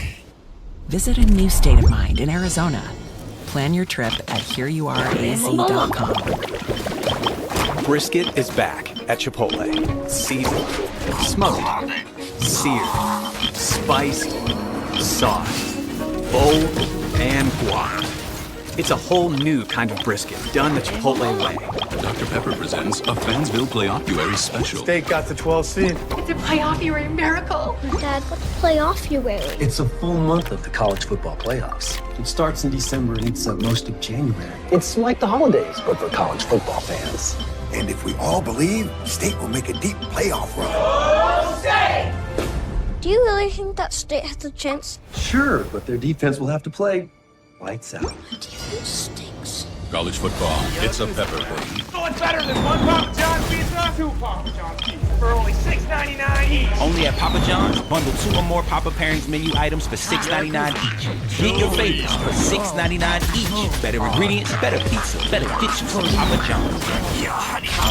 Kevin Connor's in studio. Coming up on the United States Marine Corps halftime report, we'll recap an absolute thriller between Toledo and Pitt. Most overtimes in the history of college bowl season. Plus, what to expect from two of the best running backs in all of college football, Ashton Jeanty and Cam Scannable in their respective college football playoff games, and Trevor Maddich with his thoughts on our first half West coming up when you join us at the half. All right, Kevin, thanks very much. You and Trevor Claus at the break. Second down. Out of the 2-minute timeout, and Kaliakmanis incomplete. No flag on the play. Trying to dial Duff. And Donovan McIntosh was there in coverage for K-State. And it'll be third down and 7 here.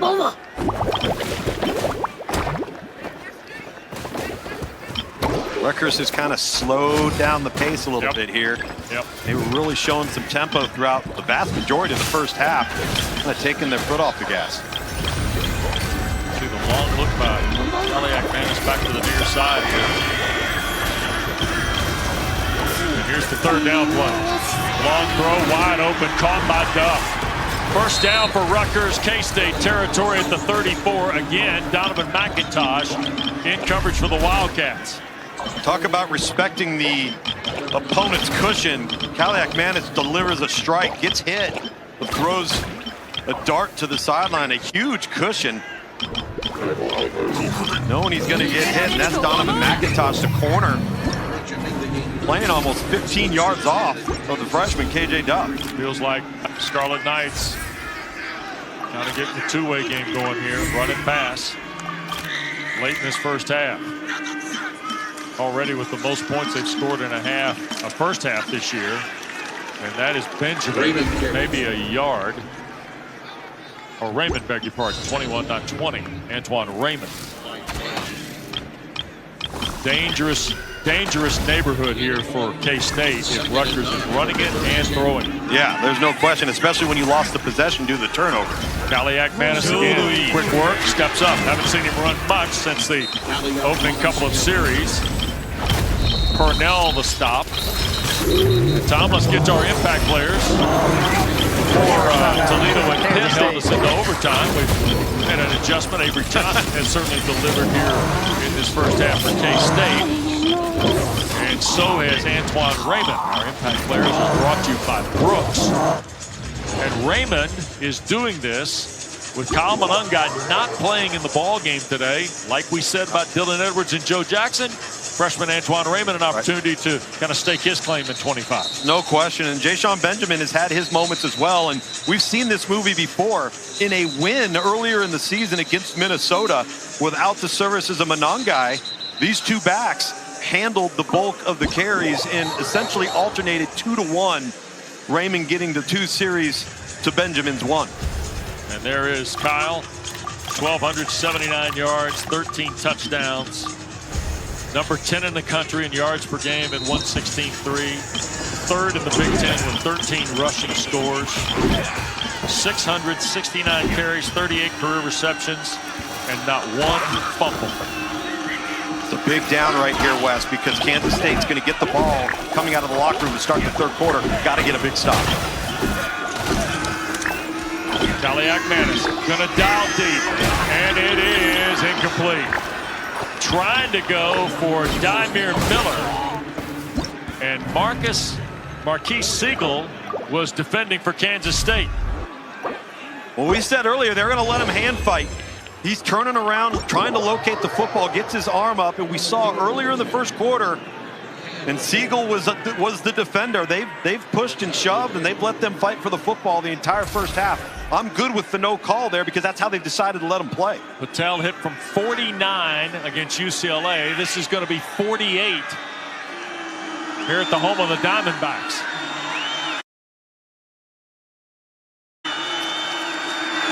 Kick away,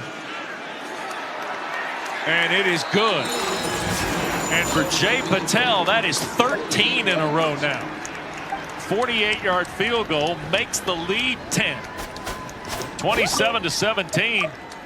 And with K-State getting the ball to start the second half and 1:04 to go and a couple of timeouts, we'll see how Chris Kleiman decides to handle some of this. And a quick reminder to you, of course, Allstate celebrates every field goal and extra point made with a donation to the participating university's General Scholarship Fund. Thank you, Allstate. And the Rate Bowl here in downtown Phoenix.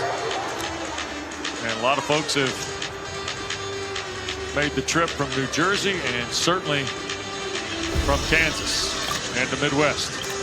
And in game time, we said at the top, and sometimes when you ask yourself the question, do they want to be there? These two want to be here, and they both want to win. They want to win. They want to be here. They realize the importance of it for each team as they start to develop who they are, what their core values are, what their foundation is. And this Rutgers football team has got some really good young personnel coming back in 2025. Got a lot of momentum on the drive chart, as you see. All 27 points have come in the last 5 possessions. Now with about a minute to go, there'll be no return. So K-State with the 2 timeouts, 64 seconds and 75 yards away in a 2-possession game. And I don't know whether that matters as much right now where Chris Kleiman is just making sure if you do something here, it's productive. And Avery Johnson coming off the interception, which was his 10th of the year. Well, it makes it more difficult when you don't have an opportunity to get a return, get yourself beyond 25 yards. And Johnson looking to throw on first down. Now in trouble in the pocket, and he will lose 3 on the play. Back to the 22. Jabome reaches the Wildcat quarterback.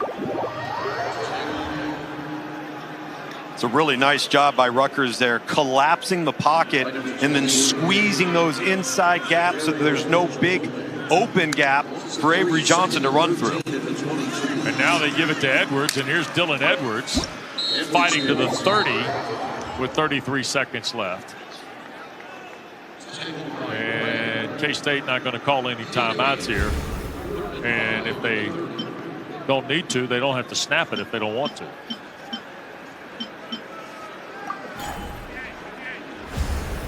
And it looks like Johnson, they're just going to kind of run their regular tempo of the offense and have one final play here. Jackson in motion. Here's Avery Johnson to his right. And he will throw it out of bounds, and that's the end of the first half. Malcolm Ray was pressuring Johnson from the pocket, and Rutgers is going to take a 10-point lead to the halftime. Pretty impressive effort both sides of the ball by the Scarlet Knights, but especially on offense, Tom. Oh, there's no question about it. Again, this young talent, the running back's a true freshman. KJ Duff made a ton of plays, another freshman, and the quarterbacks played well. Well, downstairs with the 10-point lead, Greg Schiano nice enough to visit with Dana Boyle. Coach Schiano, safe to say no shortage of offense and creativity in the first half. How does your defense slow down the K-State offense here in the second? Yeah, it's hard to do. Not many people have, so we're trying. That was a good stop right there. We got to stop before we got the interception. You got to take the ball away because they're very, very multiple and they're very skilled. No Kyle Monungai, but he's been active on the sideline with the running back group. How has Antoine Raymond asserted himself in this first half? Yeah, I think he's been running the ball well, and Kyle is coaching the heck out of him, so I love to see that. Thanks for the time. Thank you. All right. Thanks, Coach. Thanks, Dana. 10-point lead for Rutgers. Scarlet Knights trying to pick up their 8th win of the year. They got a 10-point lead on Kansas State. Here's Kevin Connors and Trevor Matich. Wes Antoine Raymond was great in that first half. Great first half in general. Welcome into the United States Marine Corps halftime report. What a game in Detroit. Toledo and Pitt. 10-point Panthers lead, Trevor. And then Darren with a pick six. The big defensive lineman on his own blitz. He pulled off his pass rush, came back and jumped into the pass coverage. Tie game in overtime. Julian Duggar on the keeper, giving Pitt the lead. Tucker Gleason, though, would answer. Yeah, Gleason right up the middle once again. This was a battle of young quarterbacks, and both did well. Fast forward to the fourth overtime. Anthony Torres for the lead. And that was another great play by the young Gleason. So Pitt's got to answer. Duggar, who escaped all day. Unable to escape from this one, Trevor, and the Rockets win, and we got to storm the field. Oh, right? We got to storm the field. This was a chippy game, and Toledo's excited. Well, hang on a minute. Penalty flag down. Uh-oh. Yeah, holding in the end zone. So, next play, Duggar brought down. Now you storm the field, right? Now you storm the field. You stop them, and it's time to celebrate that victory. But, oops, wait, what? Hang on a second. They say Duggar was not down. No, actually, a defender held his knees up off the ground while he was just stretching the ball over the goal line, so it's a score. And we're going to a sixth overtime. Gleason to Junior Van Ross. Yeah, that was just a busted coverage right there. And then Duggar gotta have it. Not to be. What a game in the Motor City. What a game above Sports Bowl. And they stormed the field for the third time. They're getting their money's worth. They finally can literally storm the field. What a finish there in Detroit. Trevor Maddox, Kevin Connors here in studio. Game of missed opportunities, but so many thrilling moments in that game. There were thrilling moments, and coming from players that you wouldn't necessarily expect. Talk about Julian Duggar. He was the fourth-string quarterback heading out of the season. Their starter, Eli Holstein, injured. Their backup transferred. The third-string guy was David Lynch, and he ended up not doing too well. So in comes Duggar, fourth option, and he was a revelation. He was a baller. And the thing is, Toledo's defense had very few answers for him. Julian Van Ross was spectacular in the win for the Rockets, who get it 48-46. As for our game, nearly 600 yards of combined total offense in this one, and one big common theme. There was the big plays on both sides. Both teams were able to rip off huge chunk plays in the running game. The difference in the score and the difference in the game is in the passing game. Ethan Calvert-Mattis of Rutgers has more big plays through the air than Avery Johnson of Kansas State. And a very high-scoring first 30 minutes of football, 27-17, and Rutgers on top. We'll take a timeout when we come back. Kent State has already taken down the Mustangs. Next up, the Broncos. How will they handle Boise State's workhorse back, Ashton Genty? Trevor with more on that challenge next.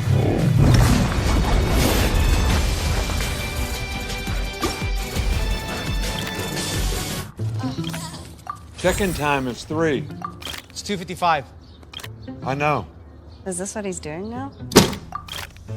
As your host, I have some rules. First, no showers longer than 5 minutes. This isn't a spa. No games, no fun. Yes, Coach.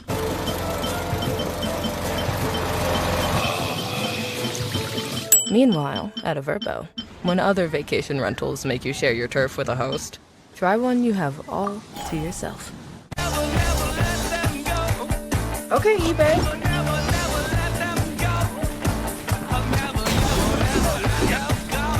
The place for pre-loved and vintage fashion. eBay. Things people love. Honey, I don't think this spray's working. It's okay, you got it. Just stick with it.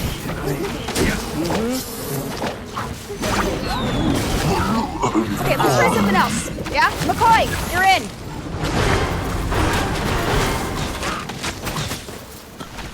Gotcha. If only there were backups in real life. There you go, Cole. But at least there's Progressive to protect your home and auto. Just off today. It's only one nest. Who the other wasps? Naturello has vitamin E from sunflowers. Ours has retinol palmitate. Organic broccoli, carrots, and blueberries. Pyridoxine hydrochloride. So much harder to say than blueberry. Naturello whole food multivitamins. Available on Amazon and naturello.com.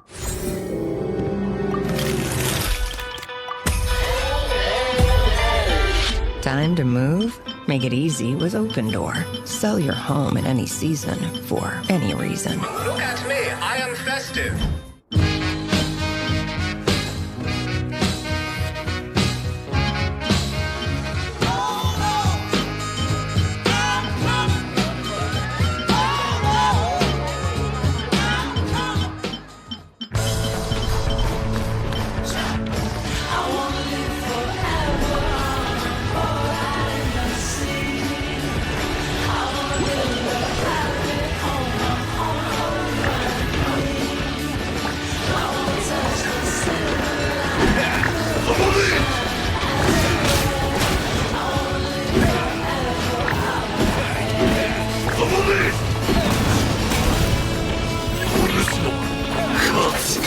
than 100 years of tradition, 10,000 players pop in each year for this one-of-a-kind experience. 1.5 million fans join them in person, while over 95 million fans watch the most interesting celebrations, from the mountains to the desert, the city to the beach, distributing over $100 million to the participating institutions and positively impacting communities across the country. This means something.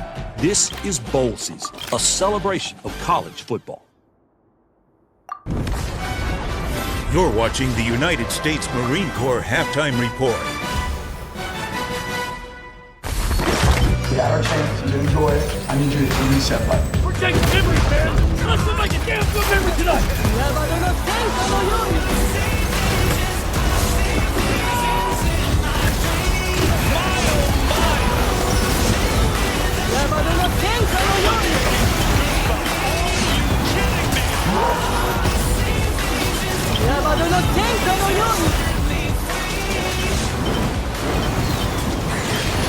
And the first round games in the rearview mirror. We're on to the semis. 4 iconic bowl games from Atlanta to Pasadena, New Orleans to Tempe, where Boise readies for Penn State.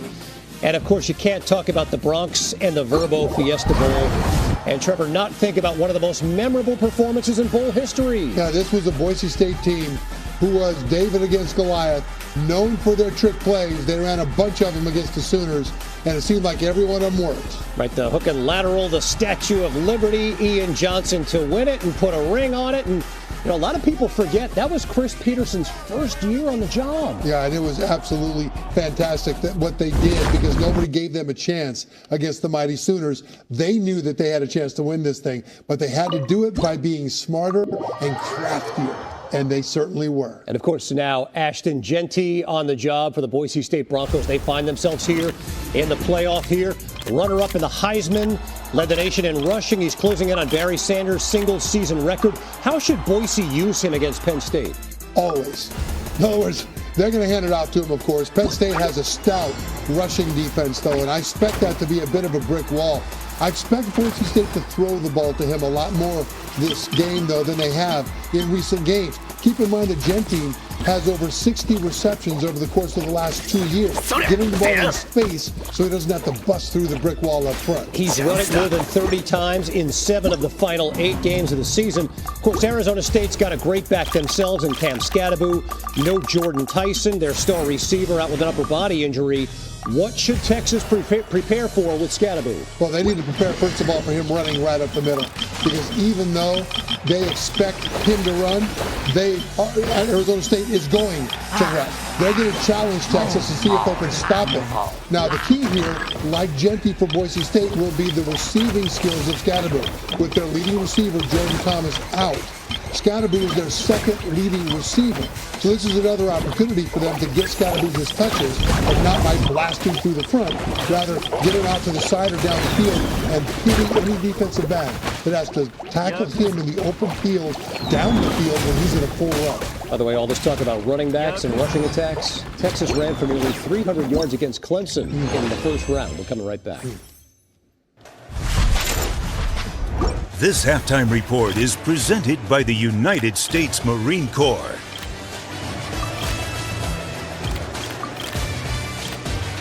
Did you get the Duracell batteries? What's it matter? Batteries are all the same. Incorrect. Only Duracell is built different, with Power Boost ingredients inside. Power Boost ingredients are a unique blend of nickel and lithium. No other batteries have them. Power Boost.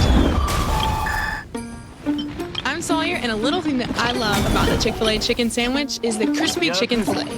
The seasoning is so satisfying. It's what I needed, but I didn't know that I needed it. You get the toasted bun and the delicious crispy chicken.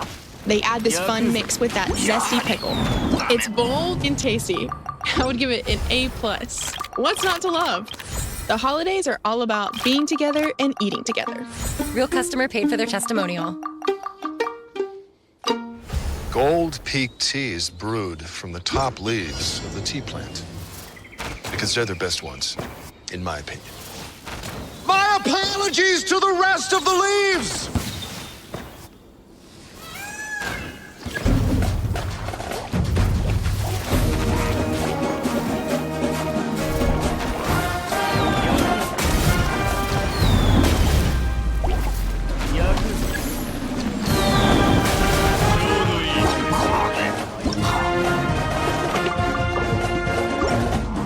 level up, stay fit, and fuel your fandom.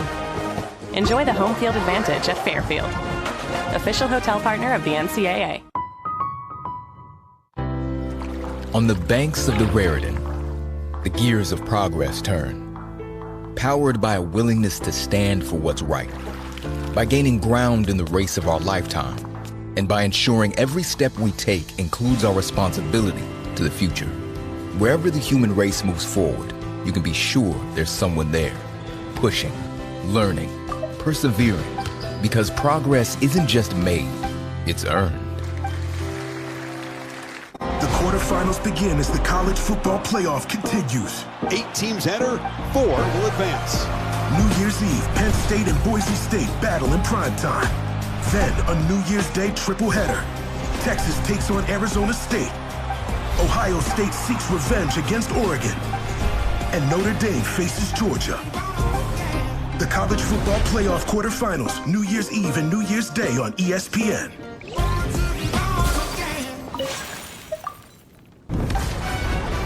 You're watching the United States Marine Corps Halftime Report. With Trevor Maddich, Kevin Connors, a look at Capital One Bowl Mania. What a great time of year it is for all these games. Of course, the Valero Alamo Bowl comes your way, a matchup of two of the best quarterbacks all season. BYU and Colorado, and we're actually going to see Shedeur Sanders and Jake Retzlaff. We are. The stars are coming to play in this game. Shedeur Sanders, Kevin, likely to be the first quarterback taken in the draft, but he's playing in this game. Travis Hunter won the Heisman Trophy. He's playing in this game, a non-playoff bowl game. But it's not just stars for Colorado. Jake Retzlaff will be coming back next year for BYU. He and most of his players are coming back, or excuse me, are playing in this game. And so this will be like a regular season game.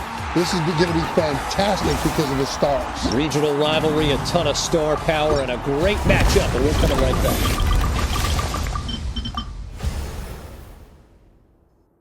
Get more bang for your bucket with the KFC Festive Feast. Enjoy 6 tenders and 6 pieces of classic fried chicken, hand-breaded in our original recipe of 11 herbs and spices. It's a holiday miracle. You even get 2 large sides. Enjoy it all for just $25.99 at KFC.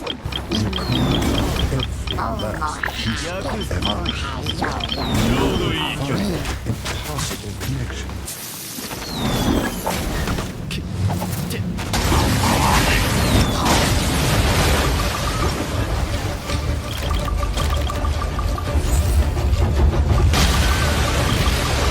And all the while, you were soaking in the bath. Audible. There's more to imagine when you listen. I'm your football-obsessed best man, and I think you having your big day during the big game is the worst. Are you kidding me? Physically, I'm right here, but mentally, I'm here. Yeah, I do. Come on, speed it up. When all eyes are on you, my eyes are glued to the game. Touchdown, yeah! And if you didn't bundle your home and auto insurance, swallow this could be tough to tackle. So get Allstate and be better protected from mayhem. From starting strong to it's been a week. So many ways to save. Life ready, wallet happy. That's 365 by Whole Foods Market. Great brands, great prices. Everyone's got a reason to rack. I've got Levi's, Uggs. I've got a new backpack. Because I always find something amazing. Why do I rack? Because check out these boots. Nordstrom Rack. In stores, on our app, and online. BK Melts, wanna warm up this shirt. Classic bacon, shroom, and Swiss. BK Melt season is tasty bliss. BK, have it your way. Everything you thought you knew is brand new. See, when the game changes, so do we. Every day, every play. Always been greater than 12, now standing 16 strong. In every end zone, any time zone. When everyone else keeps asking, what's next? We know, we are. This halftime report is presented by the United States Marine Corps. Jay Sean Benjamin has run for a touchdown. Antoine Raymond has a pair of scores. K-State's going to get the second half kickoff when we come back.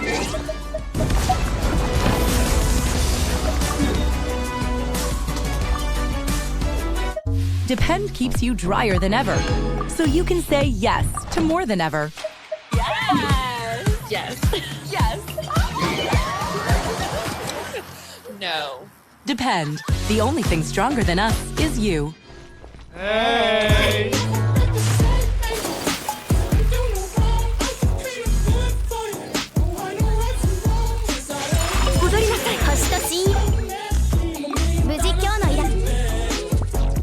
He loves that baby. My pride and joy. And wait till you see the other two surprises. A joyful bundle of 3. 3? I was thinking of gifting one to each of you. I got AT&T's bundle of 3, iPhone 16 Pro with Apple Intelligence for me, and iPad and Apple Watch for you. Get iPhone 16 Pro on us, plus iPad and Apple Watch for 99 cents per month each, and save up to $1,700.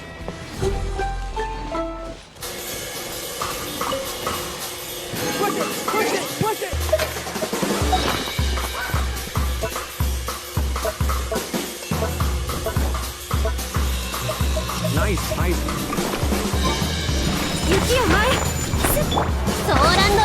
Yeah.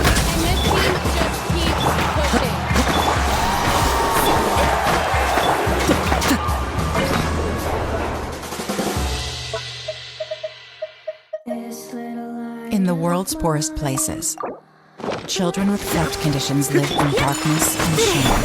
They're shunned, outcast, living in pain. You can reach out and change the life of a suffering child right now. A surgery that takes as little as 45 minutes. And your act of love can change a child's life forever. Scan the code or go online today. Thousands of children are waiting. What's your plan, huh? You have one? Talking about what is your plan for a reliable source of power when the next emergency strikes? Well, check this out. It's called the Patriot Power Generator 2000X, and it's from the family over at 4 Patriots. See, they took a page out of the military's playbook for portable solar power, and now we get to use it in our own homes. What's even better is that this solar generator can power critical appliances like your fridge, your microwave, and your CPAP machine, so that you're prepared for whatever emergency strikes next. So go on, check it out. It's over at 4patriots.com. You're watching Capital One Bowl Mania.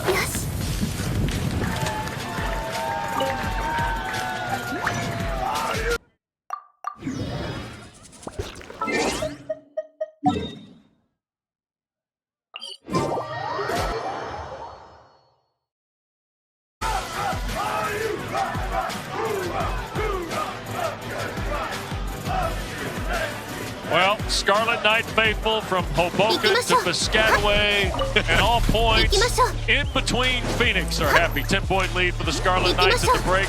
Our clutch delivery brought to you by Chipotle. A couple of individual stars, Tom. Absolutely. This one starts with Kansas State on offense and Dylan Edwards. And then Raymond, the true freshman running back, comes up through the hole and it gets his foot in the ground and gets north and south. This was a first half chock full of explosive plays, flipping field position, and capitalizing on red zone touchdowns and points once again right there for Raymond on the ground for Rutgers. A couple of rushing scores for Antoine Raymond, and Rutgers has got a 10-point lead. See the details of the first 30 minutes of play here at the Rate Bowl. Total yards, 319 to 258. How about the big plays? 7 of them each. Yeah, I think the big plays are where it stands out, and how do you get a stop and get off the field, particularly Kansas State. Early on defense in this third quarter, got to try to get that possession back that they lost when they turned the ball over at the end of the second.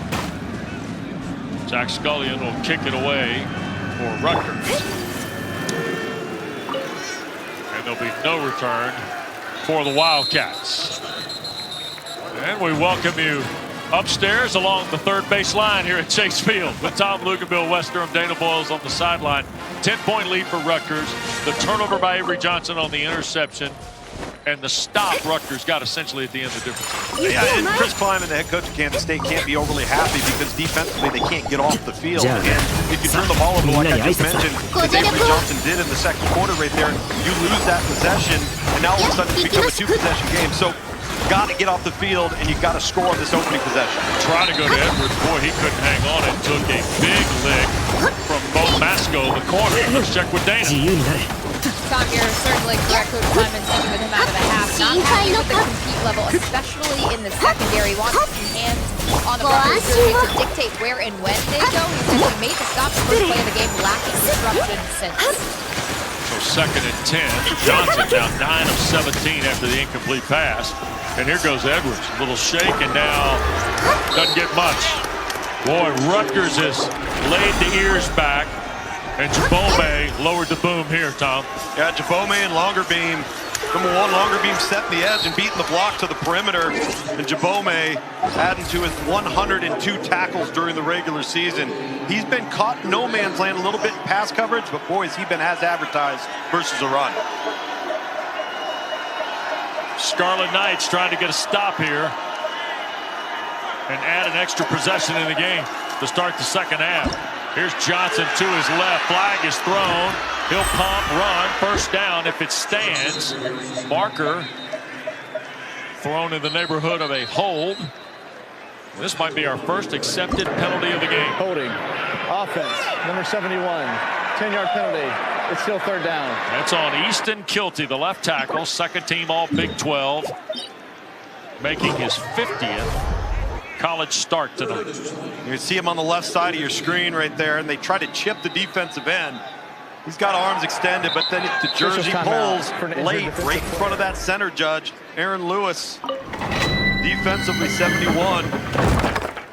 71 on 71 crime there. Yep. Malcolm Ray is the injured Rutgers player. Remember, he made the tackle on the play. So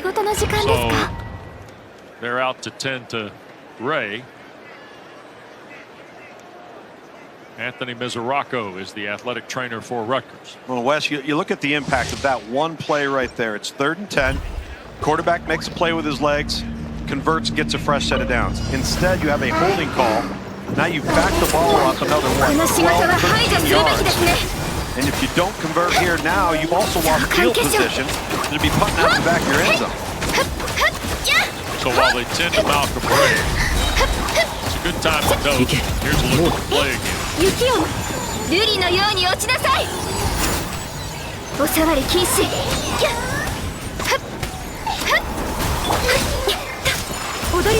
So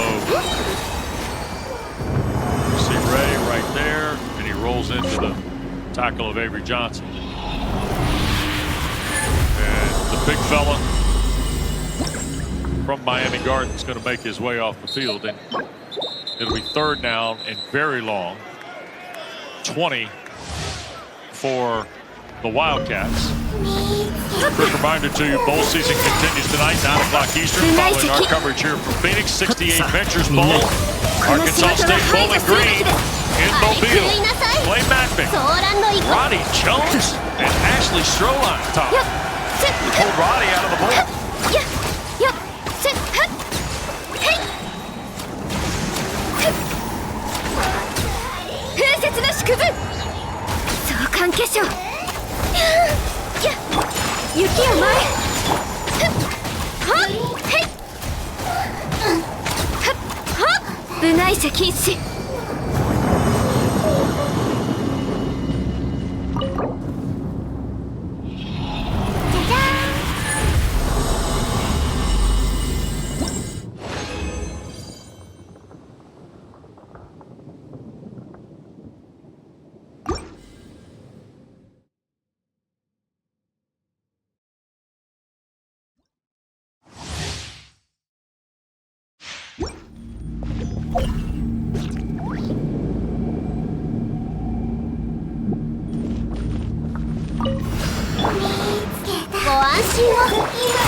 ついていきます。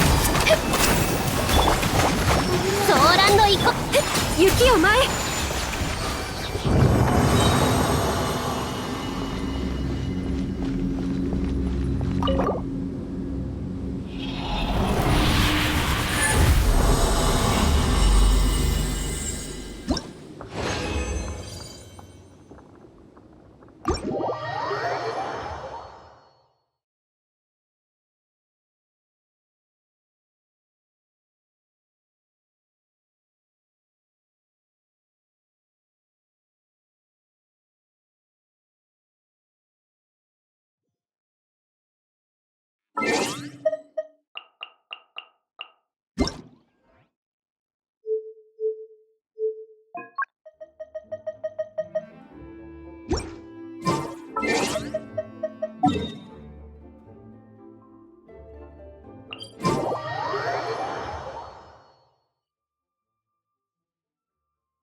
これが旅人さんの普段の暮らしですか。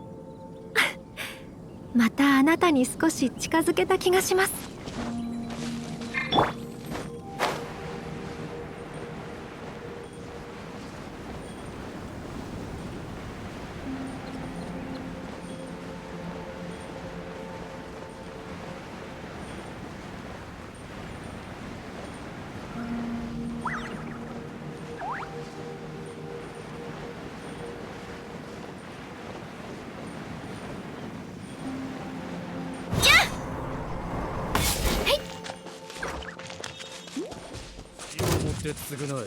この仕事は排除するべきです。神里流消滅。じゃあな、さあみんなにご助力を。あれ狂いなさい。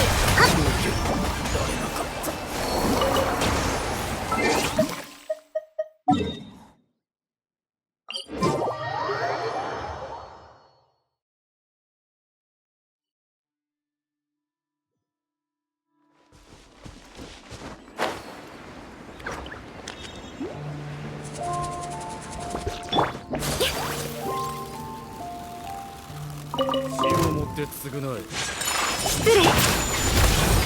ソーラン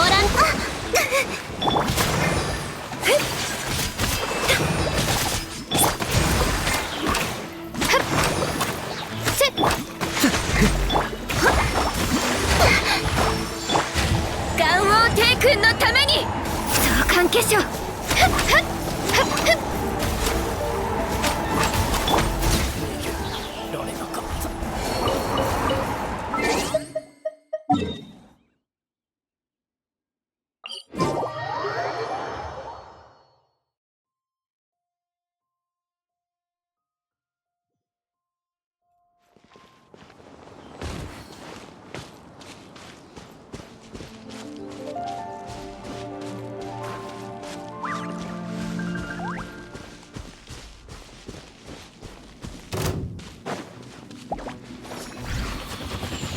ご助力を。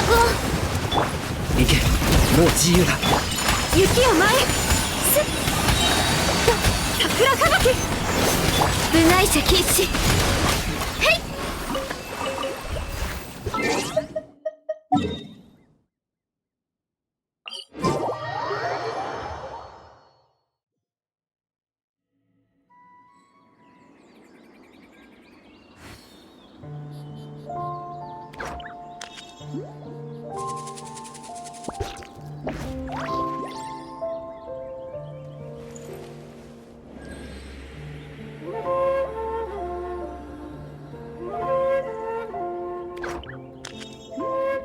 Users, title, available online or at your favorite retailer. The Power of Mando is now available in a spray. This innovative low pH formula stops odor before it starts anywhere on your body with long-lasting... People?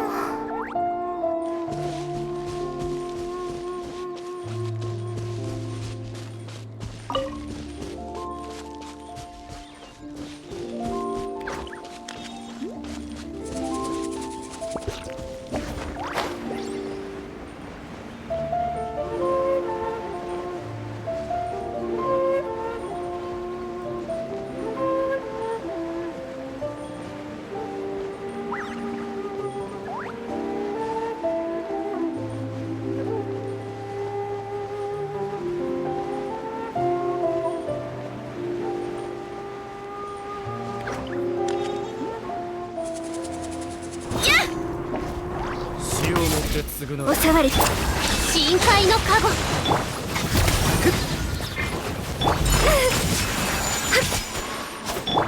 瑠璃のように落ちなさい。部外者禁止。それ踊りなさい。神里流消滅。られなかった。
じゃじゃーん。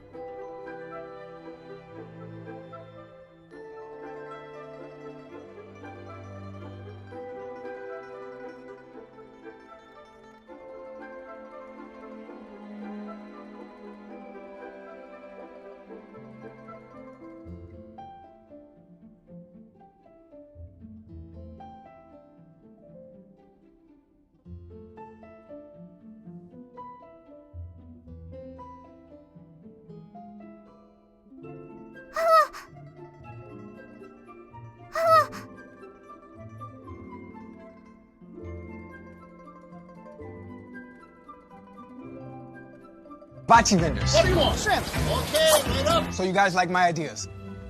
No.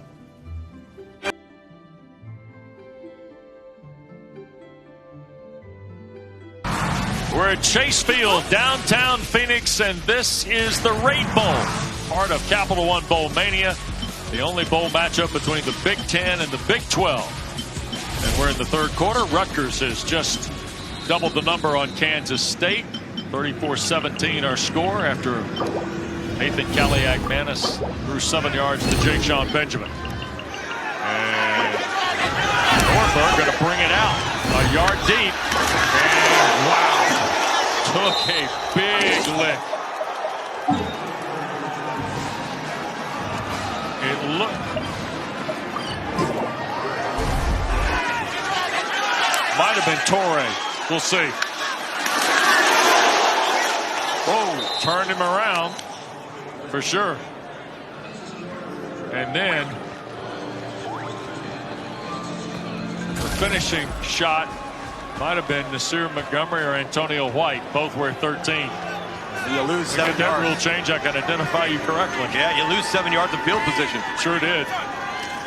Back to the 18. Here's Avery Johnson in trouble, slips and falls. Right before Loyal can get to him. Avery Johnson, they're going to move the pocket just slightly. Kansas State doesn't secure the edge, and tight end's responsible for Braden Lofton. Eventually, Johnson goes down to friendly fire. Yep. So a drive that started at the 19 is now second and 15. Both Edwards and Joe Jackson on the field. Dylan Edwards trying to bend this to the near side. Not much there. Boy, took a huge lift as they got to the white. At the 15, and Edwards helped back to his feet. Tyreen Powell, the linebacker. Well, that was a shot that was way into the white on the sideline. If you watch the end of this play, watch 22, Tyreen Powell. Edwards has given himself up. Really surprised there's no flag there. Yep. You're almost on the other side of the white. He got the part of the foul territory wall here at Chase Field. Here's Avery Johnson putting it up for Edwards, and just beyond reach again. Tom, that's twice we've seen Edwards be able to separate, and the ball just be a touch strong. Loyal was the closest Rutgers player in coverage, and that's 3 and out for K-State. Yeah, that's a nice step in terms of separation, but Johnson's got to be careful putting too much air under this ball because the safety's coming off the hash to meet him. That's a tough throw. And again, a game of inches is just outside of the outstretched fingers of Edwards. People?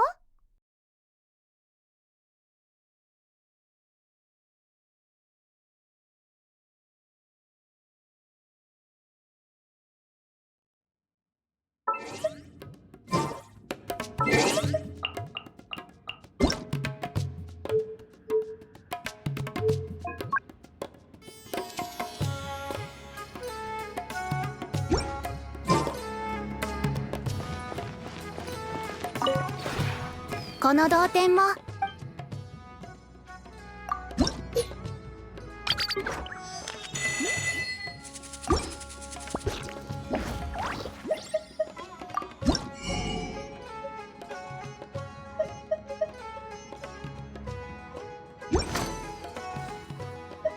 同点についてのご質問でしたら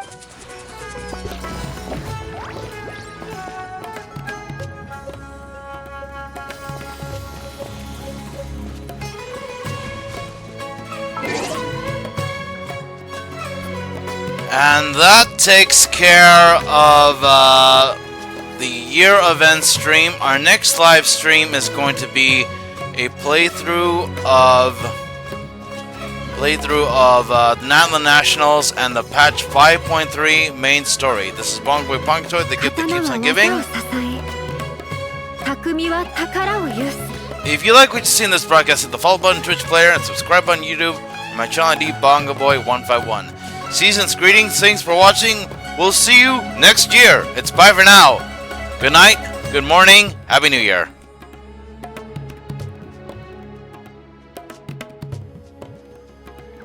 こののどかな時間がもっと増えると嬉しいのですが私って欲張りですね。